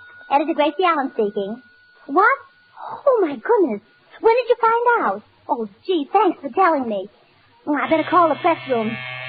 Press room. Stop the presses. Hold the front page for rewrite. Stop the presses. Okay, Chief. What's the rewrite? Today is Monday, not Tuesday. Editor Allen? Yes? That notorious gangster, Spike Stetson, is outside to see you. Stetson, you mean public enemy number 6 and 7, 8? Yes. Send him in. Meanwhile, I'd better get this editorial off. Oh, I don't know why I can't read these things after they come out of the typewriter. Maybe I shouldn't have used the ribbon to tie up those Christmas packages. Come in. Hi. I'm Spike Stetson. I heard a lot about your paper. Is it true that you're trying to clean up conditions here in this city? Oh, just a minute. Let me read my paper. Yeah, it's true. Well, we got a crooked warden at the prison, and me and my mob was wondering if you could expose him. Oh, well, that's terrible. He'll give that prison a bad name. Yeah, conditions are something awful. We don't mind him giving us phony tips on the races, or picking our pockets while we're in a straitjacket. But we do object to him charging us 40 cents for a banana split. Well, how much ice cream does he put into it? One ball as big as my fist. Boy, what a scoop. What flavor did he give you, chocolate or vanilla? Pistachio. Pistachio? Why, the brute. Then you'll do something? Do something? My father before me was a publisher. He was a great crusader for honesty and integrity, and before he died, he said one thing. What's that? Oh. Well, you made me a happy man. Goodbye. Yes, Editor. Send in reporter Burns, reporter Heaston, and reporter Shaw. Yes, ma'am. Hello, Chief. Hello, Chief. Hello, Chief. Hello, Steve. It's Steve. Who are you? Isn't this the Big Town program? No. Oh, pardon me. I'm the wrong script.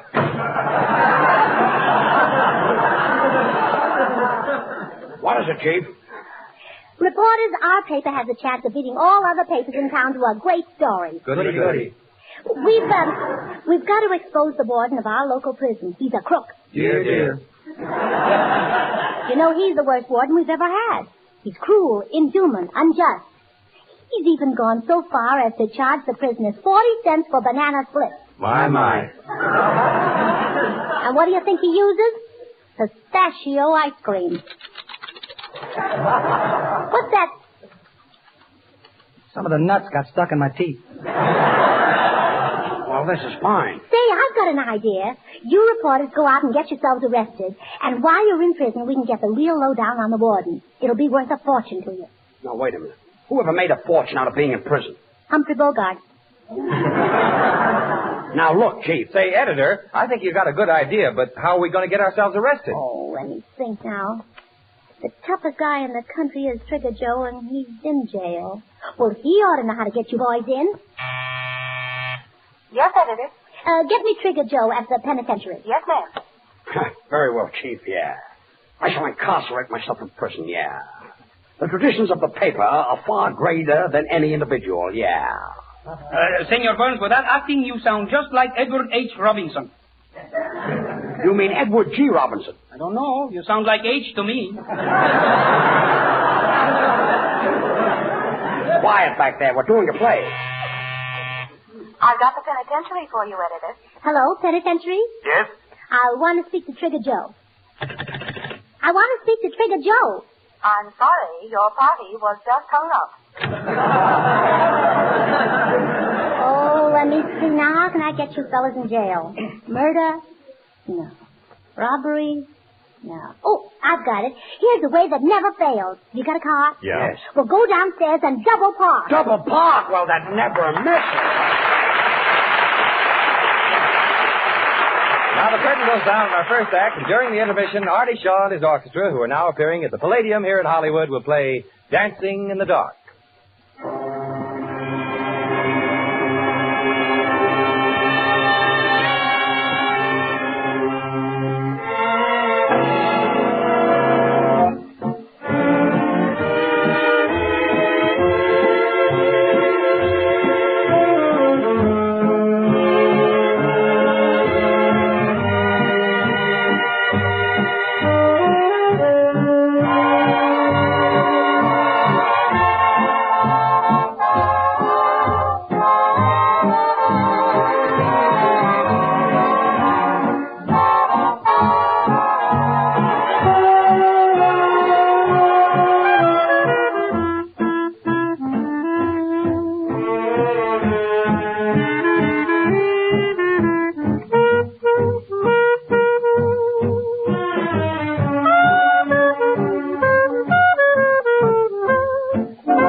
Editor Gracie Allen's ingenious plan to get reporters Burns, Heaston, and Shaw into prison worked better than anticipated.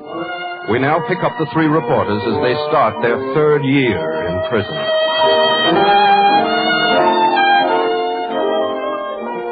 Oh, don't worry, boys. I'll get you out of here if it takes me the rest of your lives. 2 years. It's driving me mad. Driving you mad. It's driving us all mad. All we hear day and night, night and day, are those shuffling feet out in the yard. There they go again. Meat, meat. There he goes, folks. Meat. He's going stir crazy again. Meat. Say, George, did you hear how Susie got her man? The one all the girls call Smooth Talking Sam? It looks like I was right. Sure enough. We better humor Bud. He might get rough.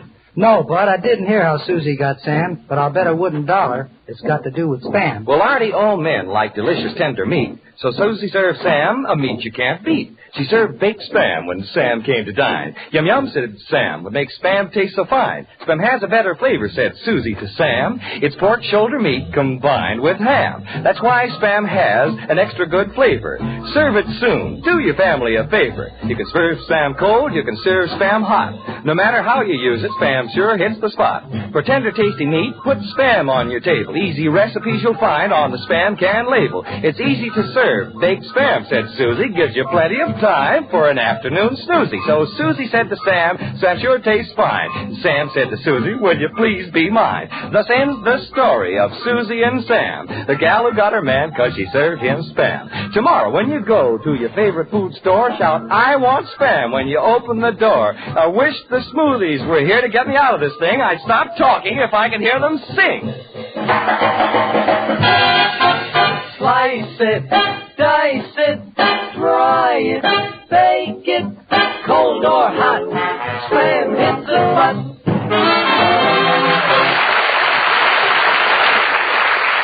Easton, Burns, and Shaw, get in there. The warden wants to see you.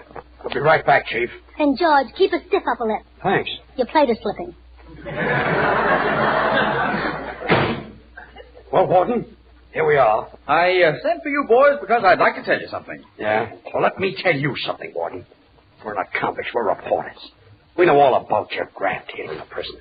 Last night we stole into your office and went through your files. And we know everything. Well, I guess you've got me, boys. I might as well confess. I sell guns to the prisoners. Well. I sell paroles to the lifers. My. I sell files to the burglars. Dear. Bud, write that down. Haven't got a pencil. I sell pencils, too. Dear. Our paper will expose you as soon as we get out. I bet you're not getting out. In an hour from now, you three boys will be sitting in the electric chair in the gas chamber, and then you'll be hanged. I'm not taking any chances. You forget the power of the press. Our editor, Gracie Allen, will have us out of here in no time.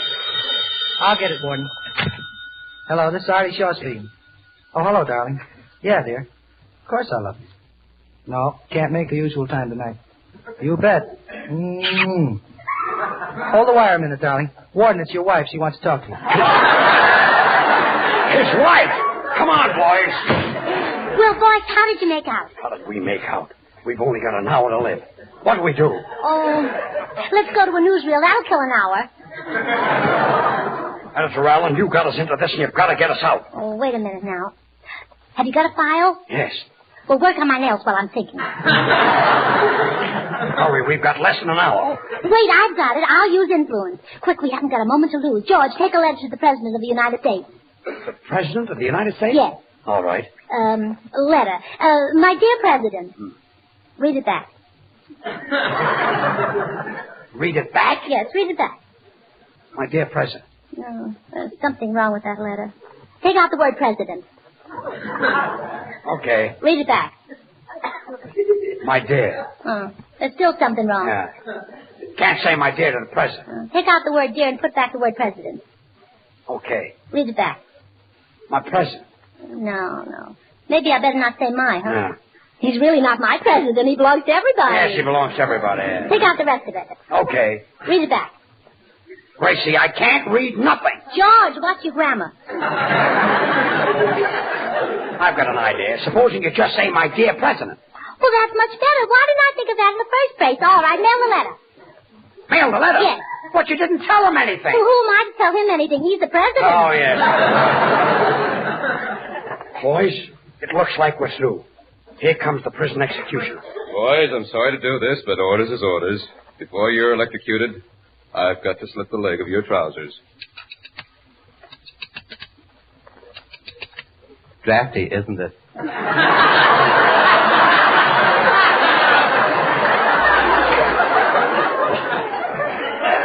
You said it. Well, boys, my last request will be for them to let me take along a can of Spam. A can of Spam? But how do you know where you're going? What difference does it make? Cold or hot, it hits the spot. Well, I guess this is the end. No, there's 3 more pages. Oh, quiet. Well, after I'm gone, I want him to scatter my ashes on the dance floor of the Palladium. Why, Artie? It's slippery there. Editor Allen, this is all your fault. I'm too young to die. I want to live. I love life. I want to be gay. I want to go to Ciro's. I want to dance till dawn. The rumba, the mazurka. Senor Burns, with your acting will win the Pulitzer Prize. Senor Lee, it isn't Pulitzer. It's Pulitzer. Pulitzer. Pulitzer. P.U. You said it. Oh, quiet. Time is flying. There must be some way out. I've got an idea. I'll get you out. Where's the prison phone? Right here. Hello, this is Editor Gracie Allen speaking. My reporters want to escape. How do they go about that? Oh, I see. They'll need 3 guard uniforms, 3 guns, a rope, and a fast car. How much will that be? $128. Thanks. George, make out a check for $128. To whom? To the warden. The warden? The warden is selling the stuff to escape with? It'll be here in 2 hours. In 2 hours, we'll be needing lilies. He sells those, too. Look, Gracie, we've only got 10 minutes. Editor Allen, I'm one of the trustees here. You can still save the lives of your reporters. How? There's a fast car downstairs. You can be at the governor's house in 8 minutes, and you'll have 2 minutes left to talk to him and stop the execution. Then go quickly, Gracie. Yes, don't let anything stand in your way. Every second counts. Yes, there's no time to waste. I'm off. Goodbye. I want to say goodbye. I'm on my way. Goodbye. To plead for your pardon. Goodbye. She's on her way. Goodbye. She wants to say goodbye. Let's say goodbye. We'll be proud of our conquering hero. She's on her way. Goodbye. Goodbye. May heaven speed her on her way and bring her safely back someday. She's gone. I've come to say goodbye. Goodbye. Goodbye. Goodbye.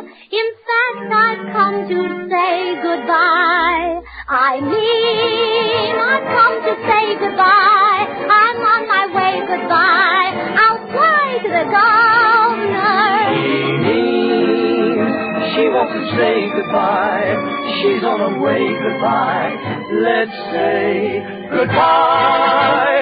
We'll be proud of our conquering hero. She's on her way. Goodbye. Goodbye. May heaven speed her on her way and bring her safely back someday. She's gone. I've come to say goodbye. Goodbye. Goodbye.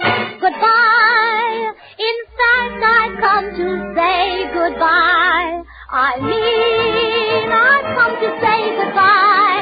I'm on my way. Goodbye. I need to retrieve you.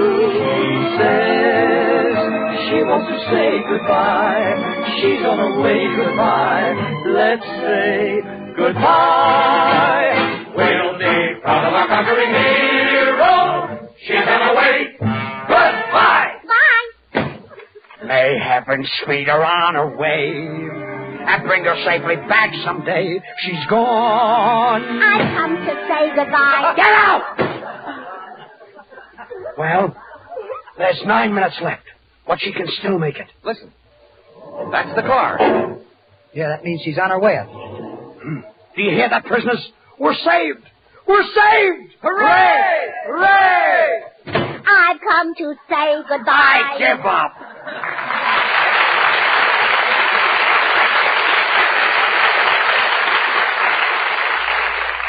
Well, we'll George, Bud, and Artie really get the chair? Will Gracie get to the governor in time to save them? I'm just dying to find out, aren't you? Tune in next week.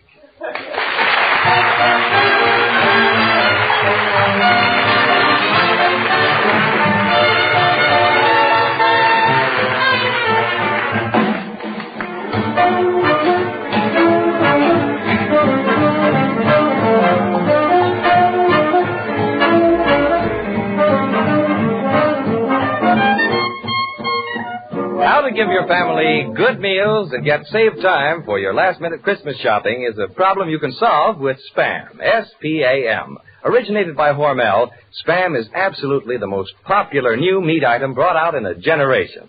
Thousands of families now use it regularly because cold or hot, Spam hits the spot. If you haven't yet tried Spam, now's the time. You're really missing something. Handy, convenient, easy to use, Spam is delicious meat that's different. Try Spam tomorrow. Just be sure you say to your food dealer, I want Spam.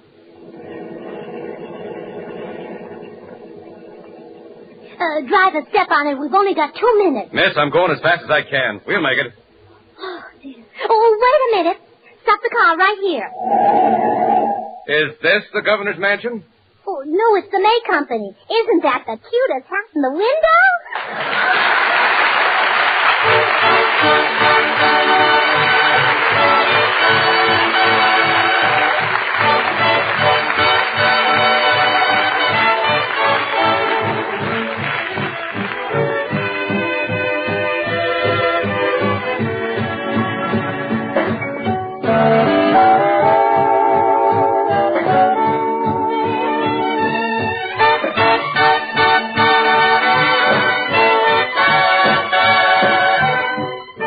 Join us again next week, same time, same station, for another Burns and Allen show with Artie Shaw and his orchestra and the Smoothies. This is Bud Heaston speaking for Hormel and Spam, reminding you to remember that cold or hot, Spam hits the spot.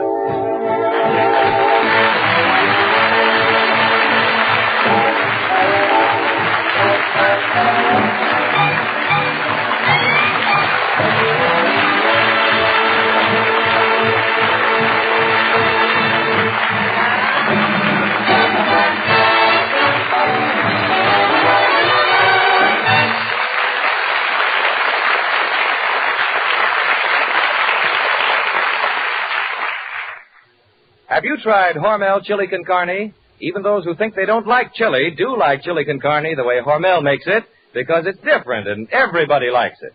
Double your money back if you don't like it. Try Hormel chili con carne tomorrow.